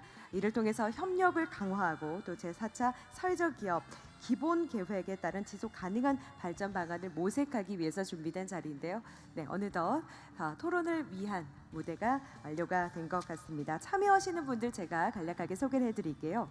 좌장으로는 정선희 카페오아시아 사회적 협동조합 이사님께서 함께해 주셨습니다. 고맙습니다. 자, 그리고 샘 애덤 스프링 임팩트 컨설팅 디렉터님은 계속해서 온라인을 통해서 실시간 말씀 나눠주시겠고요. 앞서 또 두 분의 세션 발표자 코자곤 캄차리온 유네사 스포츠허브 도시변혁 담당관님, 로이스턴 브로간자 그라미 임팩트 인베스트 인디아 이사장님, 네, 그리고 함께해 주시는 패널 여러분들은요. 송민표 코액터스 주식회사 대표이사님, 임한나 주식회사 센트비 비즈니스 임팩트 팀장님, 조성주 한국과학기술원 경영대학 연구교수님, 진영종 동북케어 기업부설연구소 연구소장님 함께해 주시겠습니다. 자, 이번 세션 큰 박수와 함께 시작해 보겠습니다.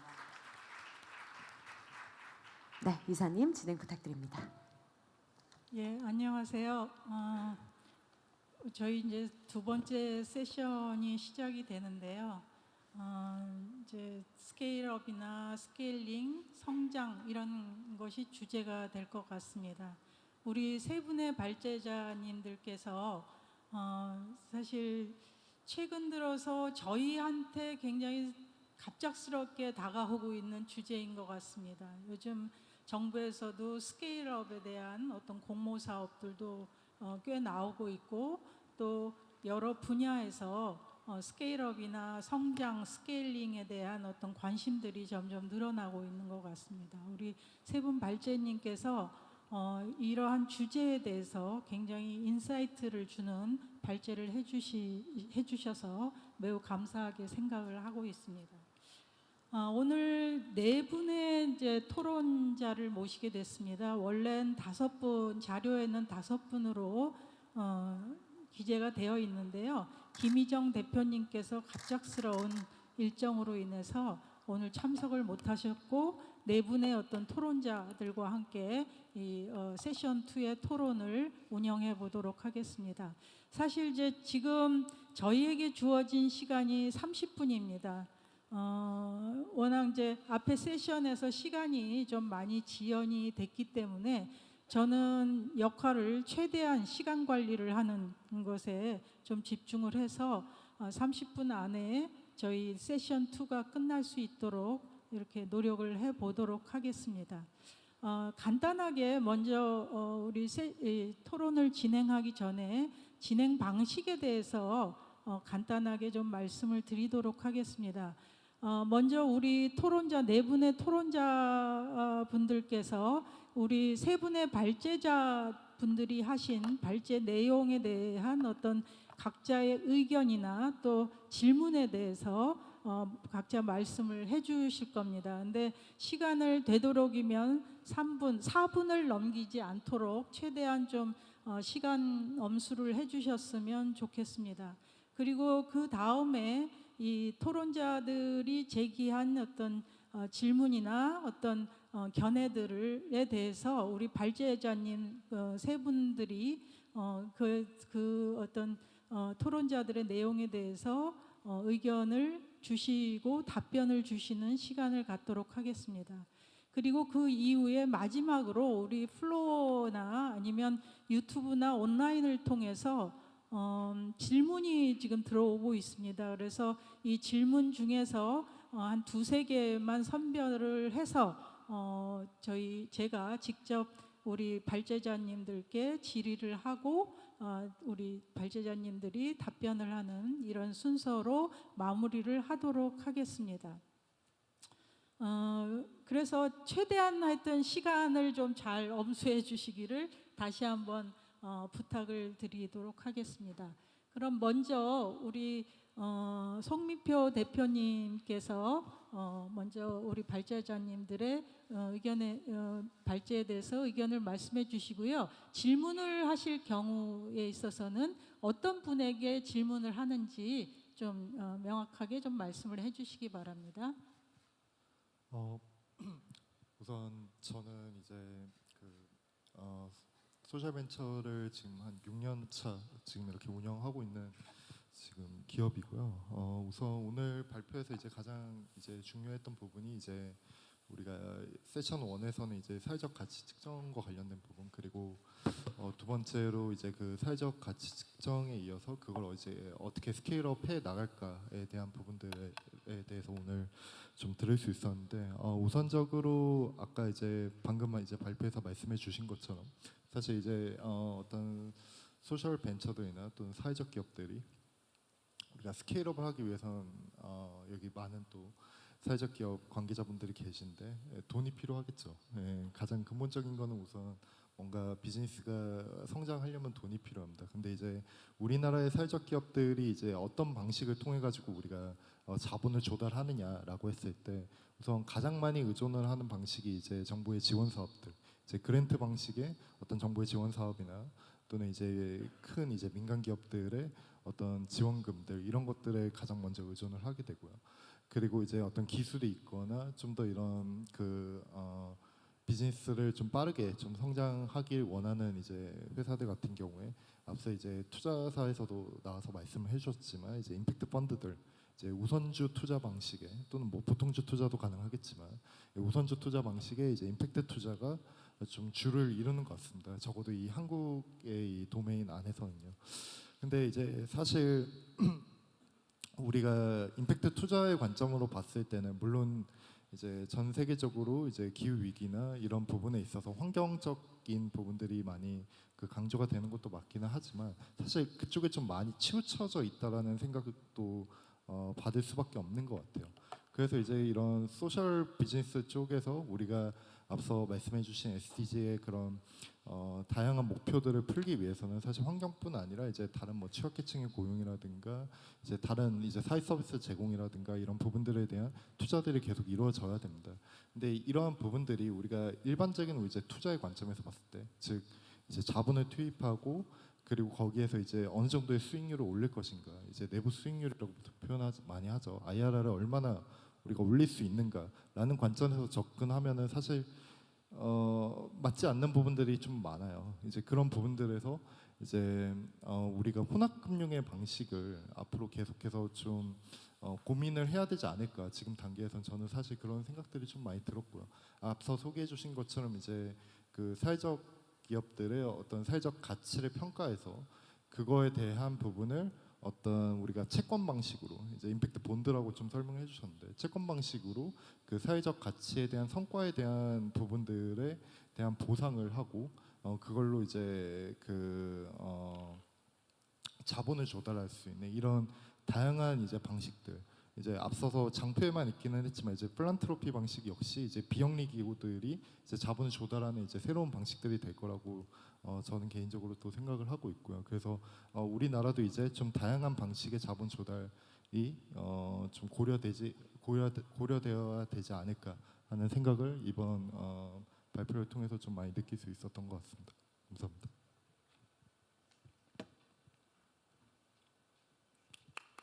질문은 없으신가요? 질문하실 사항은 없으신가요?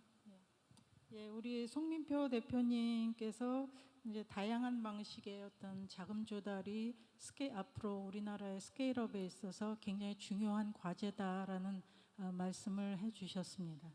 자, 다음으로는 센트비의 이만나 팀장님 말씀해 주시겠습니다. 네. 저는 저희 회사가 어떤 성과를 이제 만들어가고 있는지를 간략하게 소개드리고 또 저희가 지금 직면한 어떤 좀 문제들에 대한 질문을 그라민 임팩트 로이스턴님께 드리고 싶습니다. 그래서 저희는 일단은 아까 발표에서 언급되었듯이 지금 UN SDG의 달성 현황이 굉장히 미진한 편이고 그렇긴 하지만 그럼에도 불구하고 센트비라는 저희 회사는 그 UN SDG 그 목표 달성에 꽤나 많이 기여를 하고 있는 기업이기도 한데요. 저희는 이제 국경 간 그런 해외 송금 결제 관련 디지털 서비스를 제공하는 핀테크 회사이고, 저희의 주요 고객은 은행에서 주요 고객군으로 다뤄지지 않고 있던 그런 이주 근로자나 그다음에 초소형 개인 사업장 중소기업들이 저희의 그런 주요 고객들이십니다. 그리고 이제 저희는 그 사회적 기업은 아니지만 재무적 성과와 그다음 수익과 사회적 가치를 동시에 창출할 수 있는 비즈니스 모델이 분명히 있다고 믿고 있고, 저희는 그런 비즈니스 모델을 지금 열심히 꾸려 나가고 있는 그런 상황이기도 합니다. 그리고 저희는 이러한 이제 저희의 그런 약간 전략이나 그런 미션을 이제 바탕으로 제가 이제 주도해서 이런 전략적 개념을 임팩트 측정 관리 체계 같은 걸 수립하고 지표를 설정해서 계속 측정하고 모니터링하면서 그러한 결과값들은 이제 임팩트 투자 유치나 그다음에 SK 그 사회성과 인센티브 그런 프로그램 같은 데에 참여해서 저희가 다시 재무적으로 다시 뭔가 돌려받을 수 있는 많은 채널들과 창구들을 되게 연결하는 그런 툴로도 활용을 하고 있기도 합니다. 그래서 저희는 대표적인 저희의 성과 이제 측정값들을 보면 저희 해외 송금 서비스는 은행보다 최대 80%가 저렴하기 때문에 이제 그분들이 절감한 수수료 금액을 저희가 계속 측정을 하고 있고, 그래서 개인 고객들의 경우에는 지금 누적으로 저희가 수수료를 절감한 금액은 한 2억 6,700만 달러에 달하고 있고, 기업 고객들의 경우에는 23억 달러 정도의 수수료를 절감한 것으로 보고 있고, 이건 저희 한국 시장에서만 달성한 이제 그 측정값이긴 합니다. 그리고 이런 부분들은 저희의 해외 송금 수수료율은 송금액의 1.2% 정도의 지금 수준인데, UN SDG에 보면 이런 해외 이주 근로자들의 해외 송금 수수료율을 3% 미만으로 낮추자는 목표가 아예 정해져 있고, 저희는 이제 1.2% 수준이기 때문에 그 목표치를 훨씬 상회하는 수준의 그런 서비스를 현재 시장에서 선보이고 있고, 실제 그 이주 근로자 사용자들이 사용하고 있다고 지금 저희는 그 부분을 굉장히 널리 알리고 있는데 집중하고 있기도 합니다. 그래서 이제 저희는 이제 이러한 성과들을 가지고 저희의 비즈니스도 굉장히 많이 성장했고, 특히 아까 세션 1에 발표해 주셨던 패널로 참여해 주셨던 디스리 주빌리에 이제 임팩트 투자도 받을 수 있었고, 그다음에 그 외에 이러한 성과들이 다면적으로 굉장히 좋게 평가받아서 정부의 그런 보증 프로그램에도 이제 선정이 돼서 그런 보증을 통한 이제 재원 조달도 분명히 할 수 있는데 많은 도움을 받을 수 있었던 것 같았고, 그다음에 저희가 그런 배경들을 바탕으로 현재는 미국 시장 진출도 준비하고 있습니다. 그래서 미국 시장에서도 저희가 주력하게 될 고객군들은 남아시아나 동남아시아에서 온 이주자들 아니면 이민자들 를 대상으로 미국에서 그러한 나라들로 돈을 보내는데 서비스를 집중해서 이제 성장을 시키고자 하고, 굉장히 미국 시장에 대한 저희도 기대치가 굉장히 높습니다. 그렇지만 이제 아까 많은 분들이 말씀해 주셨던 것처럼 비즈니스의 성장을 위해서는 굉장한 많은 자원들이 투입이 돼야 돼서 저희는 또 다시 투자 유치를 할 예정이고, 그러한 타겟 중에는 임팩트 투자사들도 굉장히 저희가 주목해서 보고 있고 전략적으로 준비도 많이 하고 있습니다. 그래서 저는 이제 그라민 임팩트의 로이스턴님께 질문하고 싶은 바는, 저희 같이 한국에서는 어느 정도 기반을 잡고 저희의 임팩트 성과가 어느 정도 인지도도 얻고 그렇게 성장은 해왔지만, 이제 미국 시장에 갈 때는 글로벌 이제 마켓에서 저희가 굉장히 그러니까 뉴 플레이어이기 때문에 조금 어떤 식으로 전략적으로 그들에게 접근을 하면 좋을지, 그다음에 정말 저희가 그런 한 노력들이 임팩트 투자로까지 어떻게 이어져서 저희의 임팩트가 글로벌 레벨에서 스케일업을 할 수 있을지에 대한 조언을 듣고 싶습니다.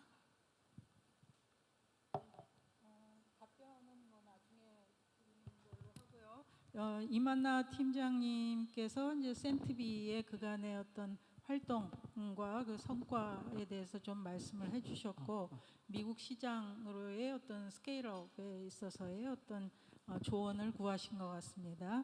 자, 다음엔 조성주 교수님께서 발표를 해주시도록 하겠습니다. 예, 안녕하세요. 저는 서울 카이스트 경영대학의 임팩트 MBA에서 창업 교육을 담당하고 있는 조성주라고 합니다.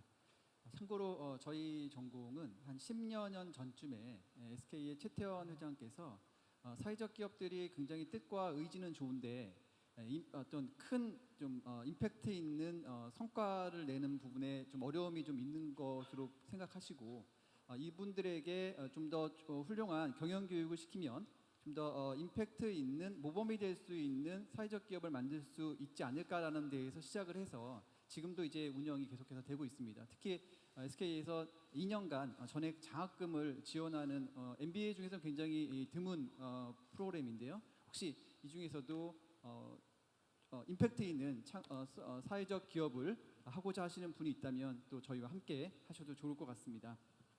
일단 세 분의 발제를 잘 들었습니다. 모두 이제 세 군데 모두 사실은 좀 지원 기관에 속하는 것 같고요. 그런 부분에서 저는 그럼 사회적 기업 입장에서 전 두 가지 정도 이야기를 좀 나눠봤으면 좋겠습니다. 첫째는 일단 유누스 스포츠허브의 코차콘 캄차리온 담당관의 발표 중에서 사회적 기업의 원칙 부분이 굉장히 인상적이었는데요. 유누스에서는 사회적 기업을 정의하는 데 있어서 투자자 또는 주주는 투자금 이상의 자금을 회수하지 않는다는 원칙을 제시했습니다. 이 원칙은 사회적 기업의 진정성을 보여줄 수 있는 대단히 중요한 부분이라고 생각이 듭니다. 우리는 빵을 팔기 위해 사람들을 고용하는 것이 아니라 사람들을 고용하기 위해 빵을 판다는 루비콘 베이커리 설립자의 말과도 맥락을 같이 한다고 할 수 있을 것 같습니다. 그런데 이러한 원칙은 사회적 기업의 자금 조달에 현실적인 어려움을 초래할 수 있을 것 같습니다. 특히 사회적 기업이 더 큰 임팩트를 만들기 위해서 스케일업 과정에서 자금 조달이 필요한 경우가 많은데요.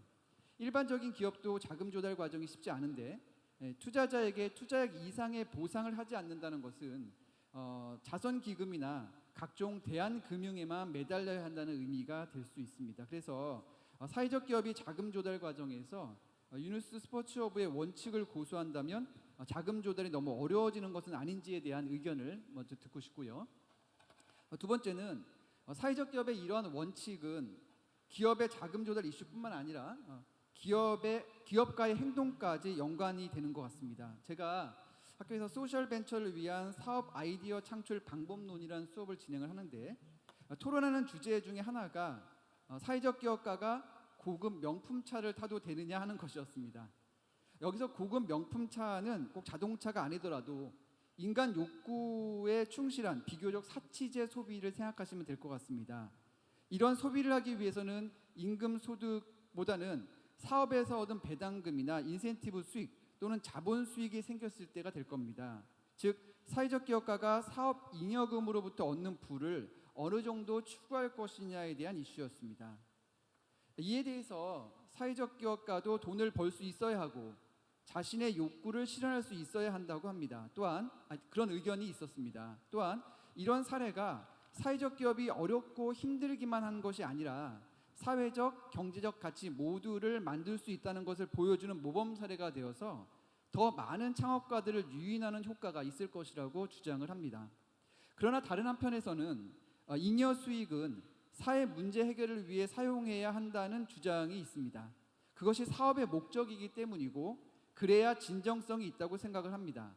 아마 오늘 발표 중에 유누스 스포츠허브의 경우 이 주장을 지지할 것이라고 생각을 합니다. 물론 아까 그라미 임팩트 인베스트에서는 또 조금 약간 자본, 그러니까 IPO까지 말씀하신 걸로 보아서는 조금 더 자본 수익에도 관심이 있으신 것 같았었고요. 그래서 이 부분에 대해서 유누스 스포츠허브의 의견을 다시 한번 좀 들어봤으면 좋겠습니다.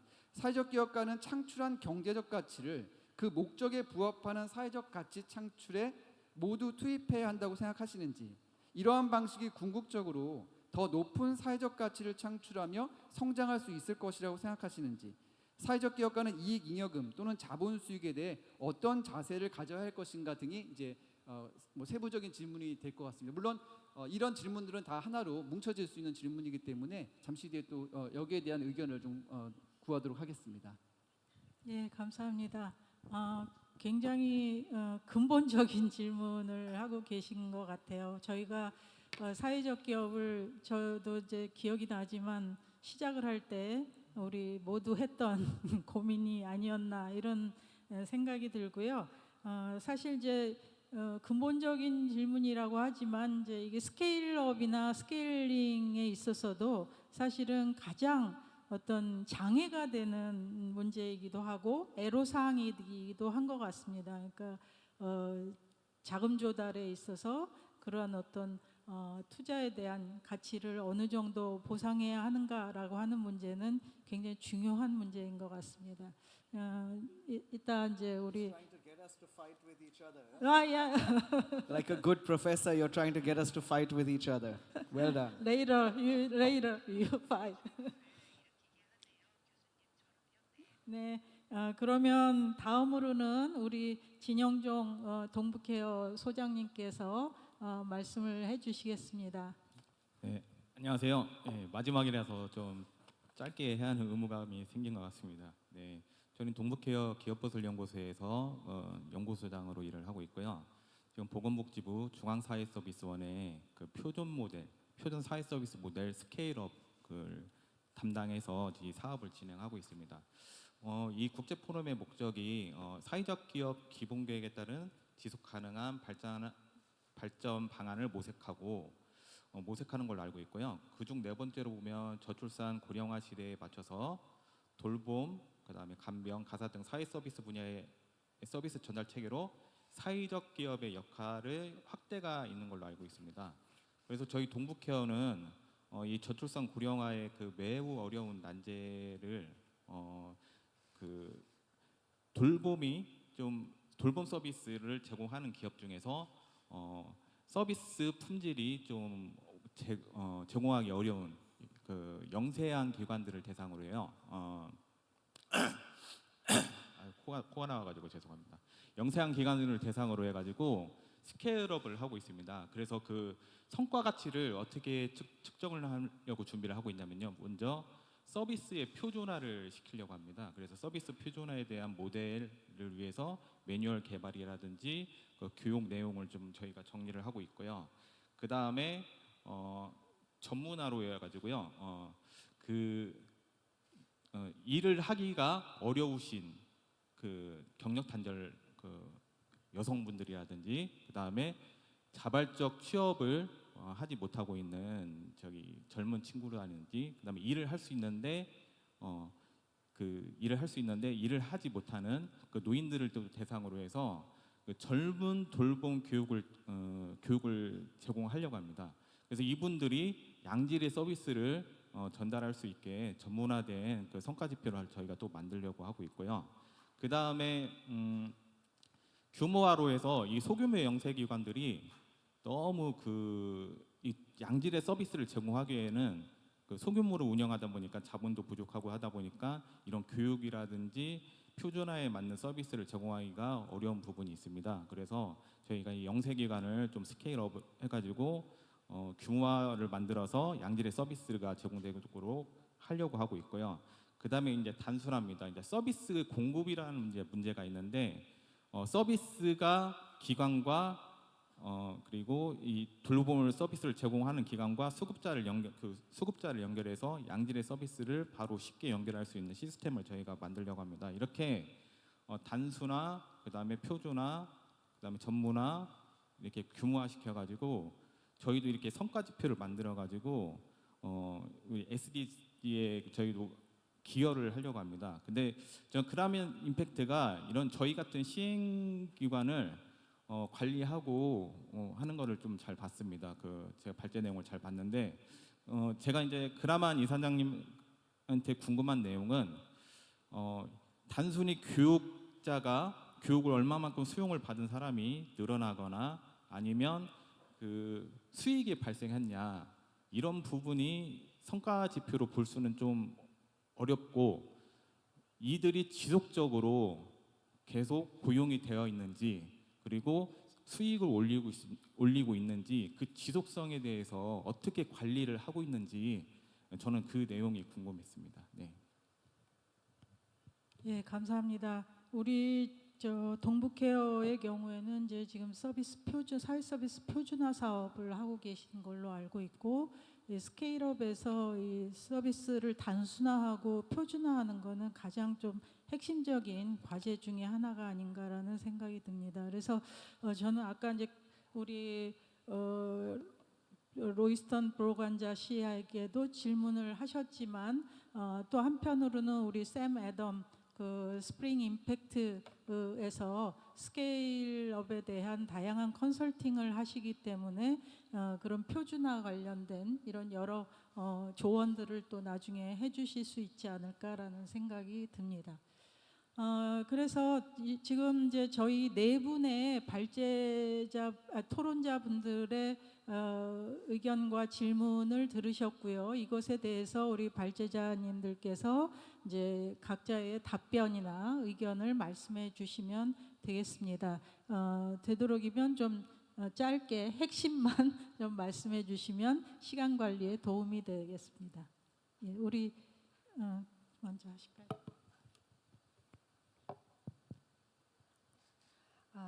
First, thank you so much for the question. I think it's a very important question, Professor. It resonates a lot with my personal experience, which involved in non-profit and also found a for-profit, and also right now involved in the initiative of social business. So, for the point of the, I believe that for the principle of the social business, it is the spectrum. So there are many diverse versions of impact business or social business or the non-profit business. So I think it works differently in the different circumstances. So I think to create the principle of the social businesses, we should make it work for each of its case.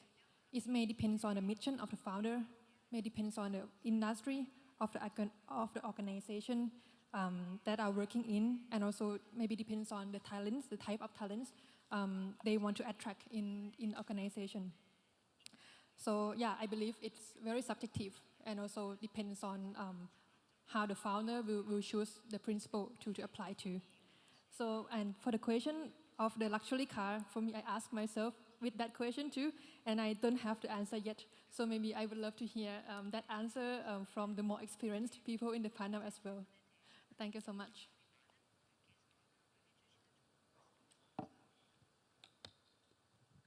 그럼 우리 다른 발제자님들 중에서 그 질문에 대해서 답변해 주실 분 계신가요? 혹시 샘 애덤 답변을 좀 해주실 수 있으실까요? 아까 어떤 질문이었냐면 우리 조성주 교수님께서 말씀하신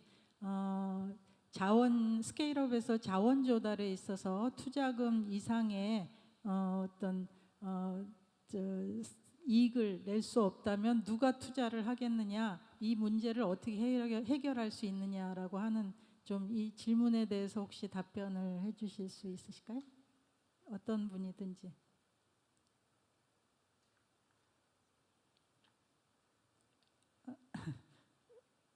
샘 애덤 혹시 자원 조달, 그러니까 스케일업에 대해서 자원 조달 관련한 이런 부분에서 경험이 있으실 것 같거든요.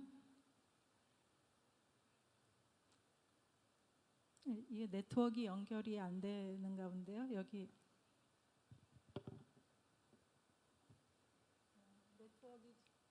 죄송합니다. 네트워크 지금 샘 애덤이 지금 들어와 있는데 네트워크 잘 연결이 안 되는지 잘 들리시지 않는 것 같아요.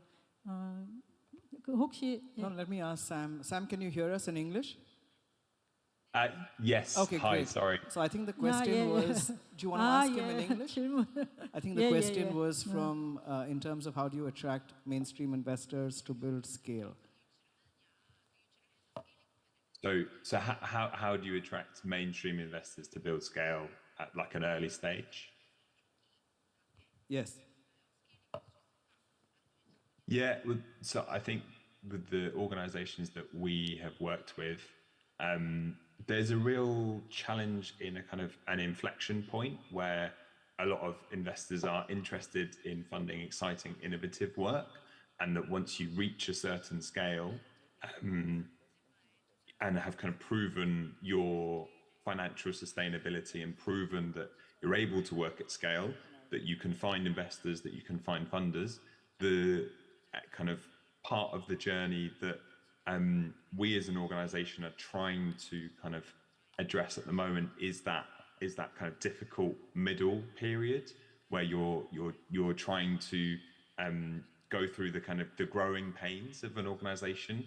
And what we found is that it's really hard to persuade kind of people to take a risk. But what we have identified is that some funders who understand that they need to invest kind of long term with organizations, they're prepared to take risks on leaders who demonstrate really strong understanding of the problem that they're trying to solve and who demonstrate really kind of strong evidence of not just impact, but also how your solution will be actually kind of viable at scale. So we kind of look at a solution from 3 different lenses and think about its impact and think about its value to stakeholders, but also think about the size of the problem and think about how much is it costing to deliver your solution.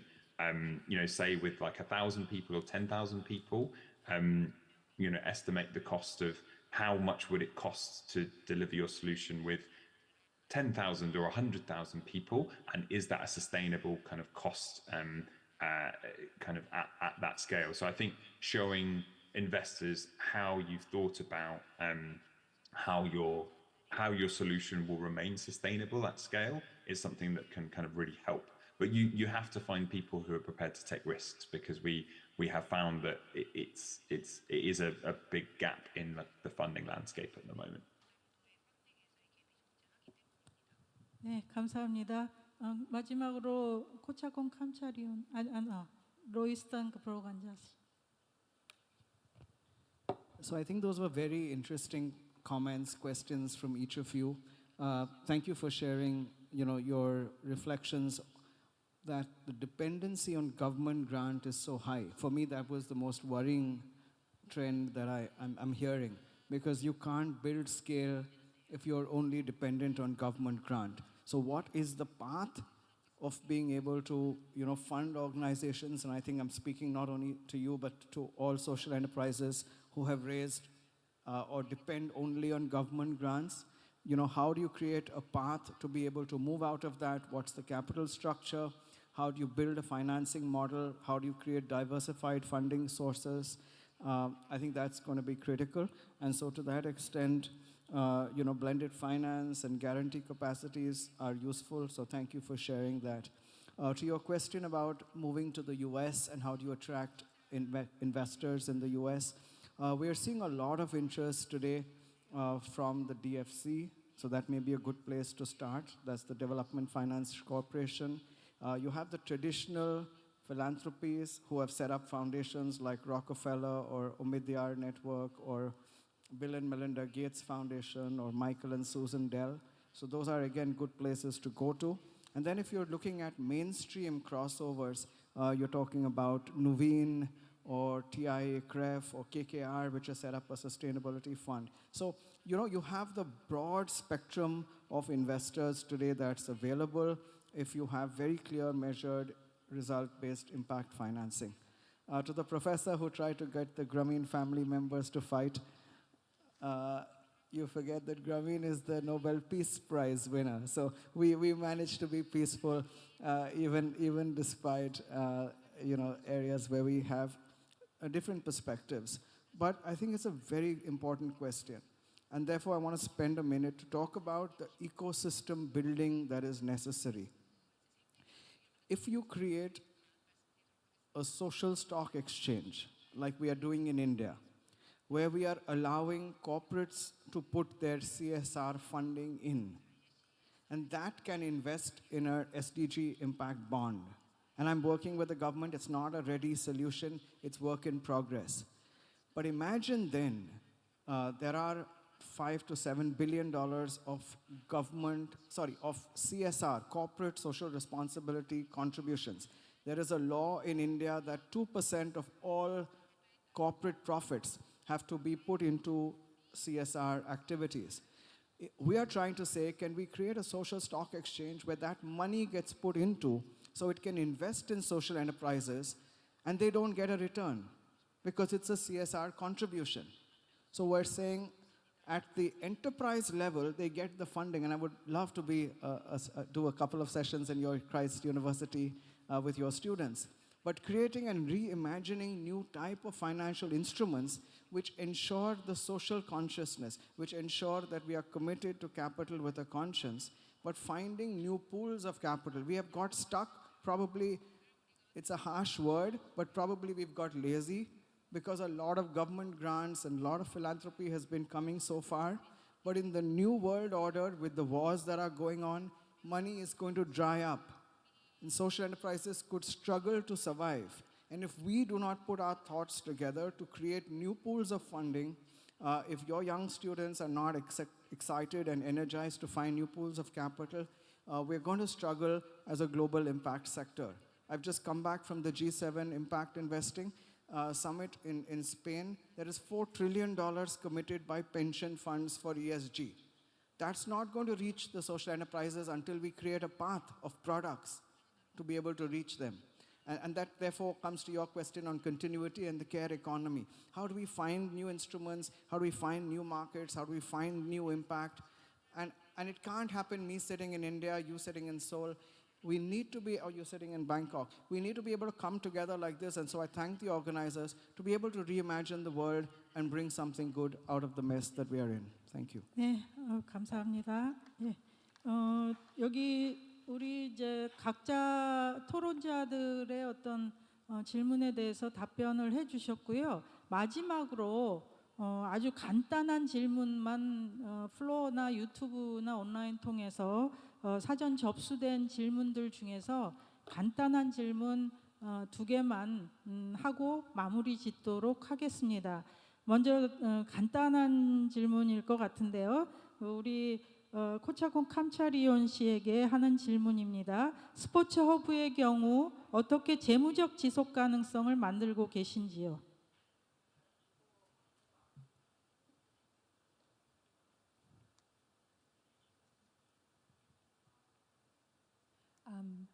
Hi, thank you for the question. So I will answer in the Transforming Cities Bangkok project. So for this project, we aim to create the sport facilities in next to the urban poor community, and then also make it the financially sustainable. So what can we make it happen? We have to make it happen via the business model. So right now we are doing the feasibility study. So we doing the market research as well as the status quo analysis, and then gather all of them together to create the business model so that we can make sure that the money that go into the sports facility will also reinvest in the maintenance and also operation for make this sport hub last long in the future. Thank you. 네, 감사합니다. 자, 그 마지막 질문을 지금 우리 샘 애덤 씨와 로이스턴 브로간자 씨 두 분에게 드리도록 하겠습니다. 간단하게만 좀 설명을 해주시기 바랍니다. 사회혁신을 추구하는 사회적 경제기업에게 금융 재원, 민간 자선 재원이 대기업 같은 민간 자선 재원이 멋지게 자원 연계를 할 수 있도록 하는 팁 하나를 주신다면 어떤 것이 될까요? Sam, they're looking for you to give them a tip of how to get financing from mainstream corporates and from the private sector. Thank you, Royston.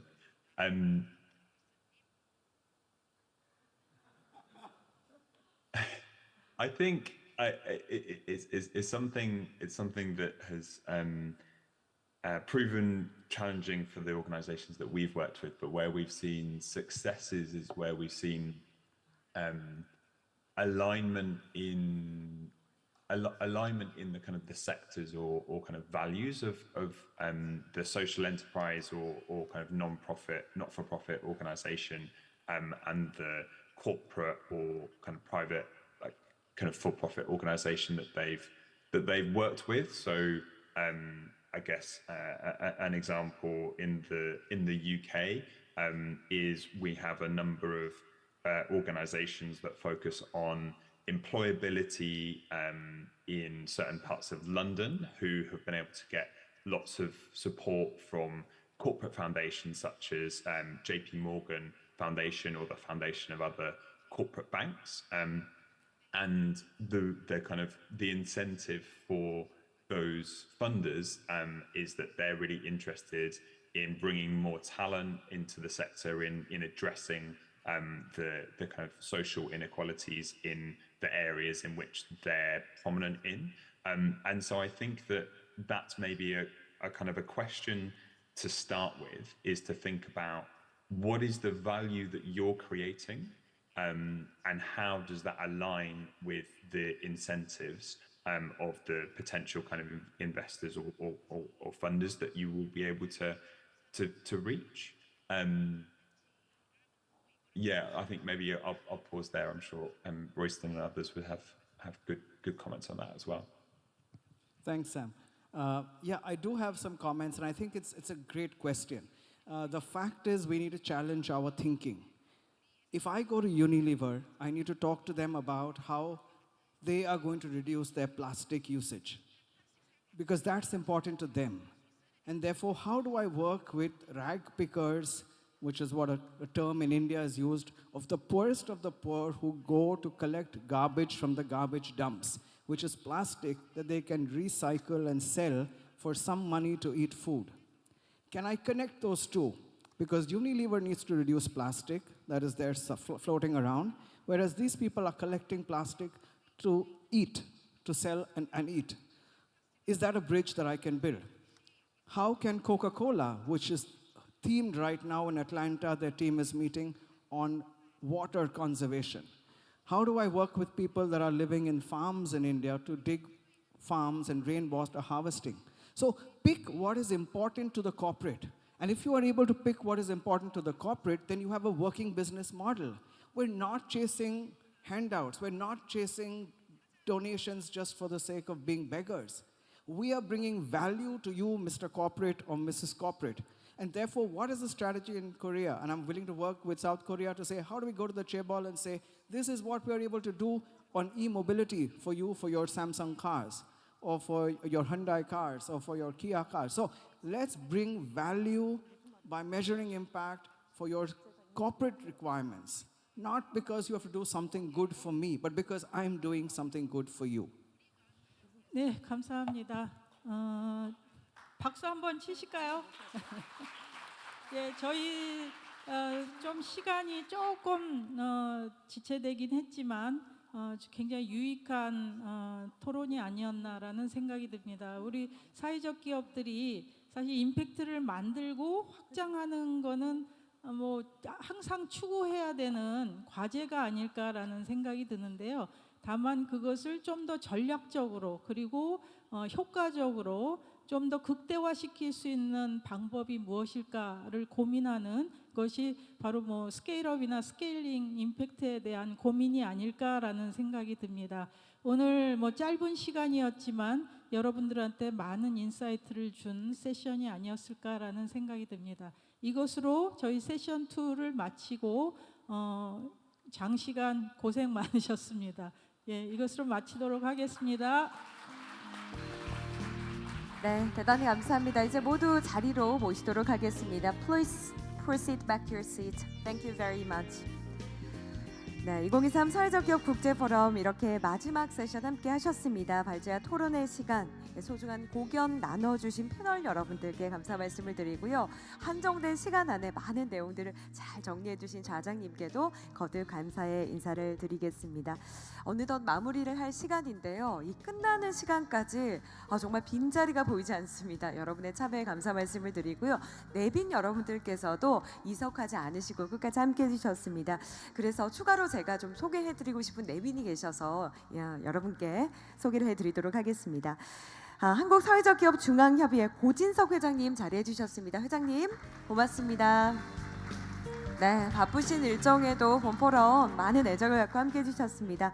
대한민국 사회적기업 중앙협회 장능인 회장님 함께 해주셨습니다. 고맙습니다. 네, 사회적기업학회 박재환 교수님 네, 끝까지 자리해 주셨습니다. 고맙습니다. 네, 사회적기업의 역할과 미래를 위한 통찰력 있는 발표와 토론이 가득했던 시간이었습니다. 다시 한번 끝까지 자리해 주신 참가자 여러분들 또 온라인을 통해서 시청하고 계신 여러분 모두에게 감사의 말씀을 드립니다. 저희 현장 참가자 여러분들은 제가 계속해서 럭키드로우가 준비됐다고 말씀드렸죠. 럭키드로우 그리고 마지막 단체 사진 촬영이 남아 있으니까요. 조금만 더 함께 해주시고요. 저는 이제 마지막 인사를 드리도록 하겠습니다. 자, 2023 사회적기업 국제포럼 이제 공식적 마무리를 하겠습니다. 본포럼 사회적 기업에 대한 많은 지식 공유와 또 지속 가능한 사회적 경제 발전에 대한 공론의 장으로서 제 역할을 계속해서 잘할 것이라는 것을 여러분께 약속드리겠습니다. 다시 한번 더 나은 프로그램을 만들기 위해서 여러분의 의견이 굉장히 중요합니다. 설문조사 꼭 참여해 주세요. 유튜브 참가자 여러분들 더보기란에 가시면요 링크 연결되어 있습니다. 여러분 소중한 의견 기다리도록 하겠습니다. 자, 그럼 저희는 내년에 더 좋은 프로그램 시적절한 주제로 다시 여러분 찾아뵐 것을 약속드리면서 이것으로 인사드리겠습니다. 함께해 주신 여러분 대단히 감사합니다.